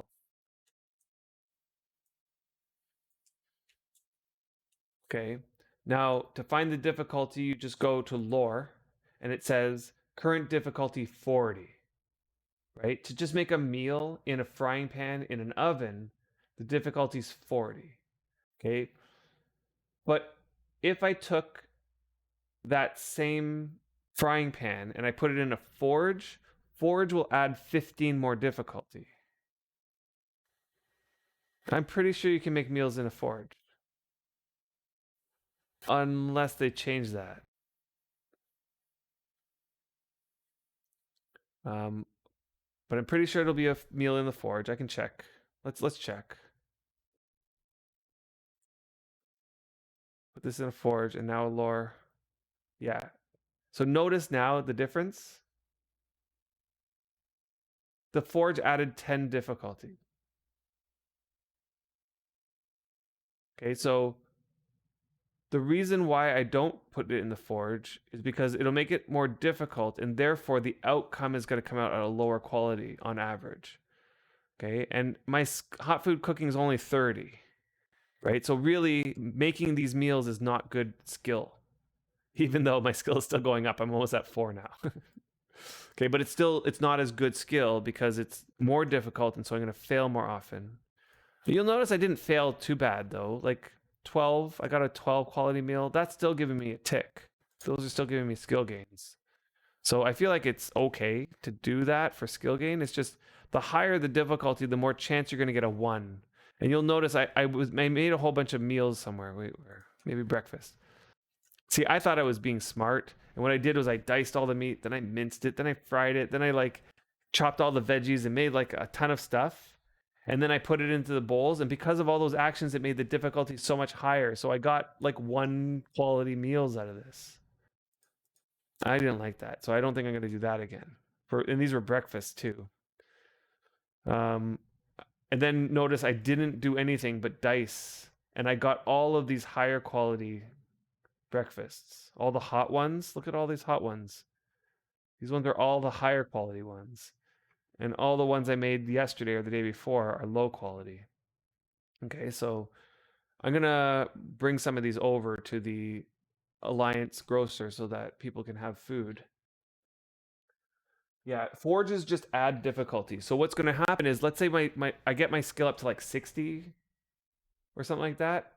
Then I'll go over to the forge and make those meals again. And that's going to help with skill gain. Yeah, exactly. If you're starting out and you're just like at the beginning, yeah, don't do what I was doing before. That's the best thing to start, is just take raw meat, put it into a frying pan. Yeah, raw meat, put it into a frying pan. Once it's done, take it out of the frying pan, put it into a pottery bowl. Okay, for that 1 piece of meat, you're going to get 2 skill gain chances. And yeah, that's the best strategy. Okay, you only need one piece of meat. So just you go out and hunt for a little bit, you get a ton of meat now that the spawns are better. And yeah, once you have a good stock of meat, like we did a ton of hunting at the beginning. And I don't want to say like a ton, like our fight skill is like only in the 20s or something. Like my fighting is 24. So it's not like we did a lot of fighting, but we did enough to collect. And I went over to Antier. Like the first thing I did after bringing back a massive haul, I gave 1,000 of our meat to Antier because he was going to do all the food cooking. And he got his skill up into the 60s with it. And I still have like 500 meat from horse, another 478 from lamb, 200 beef ones. Like it's just, I have more meat than I could use, I think, or now anyway. Like, and I just got 4 skill, and I think I used 100 meat, just 100 meat. And I was not doing this optimally. I could have probably gotten more than that if I... could I have gotten more than that? I did turn off my sleep bonus. I don't know.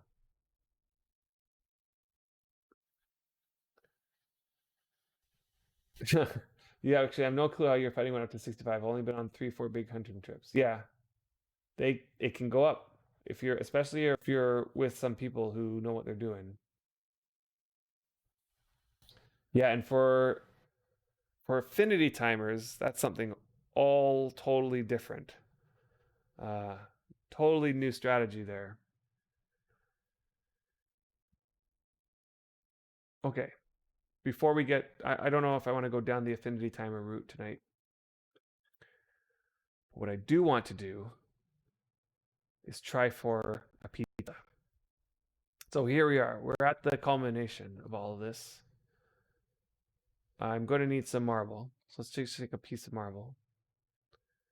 And I'm going to try to make like a big pizza. It's probably going to come out at one quality, but this is all learning because I haven't like literally the first time I ever made a pizza, my whoops, my character that I was making it on already had 99.9 hot food cooking. So I don't even know what the you know what making a pizza looks like at this stage. I really have no idea.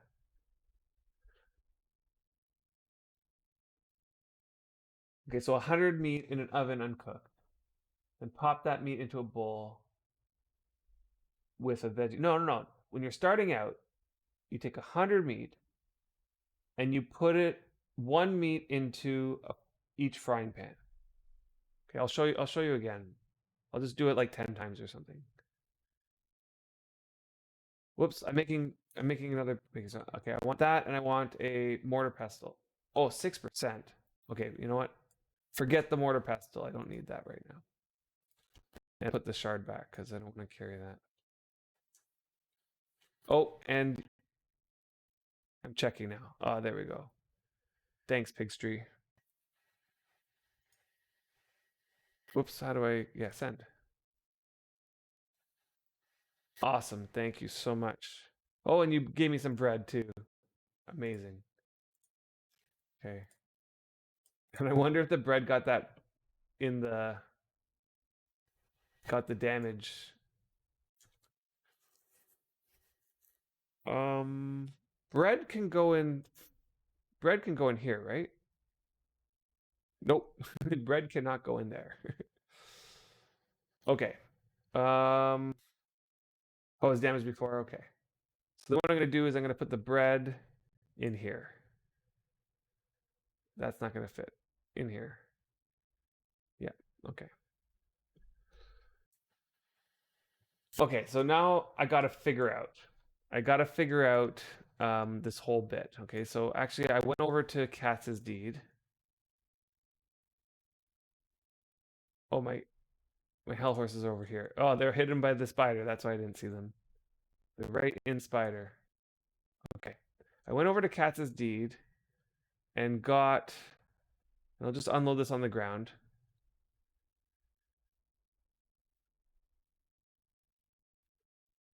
Grabbed a bunch of stuff.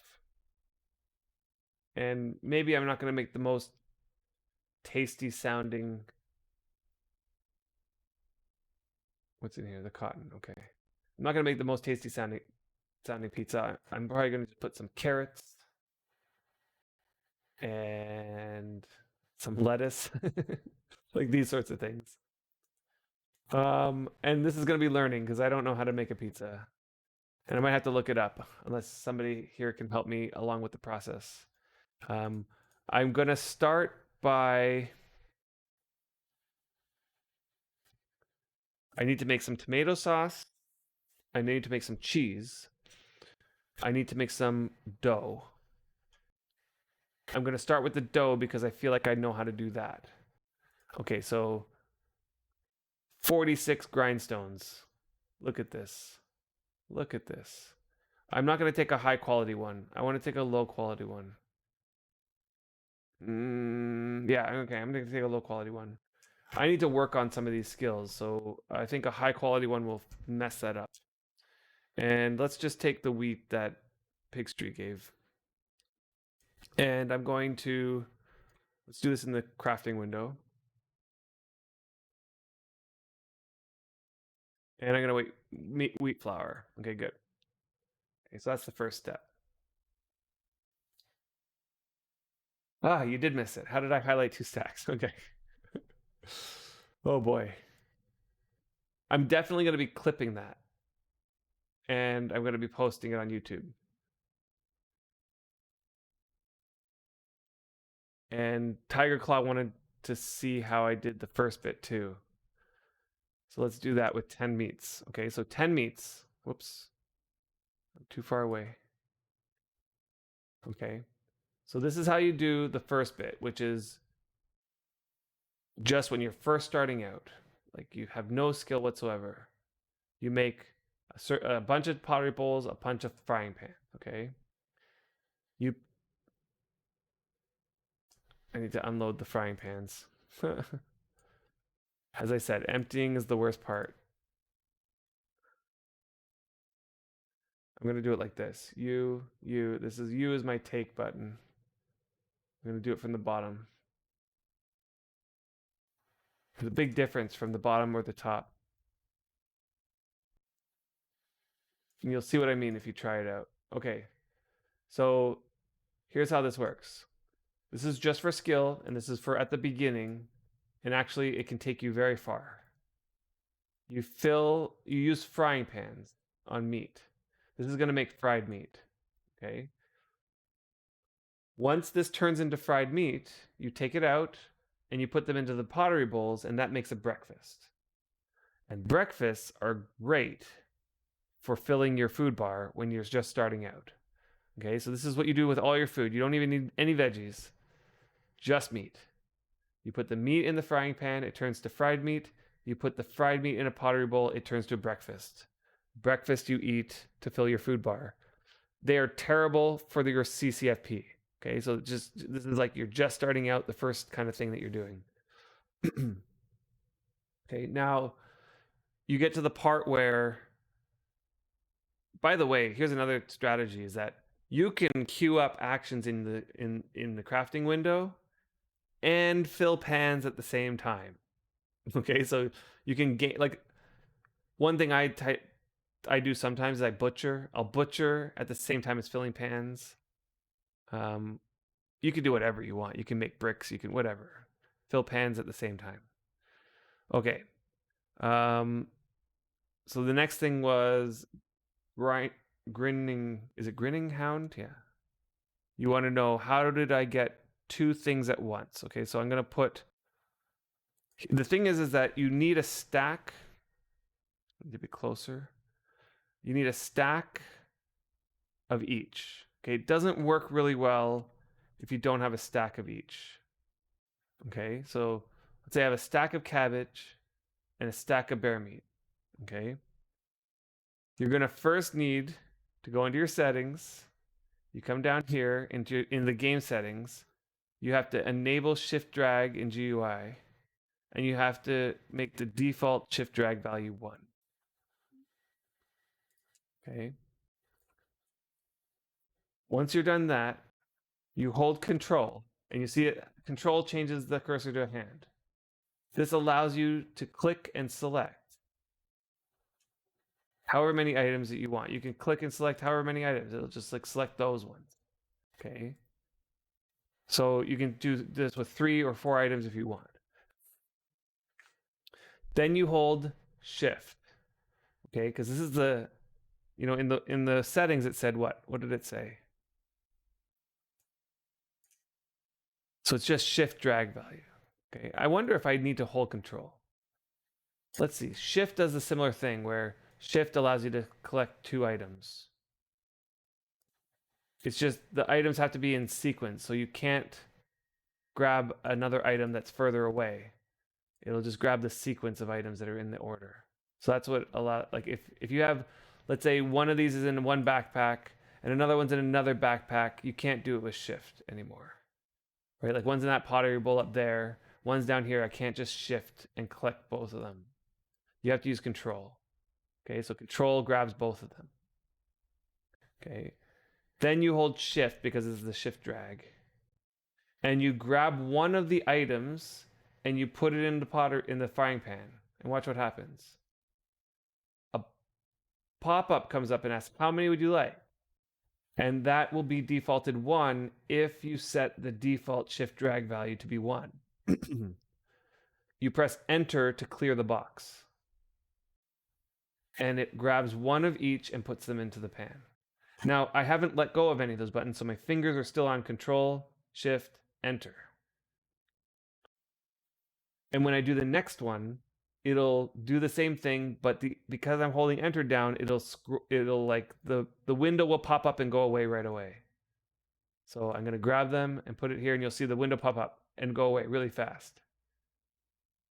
And you can just grab and drag like this.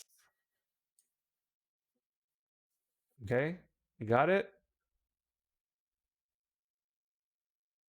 Now that these fried meats are done, I'm just going to grab them using U from the bottom. It's faster from the bottom. And then I'm going to go down and put them into the pottery bowls.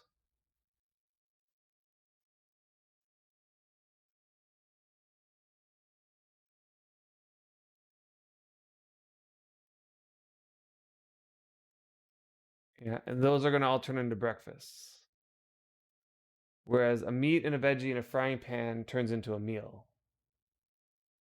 Yeah, no problem. So these are breakfasts. Let's see. I mean, I need a lot of this stuff anyway. It's good that I'm doing this over and over again.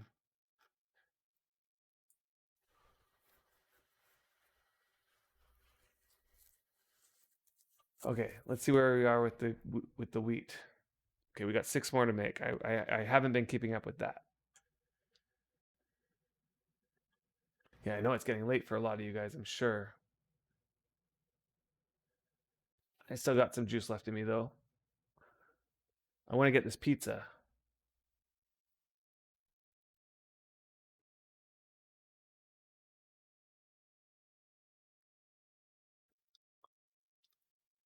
I honestly have no idea how much wheat I need for this. I really don't. Let's see if I can grab that water barrel. Oh, that's empty. Okay, I'm just gonna fill it. I gotta go walk over a little bit. Fill that. Okay. And the last 3 wheat. And we'll see what happens. Now, I know water and wheat flour makes dough. Yeah, 149, yeah.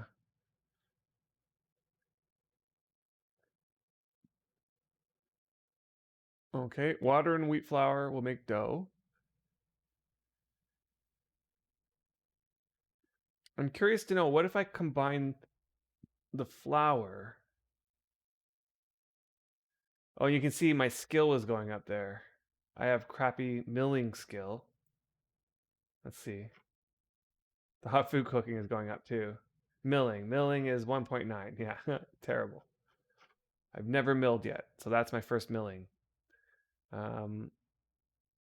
Okay, let's just combine that. Let's see what happens. Can't combine it. Okay, so then I'm going to turn that into dough.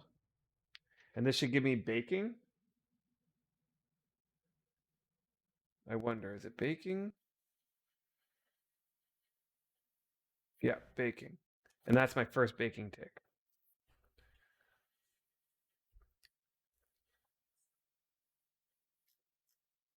Okay. Now I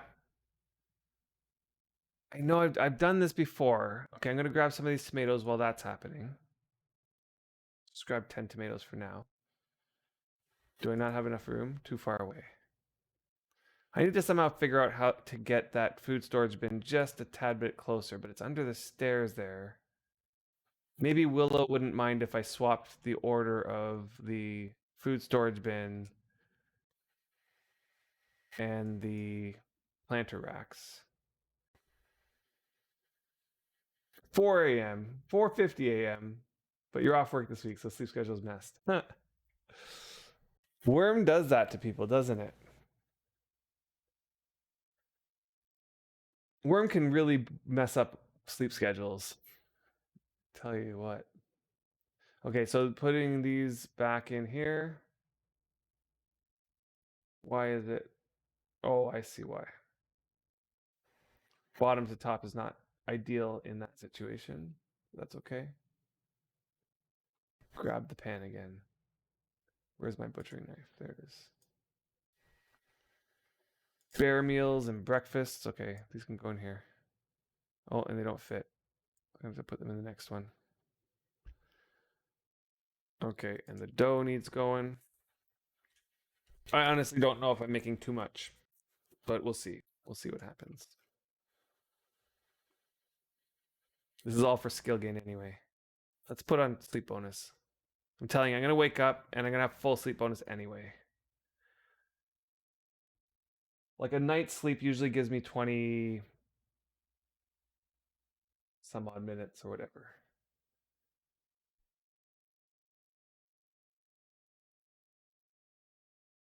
Wow. Haven't gone back to work. That's crazy. I mean, for me, I'm a teacher. So we, around the same time, mid March, we got sent home. Worked from home. You know what's funny is that the live streaming experience that I have, like, paid off 100%. Because now I'm teaching students from home, over online, right? I'm teaching online, and they're at home, and I'm at the school, but most of the students that I'm teaching are online, and so I just have such experience with this that I had no trouble transitioning to streaming myself to them and teaching.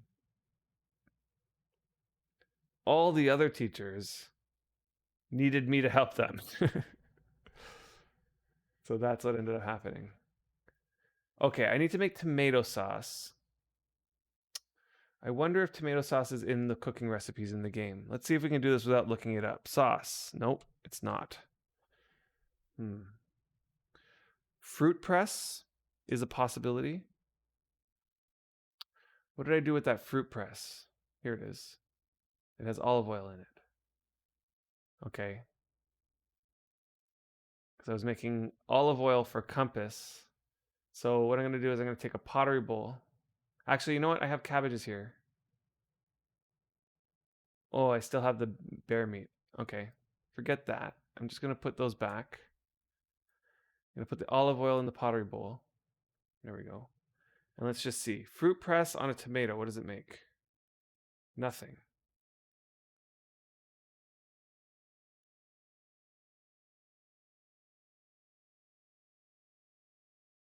Anybody able to help me with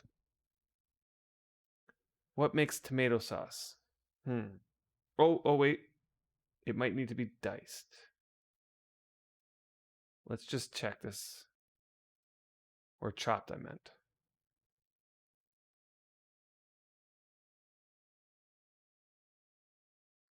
And then, no.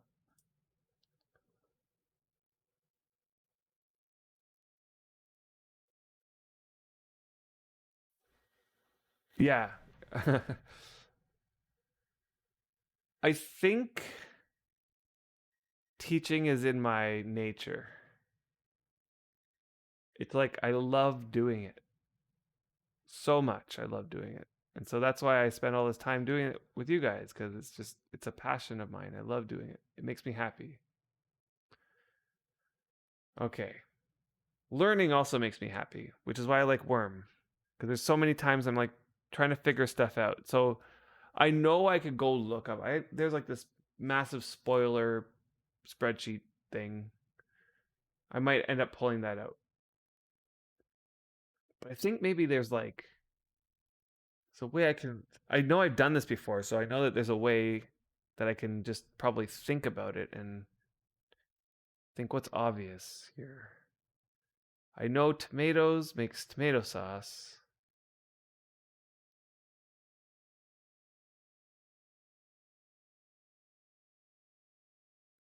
But fruit press didn't work. Oh. There it is. Yes, yes. Tomato, garlic, herb, pottery bowl. Okay. So let's chop these tomatoes. Actually, let's check how much garlic I have. And maybe if I don't have that much garlic, I have 7 garlic. Okay. I'm gonna go check to see. You know what? Let's just make the 7 garlic. Let's just use that. I'm gonna go all out and chop all of this. I'm just gonna use 7 tomatoes.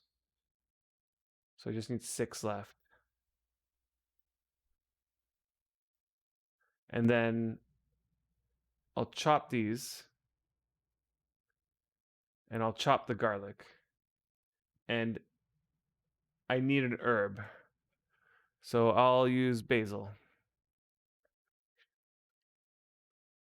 Because there's lots of basil there. Thank you to Willow, who has been doing a bunch. Okay, vinegar is... Oh, okay. Tomato, onion, fennel, ginger, for ketchup. Yeah, that's okay, cheats. I'm okay with cheats. It's just sometimes, like... I think I could figure it out, but I don't think I'd ever would have remembered tomato with garlic and an herb for the sauce. And ketchup, what's ketchup for? Can you put ketchup on pizza? Is that a thing? And use a fork. I'm gonna need to make myself a fork. Okay, so let's just chop it. Choppity choppity. I'm gonna need a pottery bowl, which I need to figure out what to do with this olive oil. I need to put that olive oil into something that I can peg or something. Does oil go bad? Do you know? Anybody know if oil goes bad? Like if I just put it on the floor or put it in a chest, will it become decayed? I don't know about oil. I kind of feel like, yeah, I think for oil, it just stays good. Oh, it does decay? Okay. Because so far it hasn't. I put it in the oven and it hasn't. Or maybe it was in the fruit press, which was on the ground. That's okay. Even honey goes bad, huh? That's not good. Okay, so that's not bad. Like 10 damage after a worm year. I mean, a worm year is what, a month and a half or something like that. 6 weeks.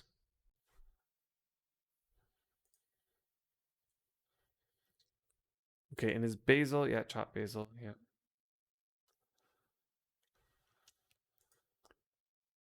Okay, now I know it all goes on a baking stone, but let's see. It's like, I'll make the passata. I'll make some cheese. I need to make a cheese drill. Okay, still got some time to do all that stuff. Let's look up cheese drill while I'm at it. Oh, watch cheese drill be fine carpentry. Of course it's fine carpentry. And of course I need a bladder. And 5 planks. Okay, well, it looks like I'm working on fine carpentry. What is my fine carpentry? It's not good, that's for sure.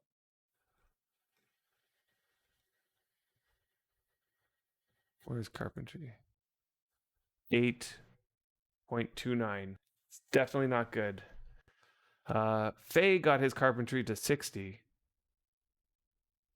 So his fine carpentry, yeah, he made it. He got his fine carpentry to 60.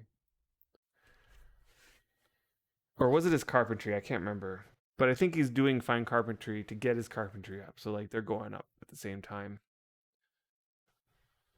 Okay, so I'm gonna need to make a fork. So let's see here. Let's just grab a lump and bring it over to the oven since the oven's already on. Okay, that's gonna burn for a long time. I'm gonna need a bladder and a shaft. Oh, bladder is gonna be over here. We got probably a ton of those. 289 bladders. Okay, a bladder and a shaft. Shafts might be here. No, not these shafts. Oh, goodness. Where's my cart? Put my cart back. Oh, wait, no, it's not in my cart. I remember I loaded it into here. Whoops, not into there, into here. Expand these. There's some shafts in here. There we go. There's a shaft. And what was the other thing? 5 planks, 2 sprouts, 1 small nail. Okay, 5 planks.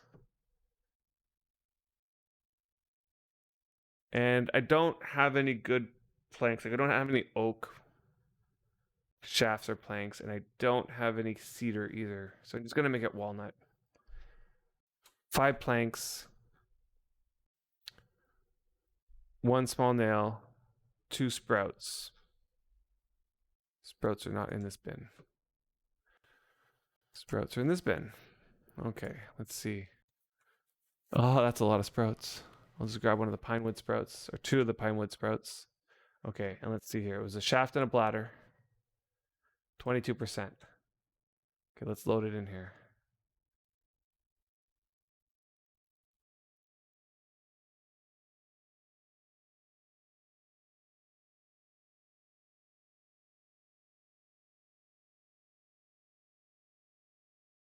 Okay, but I got, yeah, every time you add to liquid, it resets the damage. Like one strategy, like let's say this oil gets damaged, what I would do is I'd use a measuring jug and just pull out like a tiny bit and put it back in, and it'll lower the it'll lower the quality slightly, but it'll work. Okay. Let's put in the sprouts. Oh, fail right away. Fail, 9 damage. Fail, 7 damage. Holy crow.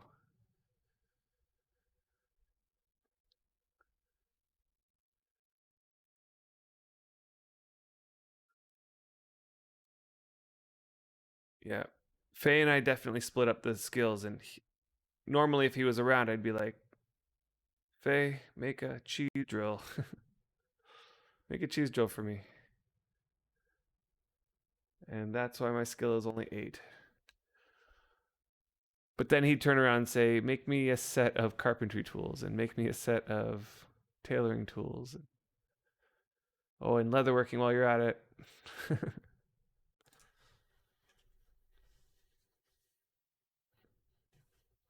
It's okay. I think in 8 minutes this will be done. Besides, I have to wait for the metal to heat up to make the fork. And this is what Worm is all about anyway. This is where the fun is.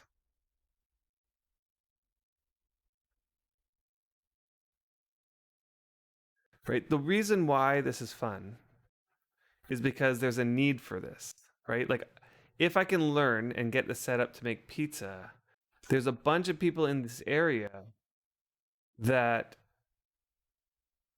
wow, there's a whole bunch of people in the area. What? And Zek9, you're around. What's up? And a bunch of people in the area. Anyway, there's a bunch of people in the alliance, and we need food. And so I'm on a mission to figure out food.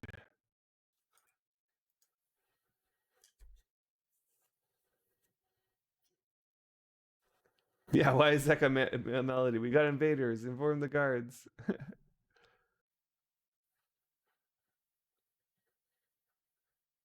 Yeah, the fun. Yeah, exactly. The fun's going down the rabbit hole. Exactly. Totally love this. Oh, they're off. They're just exiting local. They're sailing by. I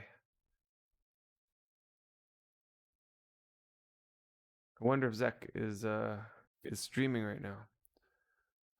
Okay, what just happened? They went in. We got a small nail, and then the 5 planks. And then by now, I think the metals. Yeah, the metals heated up.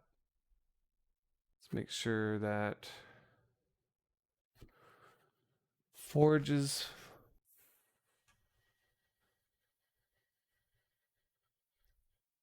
Need to get a little bit closer once this is in. I'm going to check that the forge is still going strong. Looks okay.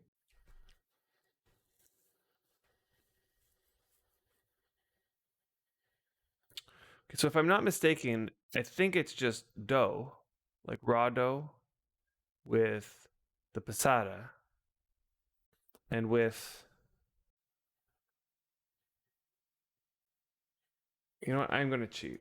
I'm going to cheat. So I'm going to show you something.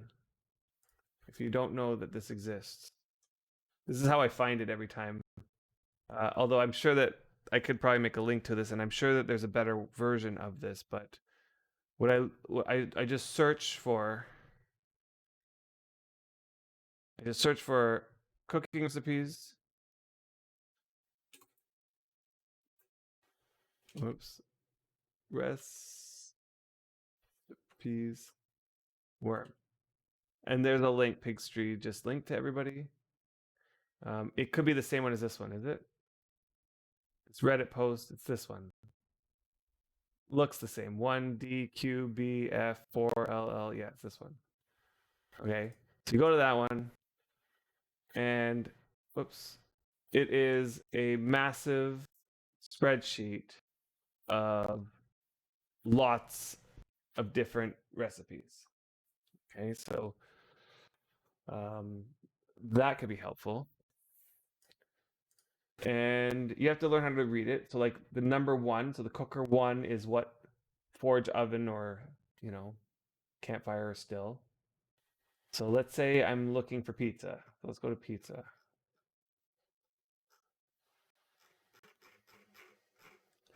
And I think it's Full House Pizza, right?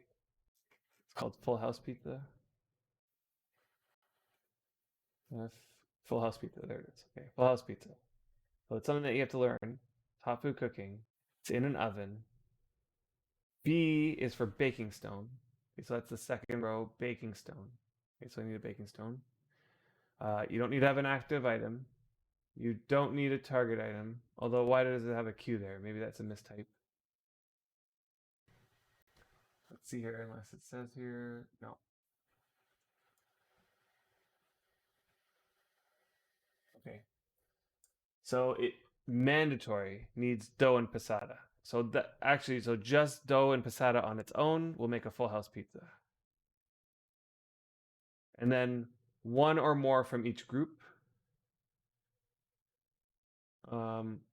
Oh, so it needs dough, passata, and one or more, right, of these. So one chopped veggie, chopped any herb, any cheese, ground any spice, bacon, sausage. And you would do these things to increase the affinity timers, okay? Sausage is a great one because sausage on its own has a whole bunch of stuff you got to do, right? And the more things, the more actions you do, like the more chopping and combining and creating things, the more that goes into the final meal, the longer the affinity timer. And so the reason why pizzas are great for long affinity timers is because not only is the dough has stuff that you have to do to it, you also have the passata that has a bunch of stuff you got to do. Then any of these, you chop these things and you make the cheese. So the cheese has a whole bunch of stuff. And the sausage is like a whole ordeal on its own, right? The sausage, you need a bladder and you need to fill it with minced meat and breadcrumbs, and then you got to cook it to get the sausage. You can chop that up. The bacon as well. The bacon, if you put bacon on it, you just put all this stuff on. And then you get a 4-hour affinity timer for one bite. As long as your skill is good. Right? My skill's no good. My skill's only 30. So you can put much more materials into a pizza on a baking stone compared to filling a bowl or a frying pan. Interesting. I haven't experimented with the length to which you could put stuff on a pizza yet.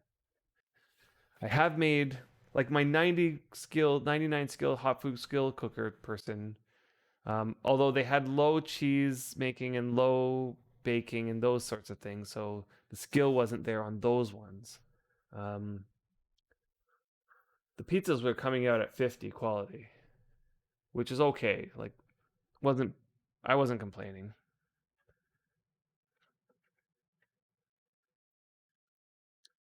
And there's Kilos.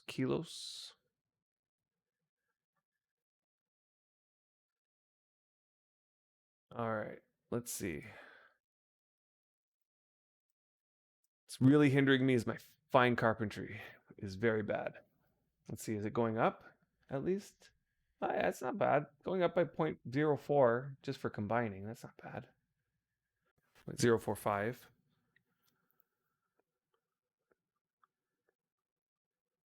Just rarely.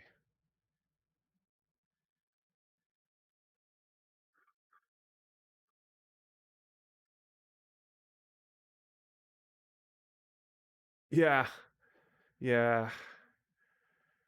Mm. There's a reason. And the reason is the person who invented this whole cooking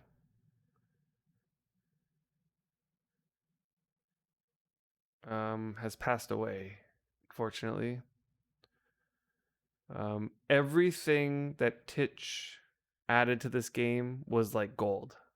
She just had a magical touch for design, and she was also brilliant at coding. So she was able to come up with solutions to problems that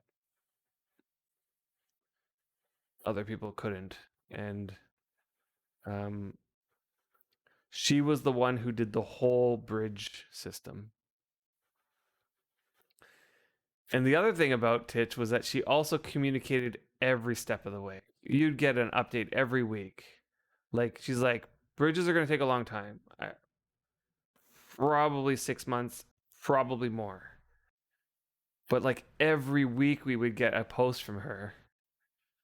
Here's what I'm doing. Here's the problems I'm running into. Here's the like she'd have like this whole organization of all the features, every last detail of every last interaction that that you could have with bridges was like laid out in these massive posts. And they happened all the time. You would get maybe not every week. I'm exaggerating, but yeah, Titch. She was a volunteer dev, by the way. She wasn't paid. She was just a worm player, and you know, a long time worm player. And she knew how to code, and she also had a knack for design. And so she added lots of different things that are now considered major features of the game. Um, so the major features that she added were bridges. So everything related to bridges, everything from scratch was hers. Underground building. So the building was already in the game, like the multi-story and stuff like that. Overground was in. She made it so that you could do this underground. And then I remembered vividly. She had said, I'm trying to get bridges underground. I can't get bridges underground. Like things are messed up with it. She couldn't figure out. And then like 1 week later, she posts that she had like an epiphany and figured out how to get bridges underground. And when she said that, I was like in heaven. Like multi-story buildings plus bridges in mines, those two alone, like combine that, just opened up all the possibilities for me. And I just was like, yeah. Did she do fishing? So she started the fishing update. So she had the whole design process, the design, and it was a rough sketch. It was early in its development when she was designing it. She wasn't anywhere close to implementing. It was all like thoughts and written out notes and these sorts of things. And then she got really sick and passed away before putting it into the game. And so that sort of shook the dev team because Titch was like on a roll. She was on a roll. She did Bridges first. That was her first major one. Like she did a bunch of stuff before that, but Bridges was like the everybody. She put it on the map, and then she tackled the underground bridges and underground buildings. I mean, and then she got the bridges working, and she added the double wide tunnels, and then she did the cooking, right? So every aspect of the cooking system that includes adding bees and the honey system and all the new fruit trees and all the like everything related to cooking, of course. But like there were certain things that were in the game already, like making dough and making bread was already there. But it's like she took that and incorporated that into all other sorts of things. I mean, there was milking in this game, but there was nothing that you could do with the milk. Like milk was useless until the cooking system.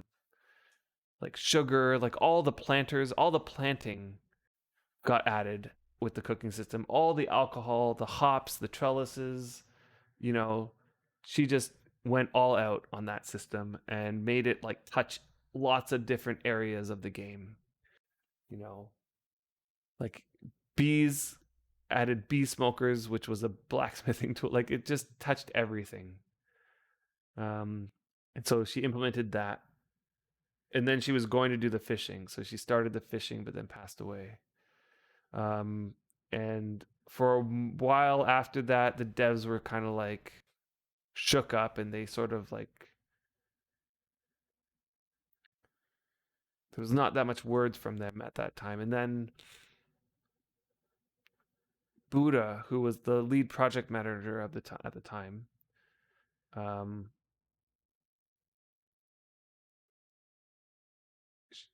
he took it upon himself to finish the fishing system. So he and it was like a passion project, you know, like you can imagine he's like doing it for Titch. It's like her legacy, and he's wants it to be in the game to finish it for her, right? So that happened. Um, I mean, I applaud him for the effort that he put in. He put in a lot of effort, and I definitely think that his heart was in the right place. Um, but part of me felt like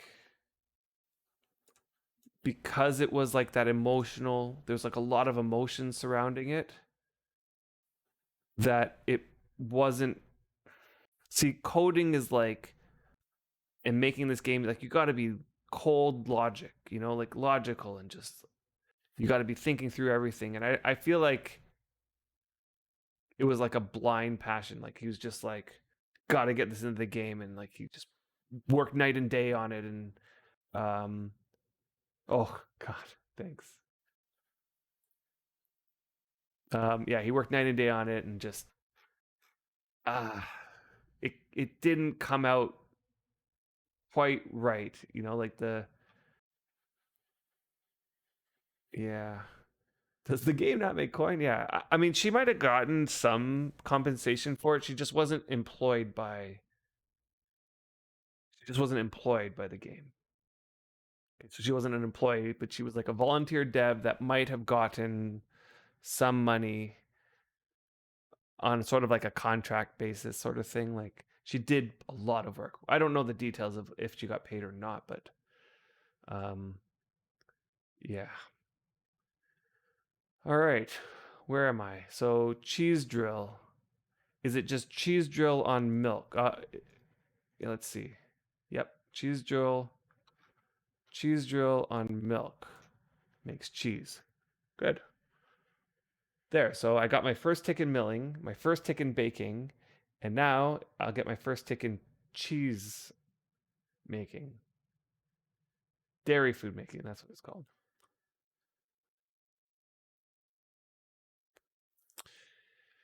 You know, some people like it actually. I've seen some people go all out on it. It's a little tiny bit clunky, but probably in the same way that cooking is clunky. Like like there's clunky in a good way too, right? Like this is clunky because like just look at all the micromanagement that I have to do. Like compare this to the old cooking system, which was literally like I'm not exaggerating when I say that The old cooking system was just meals. One meat, one veggie. That's all you needed. And that got you everything you needed. That one meat and one veggie gets you 90 plus nutrition, fills your bar, no problem. That's all that was needed. That was the extent of the cooking system before it was changed.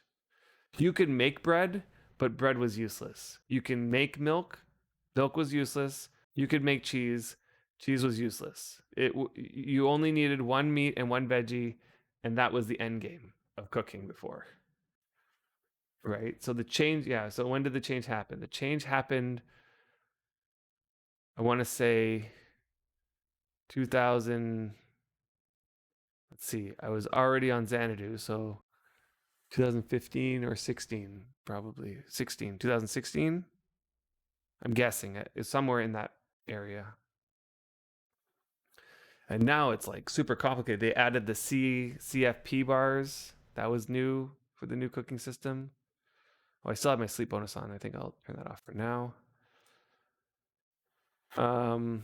Yeah.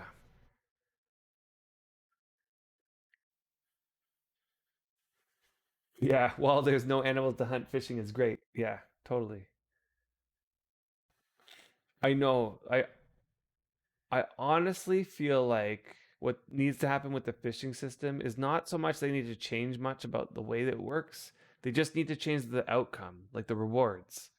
Like there's a bunch of things that happen that are just silly. Like you can go spear fishing and you're literally there with your spear and you're waiting for the fish to come, right? And that wait can happen for like a good 15, 20 seconds. So you're waiting for the fish to happen. And then you go to strike at the fish. And because your skill's crappy, you hit your foot and you get wounded. And you're wounded like you're actually wounded because you hit yourself in the foot. It's like I understand they want to add these like fun little things, but God, that's got to be so frustrating when it happens. Right? Like, who wants that to happen in this system? Like, it doesn't make sense to me. Okay, where am I? I got dough. I need to make the passata now. So, uh, in here I have the. Oh, it's already here. I'm going to grab the lump. I'm going to create a fork. For that, I need my small anvil. And, oh, there's that. I feel like this is a bug, right? Like I go to try to put the lump, I press B, Control B. That's my add to crafting window. Then I go to try to add the small anvil, and it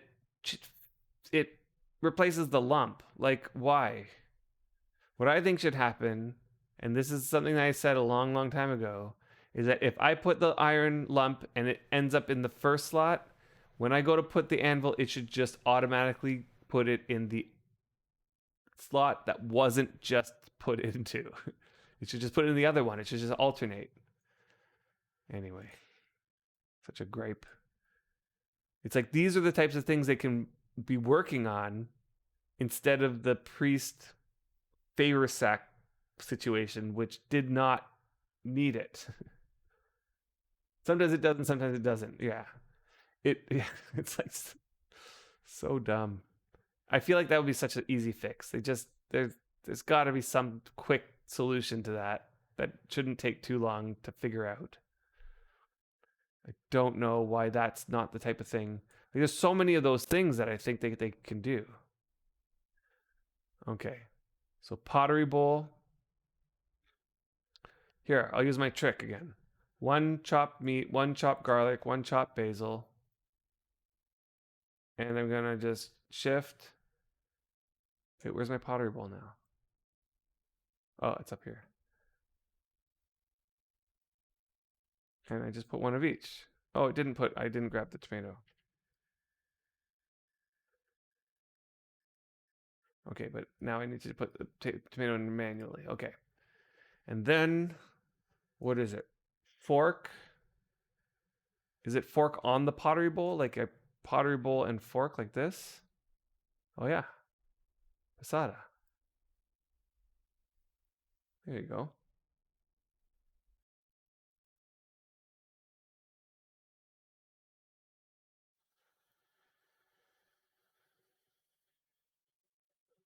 Okay, so Esham asked a question earlier, and she was definitely a superstar. I said that.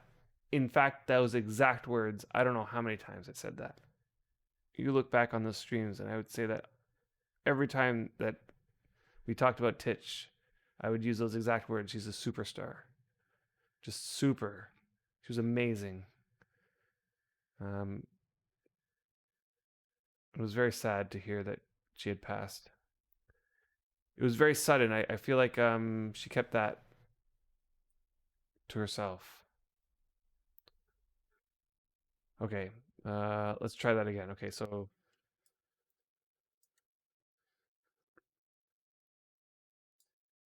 put that in there and just this. Okay, there we go. So now the flow is just use that trick, put it up here, click create, put it up here. Okay, yeah, okay, I got it. Oh, and I gotta empty it. That's what, gotta empty it. And then okay, so that deselects it, unfortunately. And why did that deselect the basil? There's something weird here with this, but that's okay. Okay, so I got cheese. I'll put a chopped veggie on it.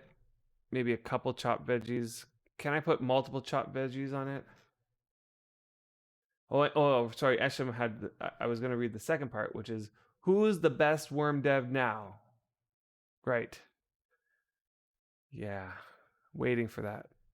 The dev team is really small. And I know that there was a lot of people hoping that they would expand the dev team, but they didn't.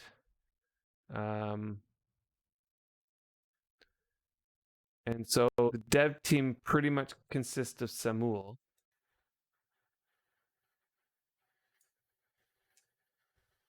Yeah. Samuel, who is the lead project manager. There's Saruman, who is the art developer, so he makes any artwork. There's a lot of room for expansion here, I think. Then there's Retro, who is the public relations officer. There's Keenan, who is. I don't even think Keenan works full time. He's a part time dev, or he might even be a volunteer dev. And he does all the networking stuff. There's Ozimus. I'm not sure if he's paid either. I could be wrong. He could be paid. And I think he does all the web stuff, like the store. He did the work on the store, and I think he also created the maps. He creates maps. Like he's well known for that. Who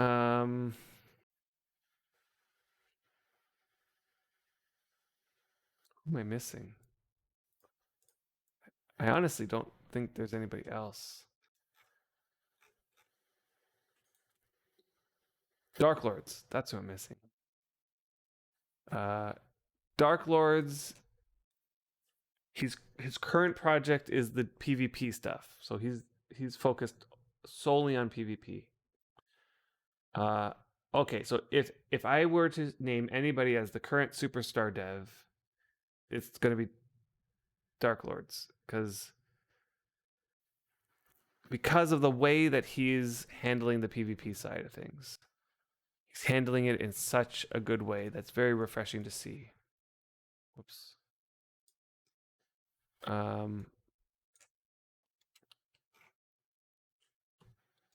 Fire's gonna go out. Yeah. In the sense that he has a very good scope of the big picture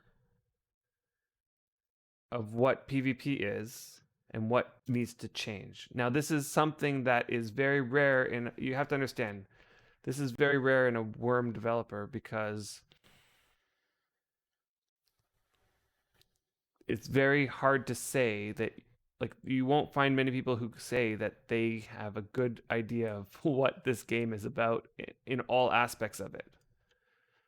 Like some devs understand the PvE side, some devs understand the PvP side, some devs can't wrap their mind around PvP, for example, like all the ins and outs and the details. But Dark Lords is doing a really good job over there, I think. I'm not a PvP player, so I don't know precisely, but from my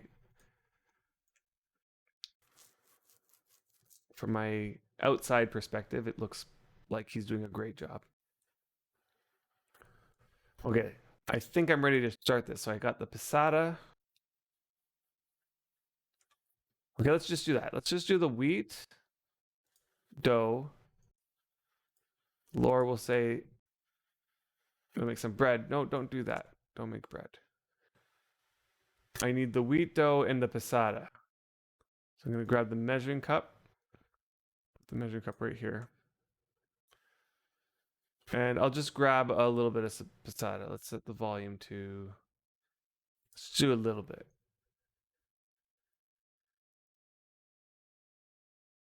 Just so it doesn't make bread when I do this. And then it should tell me.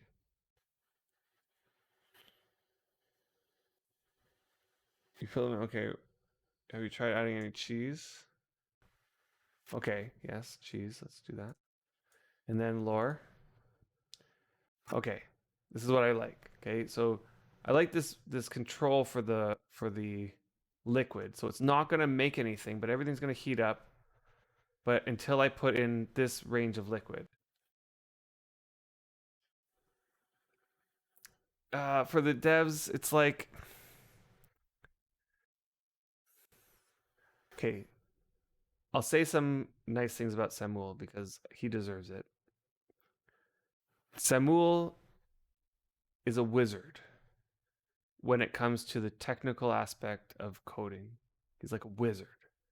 He's the one who added the way that the water looks. And I don't know if you know what the water looked like before, but it looked horrible. And he added this new water that looks like great. And at the same time, it added zero impact to the performance of the game. That was amazing. He then also added all the normal mapping to all the textures. And that made the game look great. He added a whole new shadow system that made the game look amazing. He added the volumetric lighting, and I feel like I'm missing one more piece to that.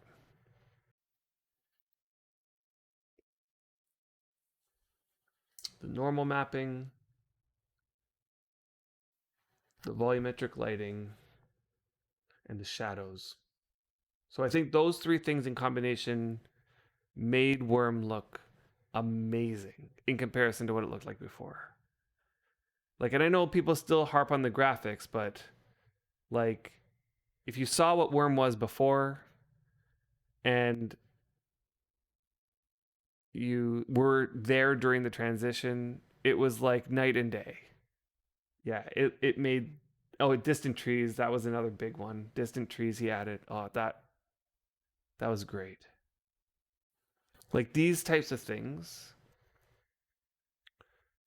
seem to be Samuel's like forte.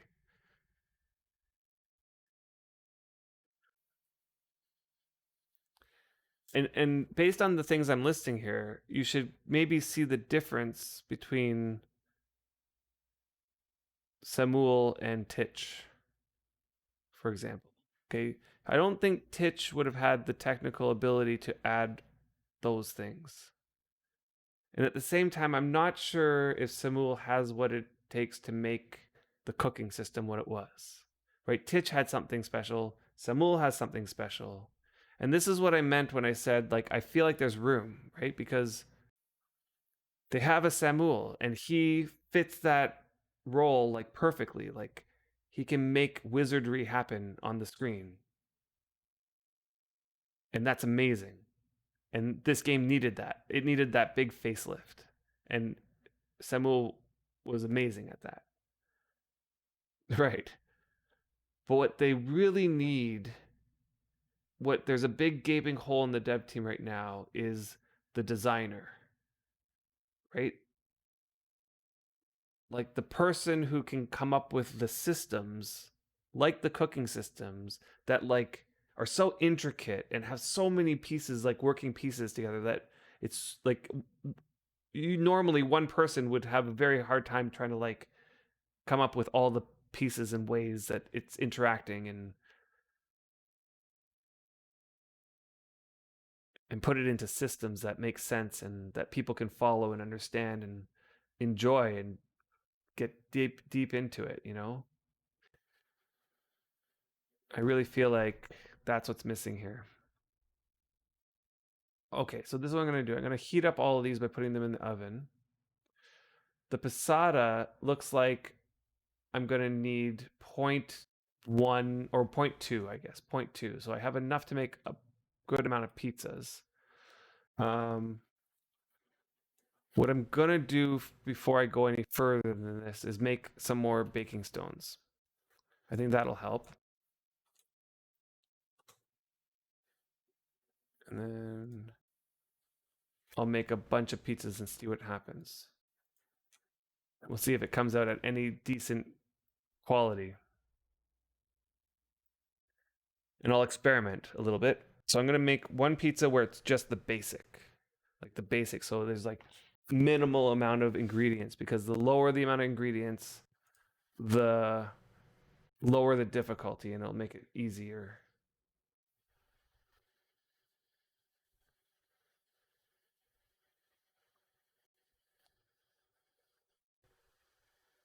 You'd love to see some calculus if they introduce a new system, even if it's just rudimentary integrals or derivatives. Yeah, I honestly don't. You know, this game is built upon a big. There's a lot of math in here. There's a lot of mathematical structures, but nothing. There's no calculus. So a lot of it is statistics and discrete math, and then there's a lot of, well, it's statistics in the sense that there's like probabilistic distributions. They tend to like to use quadratics a lot in this, like x squared functions. What I'd like to see is a variation on that. I don't know if quadratics is always the best way to go, but they've used them in a creative ways. I like maybe some rational functions might be better. But anyway, maybe. Although I saw this one game where the whole thing was about teaching you calculus. But yeah, so Tiger Hall, you're saying, I think that you just work on getting those bugs out of the game. Yeah, yeah, 100%. Right. This is also the problem, is that they don't really have a dev available to do that. Right. Like you heard who I listed, right? And the from what I understand, the only true real coder of the client, like the client coder, is Samuel. And it's like one guy has to do everything. And he's also the lead project manager, so he's the one who's overseeing the direction of the game in that. And it's like the team, like what team does he have really? Yeah, I know. I'm definitely dragging this out. I'm not in any rush. No pizza, but let's see. We're getting there, right? We're getting there. This is about the journey, not necessarily about the destination, right? Okay, so I made a baking stone. I'm gonna make a couple more.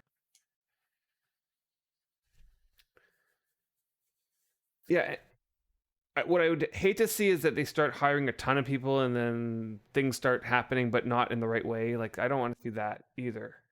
They need to get the right person in there. They need to find that right person.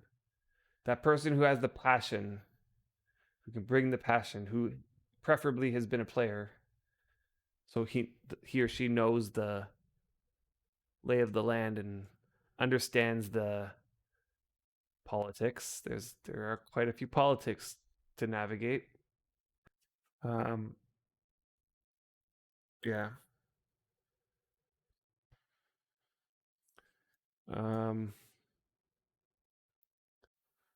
Now, one person I think who has the potential to be that person is Sindusk.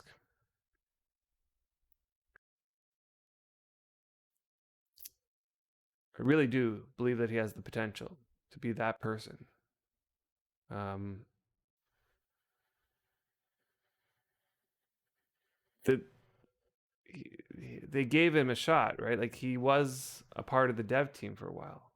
Yeah, he was. Um, and while he was on there, I saw, the beginnings of it, right? Like he had the passion, he had the drive, he had the capability. He was great at designing systems. He's extremely intelligent. And I chatted with him a couple times recently for the first time. We haven't really had any contact before that. And he reached out because we were discussing. Oh, he caught the last end of our stream last week. This is recent, like last week. He caught the end of our stream last week when we were playing chess. And we were mentioning something about something. I can't remember what it was, but it piqued his interest. And I mentioned like we had just finished discussing a whole bunch about his post that he made with this idea about Jackal. And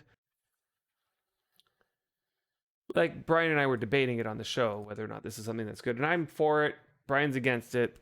Whatever. Reasons were said. It was fair debate. And Sindusk like I told him that while we were on stream, and he went and watched the segment, and he reached out to me and basically said, like he appreciates that we were talking about it, and that he thinks that Brian had fair points, and that it might not be something that the devs should be working on right at the moment because it's more of an end game thing.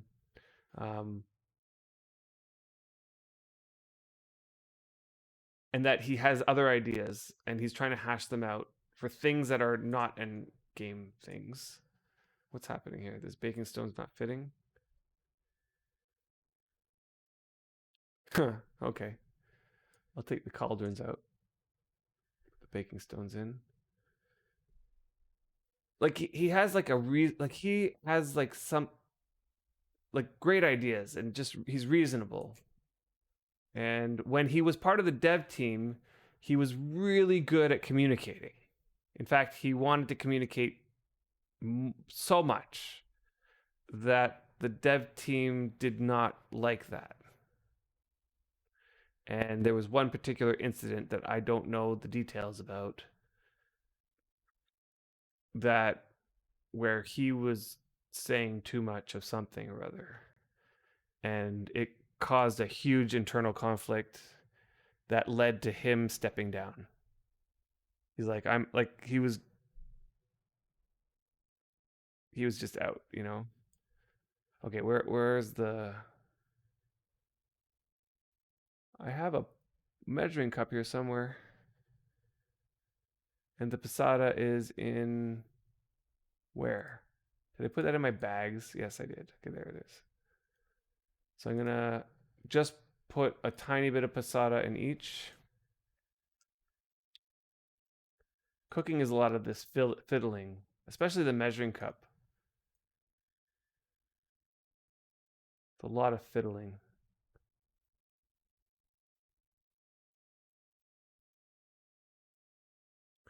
Okay, what was the lore on this again? Okay, so I can put in 0.2 and that should be good. Okay, so let's put wheat in each one. And I'll take a look at what you guys are saying.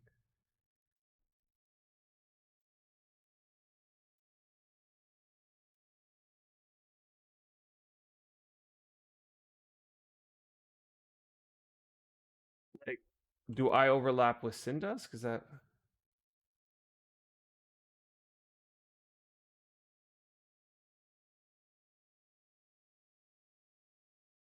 Yeah, and you feel like Syndusk needed a counterbalance. Like he's shines in the presence of others in discussion. Yeah, like man, like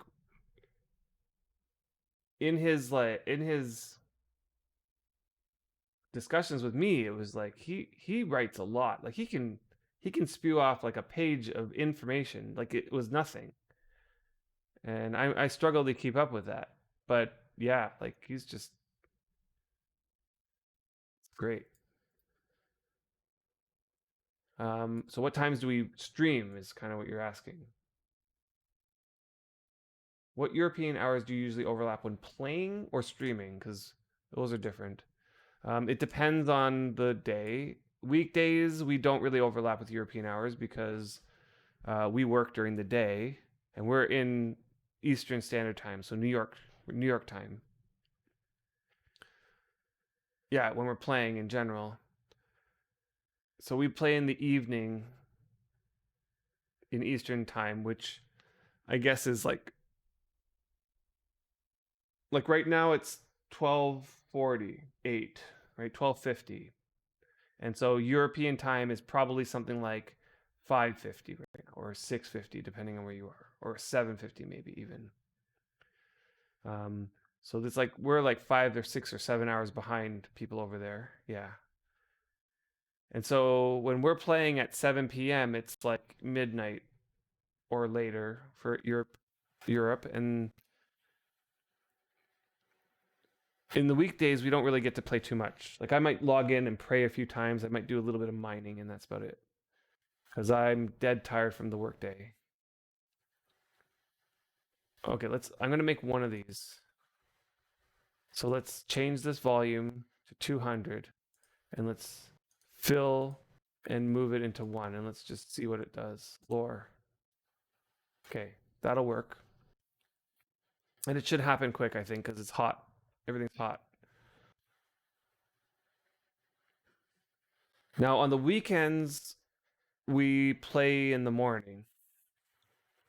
So that might overlap. So and it depends on the weekday. Like it's we don't play consistent times. Like I have a family, I have two kids, and they're up in the morning, and so there's some weekday mornings we get up and we go out, or I hang out with them. Nice. There we go. Our first pizza. I have pizza added to my cookbook. Awesome. Okay, so let's taste that. I get insight about fletching. Let's see what it does to my bars. Okay, so my CCFP bars. Uh, let's keep it open like that so I can eat and watch them. I don't think they're going to go up very well, but we'll see what happens. Not very well at all.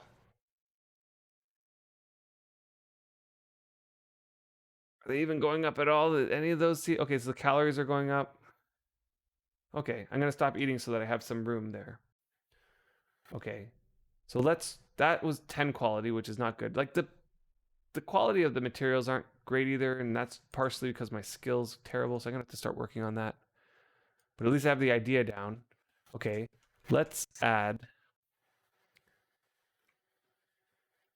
What did I do? Oh, here it is. Okay, let's add a pumpkin, and I'm gonna chop the pumpkin. Yeah, thanks. Oh, for the sermoning, right, right.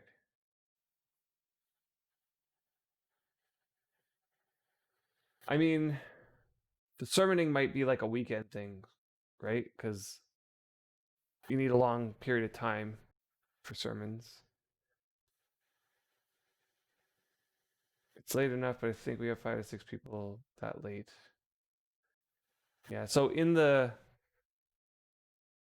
on the weekends, like I might be able to sail over and um be there for the morning or whatever, and just leave my tunes on and be there for the whole day.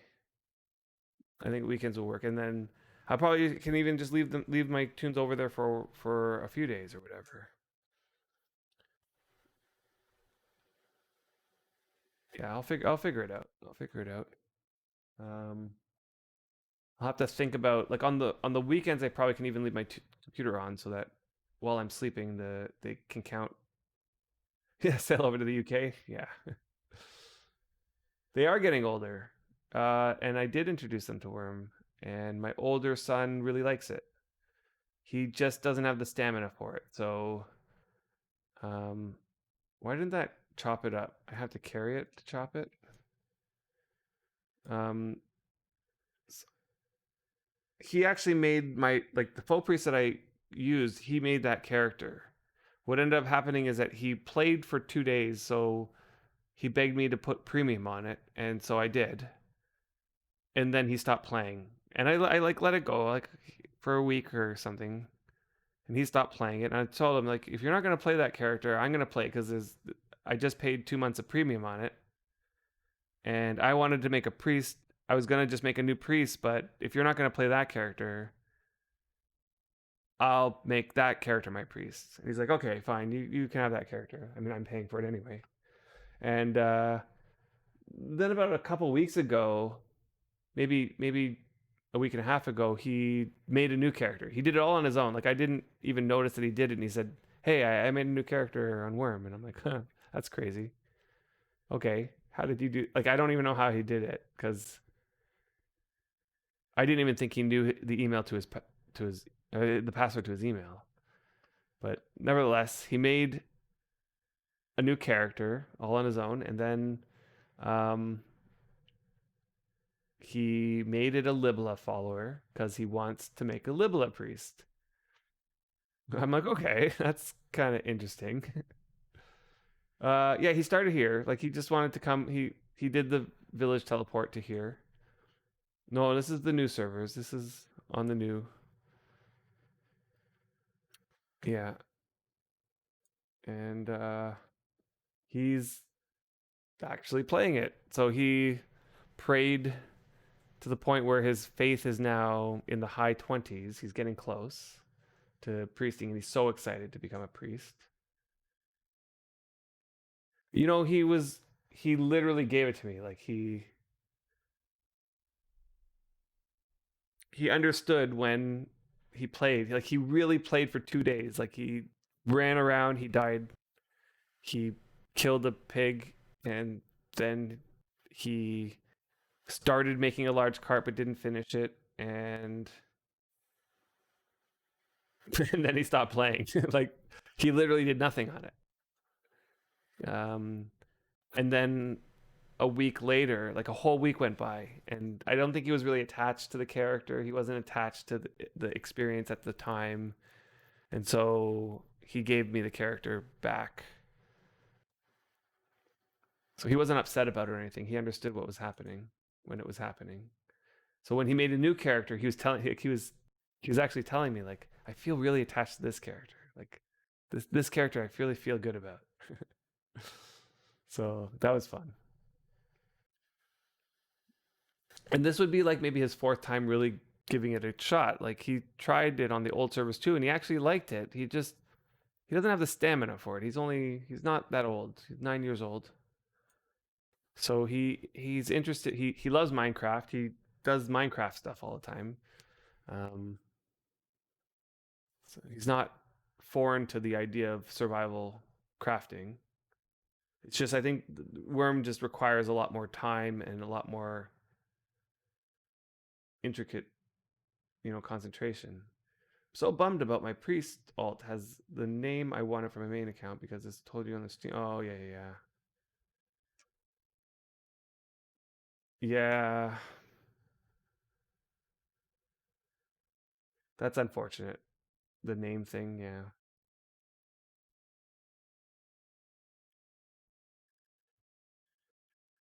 And that priest alt, I assume you got premium on them. Yeah.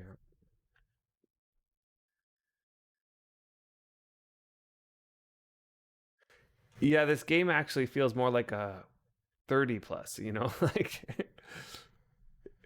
Yeah.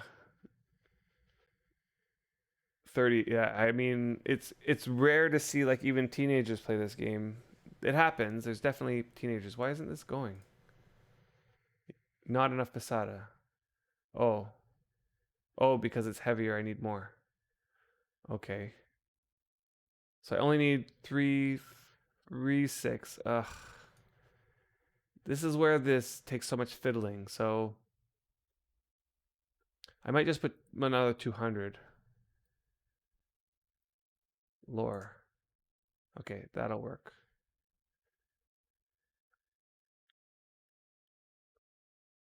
Yeah, numbers. Yeah. I'm not a big fan of numbers on names. I like the name. I haven't found it too difficult to find. Yeah, you can do that. I mean, you should see Antirg. He has an alt army. Like when he was playing, we were having sermons here every day because he had 6 alts in his main, so 7 tunes, and he named them all something kind of close to Antirg, like Antorg, Anturg, and then he then named a bunch with Antirg with an A at the end, Antirga, like these types of things. Okay, this one's higher quality. Um, toys. Let's see. Okay, that's making the calories and stuff go up a little bit more, but the proteins and the fats aren't. I wonder, like, I might need sausage to make the proteins go up. And ultimately, I need higher skill. That's really what the problem is right now. Is my skill needs to go like 50 or 60 or something like that, because these difficulties are 40, right? And I'm below that. I need to be like a good 10, 15, even 20. Like the higher the better, really. But I need to be above it, above 40. Okay, let's keep going. Let's try something else. Let's do one where I'm putting one of each of these in there. And I need to put them in my inventory, and I'm going to chop.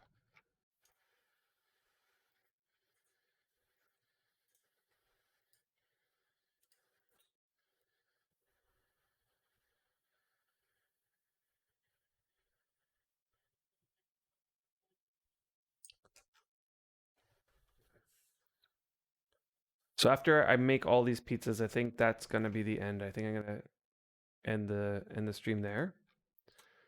It is getting quite late. It just hit 1 a.m. for me. Okay, let's see. Now we need 500 grams. This really eats up Posada.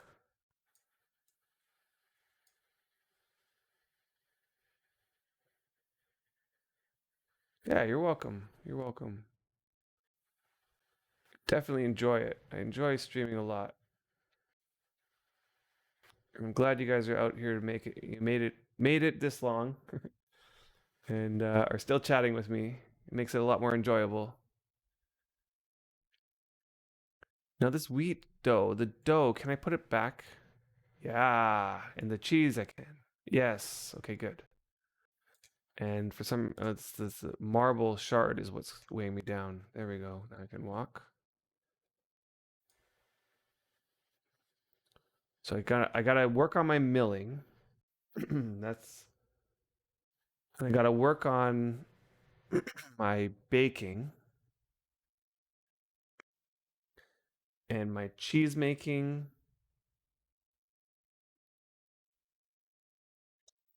That's a lot to work on.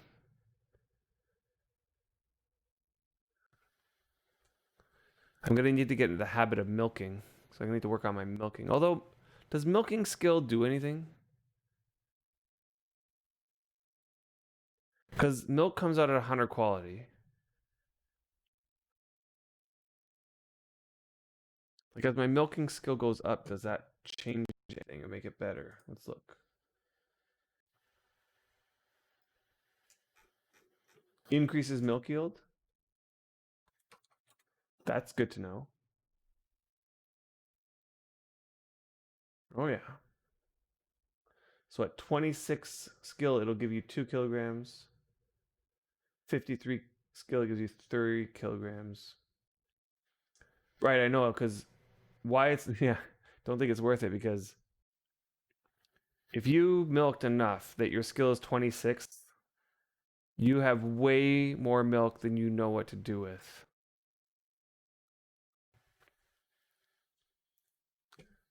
But I need to make more milk so I can make more cheese. And if I get my cheese milk skill up, then cheese making up, then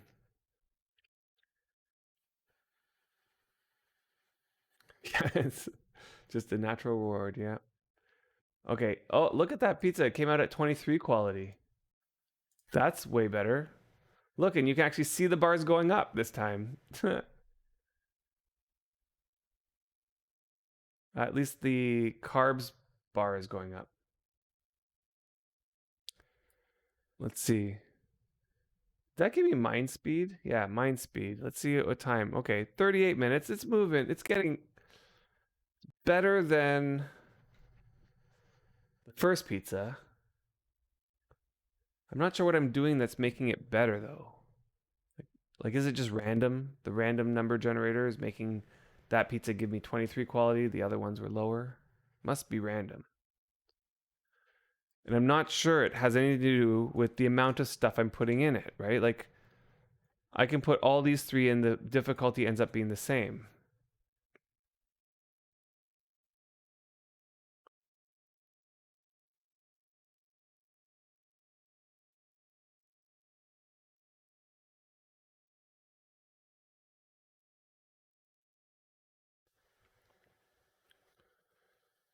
Yeah, so these aren't really getting all of the CCFP bars going up though. So I'm thinking if I add sausage, how hard is sausage? Sausage is breadcrumbs, which Pigstery, you gave me some bread, although I think I had to put it in the larder. Where did I do that? Okay. So let's look for one that has higher. Oh, there's a 30 quality one. Okay, whoops. And let's make breadcrumbs. Oh, I need to slice it up. Oh my gosh.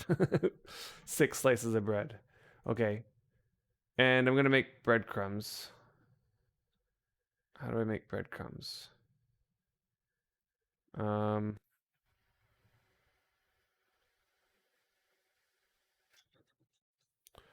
oh, I need to make toast. That's what it is. So I think that's on baking stone, right? Lore? Toast. I can chop herbs. I have a feeling that might increase the difficulty though, right? Like, oh, I need a mortar. Right. Okay. Well, where's that marble shard? This is where we're gonna have problems. I have a 6% chance of making a mortar and pestle. Let's see what happens. It will also increase complexity, which also, yeah, you're right. Then that increases the CCFP gain.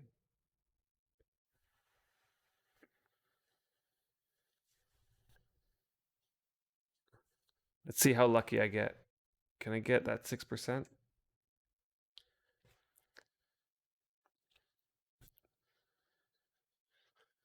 Like, because I'm curious to know what determines that difficulty.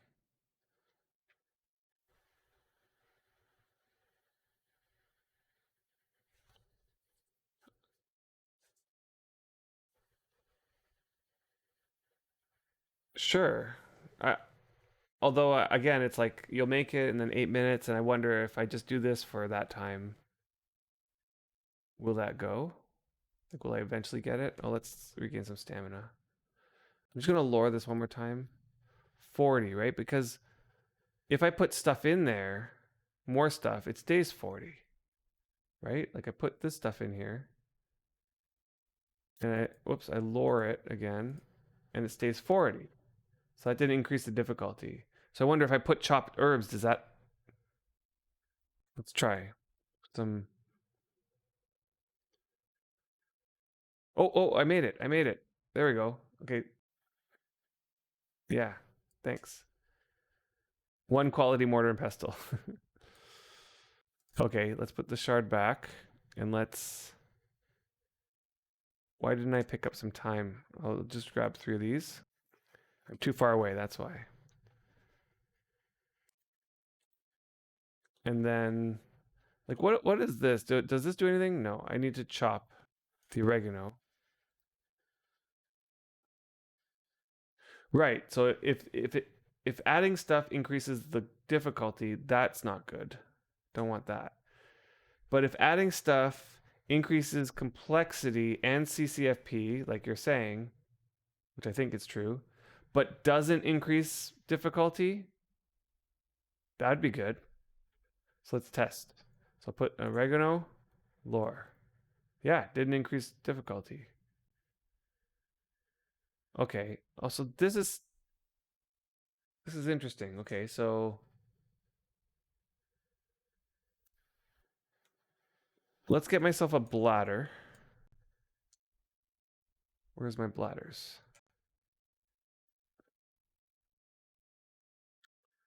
Let's just do a couple of these. Maybe let's do 4. Okay, so 4 bladders. And what you need to put, you need to, let me remember this. I need to create sausage skin. There it is. I'll just put the made pizzas in one of these shelves here. Okay, so I make a sausage skin. I have the bread making, the baking stones.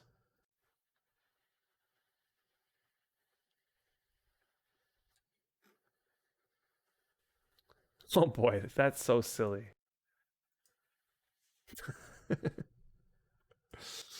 uh, a bladder starts out at 0.2 weight, and when you make a sausage skin, it leaves you with 0.1 weight, but it's not enough to make another one.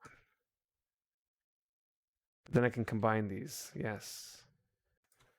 Okay, that's interesting. I feel like they should have just made it so that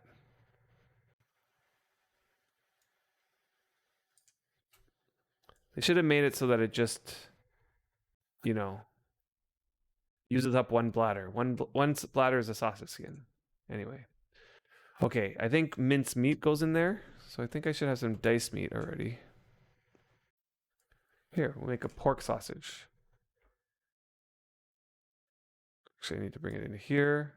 And I'm going to mince it.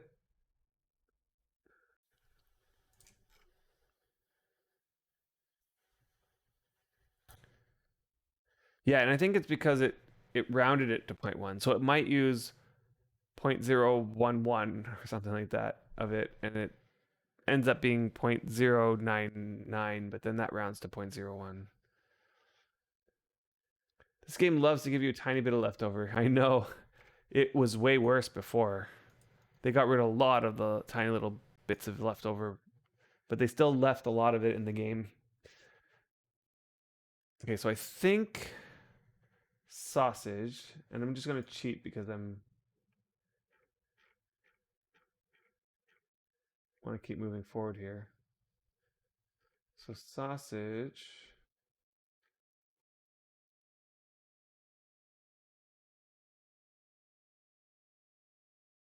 Yeah, what was it that I said that uses less items if you use individual items over combined? Was it improving with string?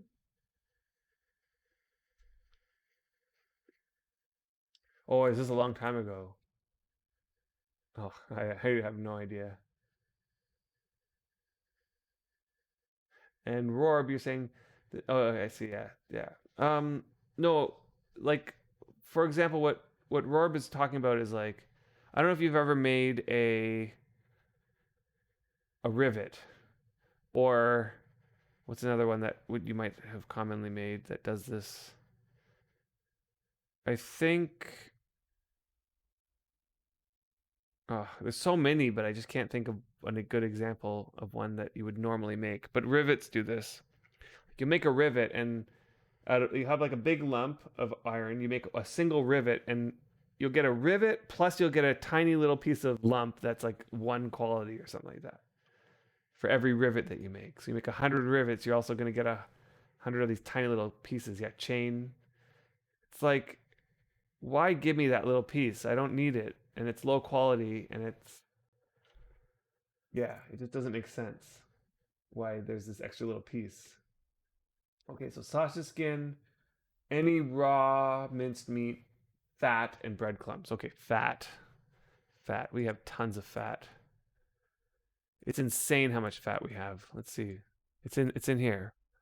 Fat. 456 fat. Okay, so we're making 4 sausages, so I'm going to grab 4 fat. I'm going to load them up into the sausages. Let's put the sausage over here.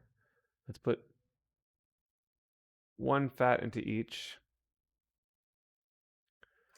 Put 1 minced into each. And before it cooks, I'm going to see if there's anything else I can put in.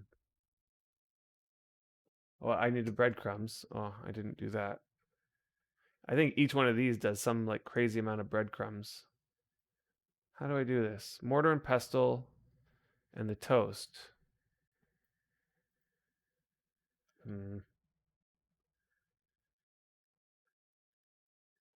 Toast. No, just want regular toast. Toast.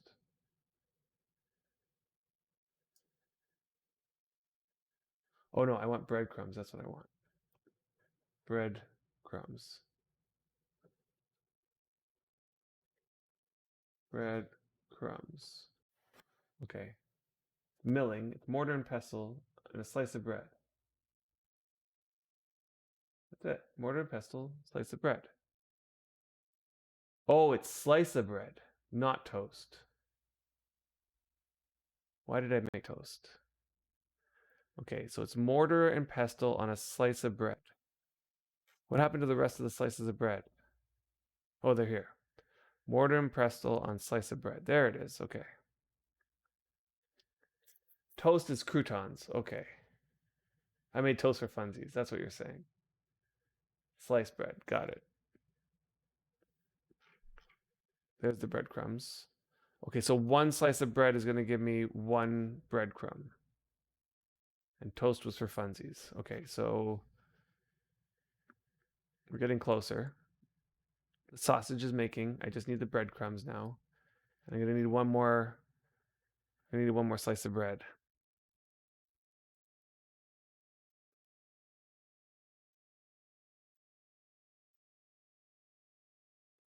This is going to make 6 more slices of bread, of course.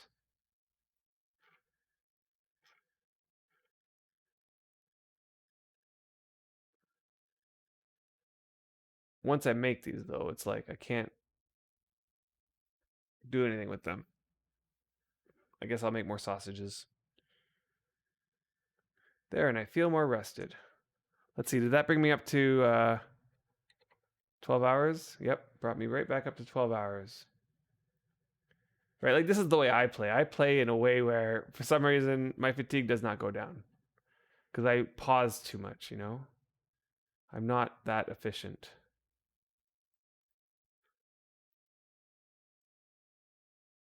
And I know I do like to min-max things, and I do like to get into an efficient mode sometimes. But when I'm on stream, like when you're streaming, there's no way to do efficiency. You're constantly thinking of so many other things other than playing the game. Okay. So that's going to make sausages.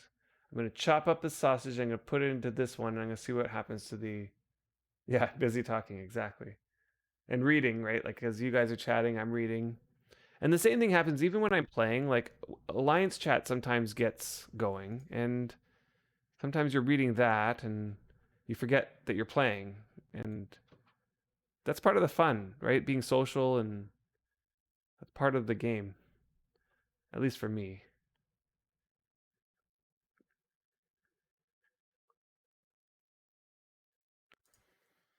Okay, so this should be going. I'm going to put in more. Oh gosh, I need to get Brian to imp these. That's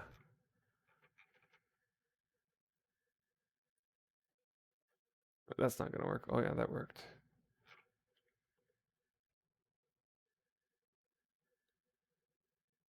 Come on. I need to get stronger. Never had these problems on my old character.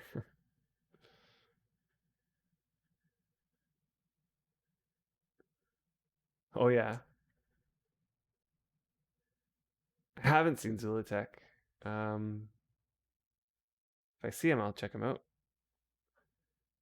Okay, so sausage. I got a sausage. Can I slice up that sausage? Let's see. Knife. Nope. Can I butcher? Nope. So sausage is just sausage. So let's see what happens.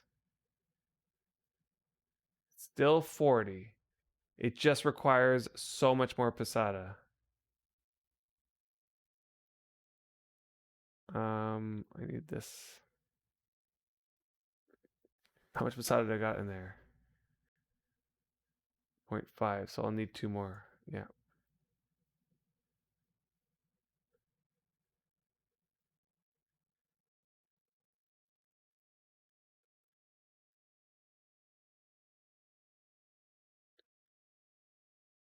Deeds and sheds and things. You pointed out something that I actually really like about where I'm like small detail that I would never have noticed. Yeah, what's that?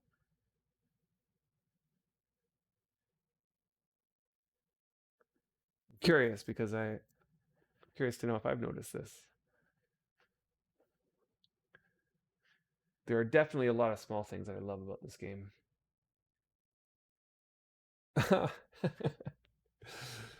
Well, I must say I've noticed that, but I wouldn't have categorized that as the thing that makes me like the game or that I like about it.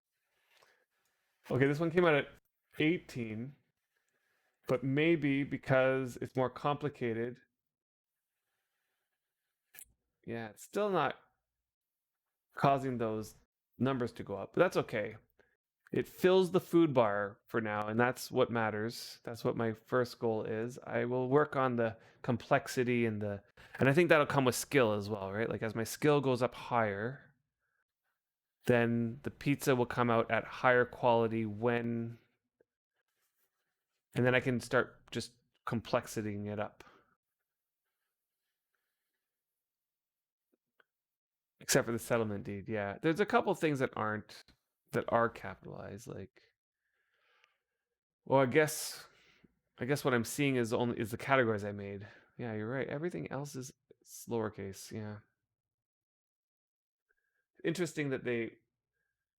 It's interesting what they went with this design choice. Okay, so let's finish up these pieces. Let's do them all at once now. Okay, so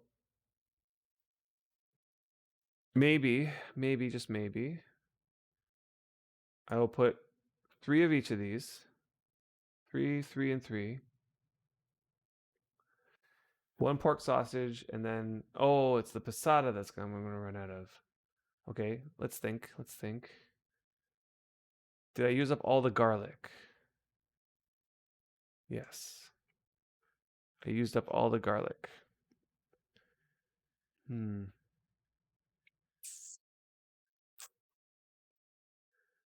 Okay. Here's what I might have to do. I might just have to.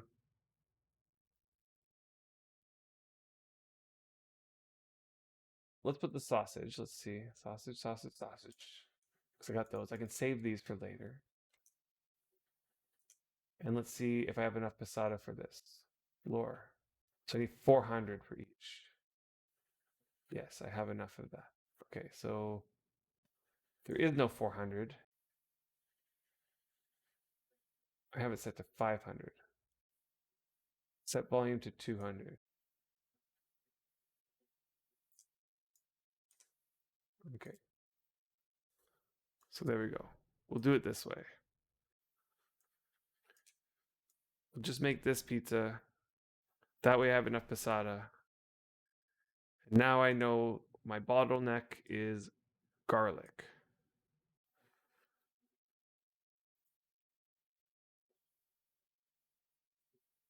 Okay, carefully just, okay. Yep, make a full house pizza. Let's see if we get lucky. Nope, nope, and nope. All of them ended up being low quality pizzas. All right, well, that's not terrible. At least I now feel more comfortable with making pizzas. And every time I learn something like this, it's just going to lead to the next time that I do it being better. And let's put the passata in here. Let's put some of this stuff away. Can chopped herbs go back in here? Yep. Breadcrumbs cannot. Slices of bread cannot, I'm pretty sure. So let's put those in the larder.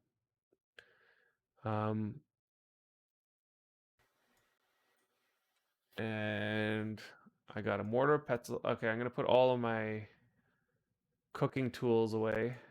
Oh, and they don't fit. Okay, so this is good. This is why I have a new oven. I can just put those in there for now. I'll put the knife in here. Where's my fork? Fork, the butchering knife. What happened to the bison milk? I had bison milk. Did I leave that in the cart?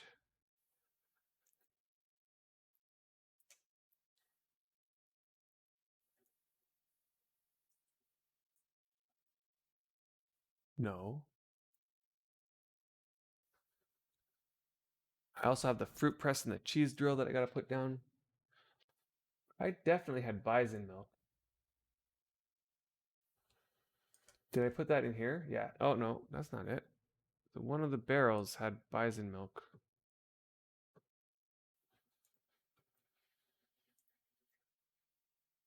Those are all water barrels. Is it hiding in the spider? Is it that right over there? There it is. There it is. Okay. And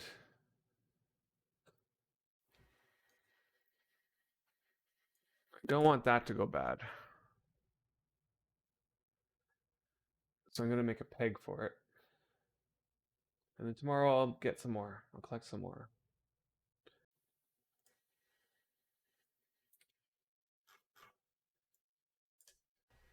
This is how it goes, right? Like you say, okay, I'm going to log off now, but just this one last thing. And then next thing you know, you're making a peg for a barrel. Okay, that's enough. What? You can't peg a barrel? Did they change that? I could have sworn that you could have pegged a barrel before.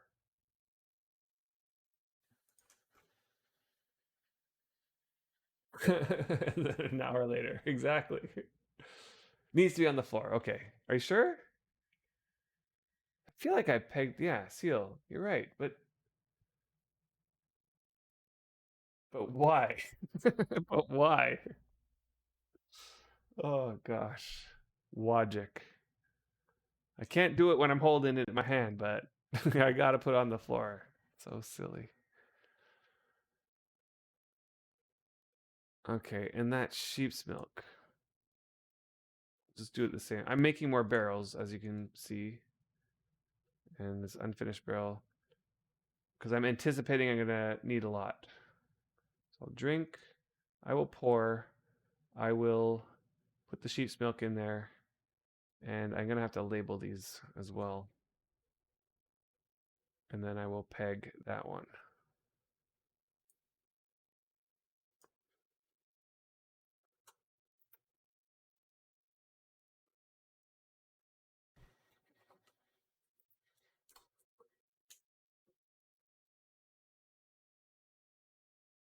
Yeah. I'm running into exactly the same questions I've had this game over the last few days. Yeah. I mean, I feel like it's something that I've run into before. It's just there's so many of those things that you forget over the years.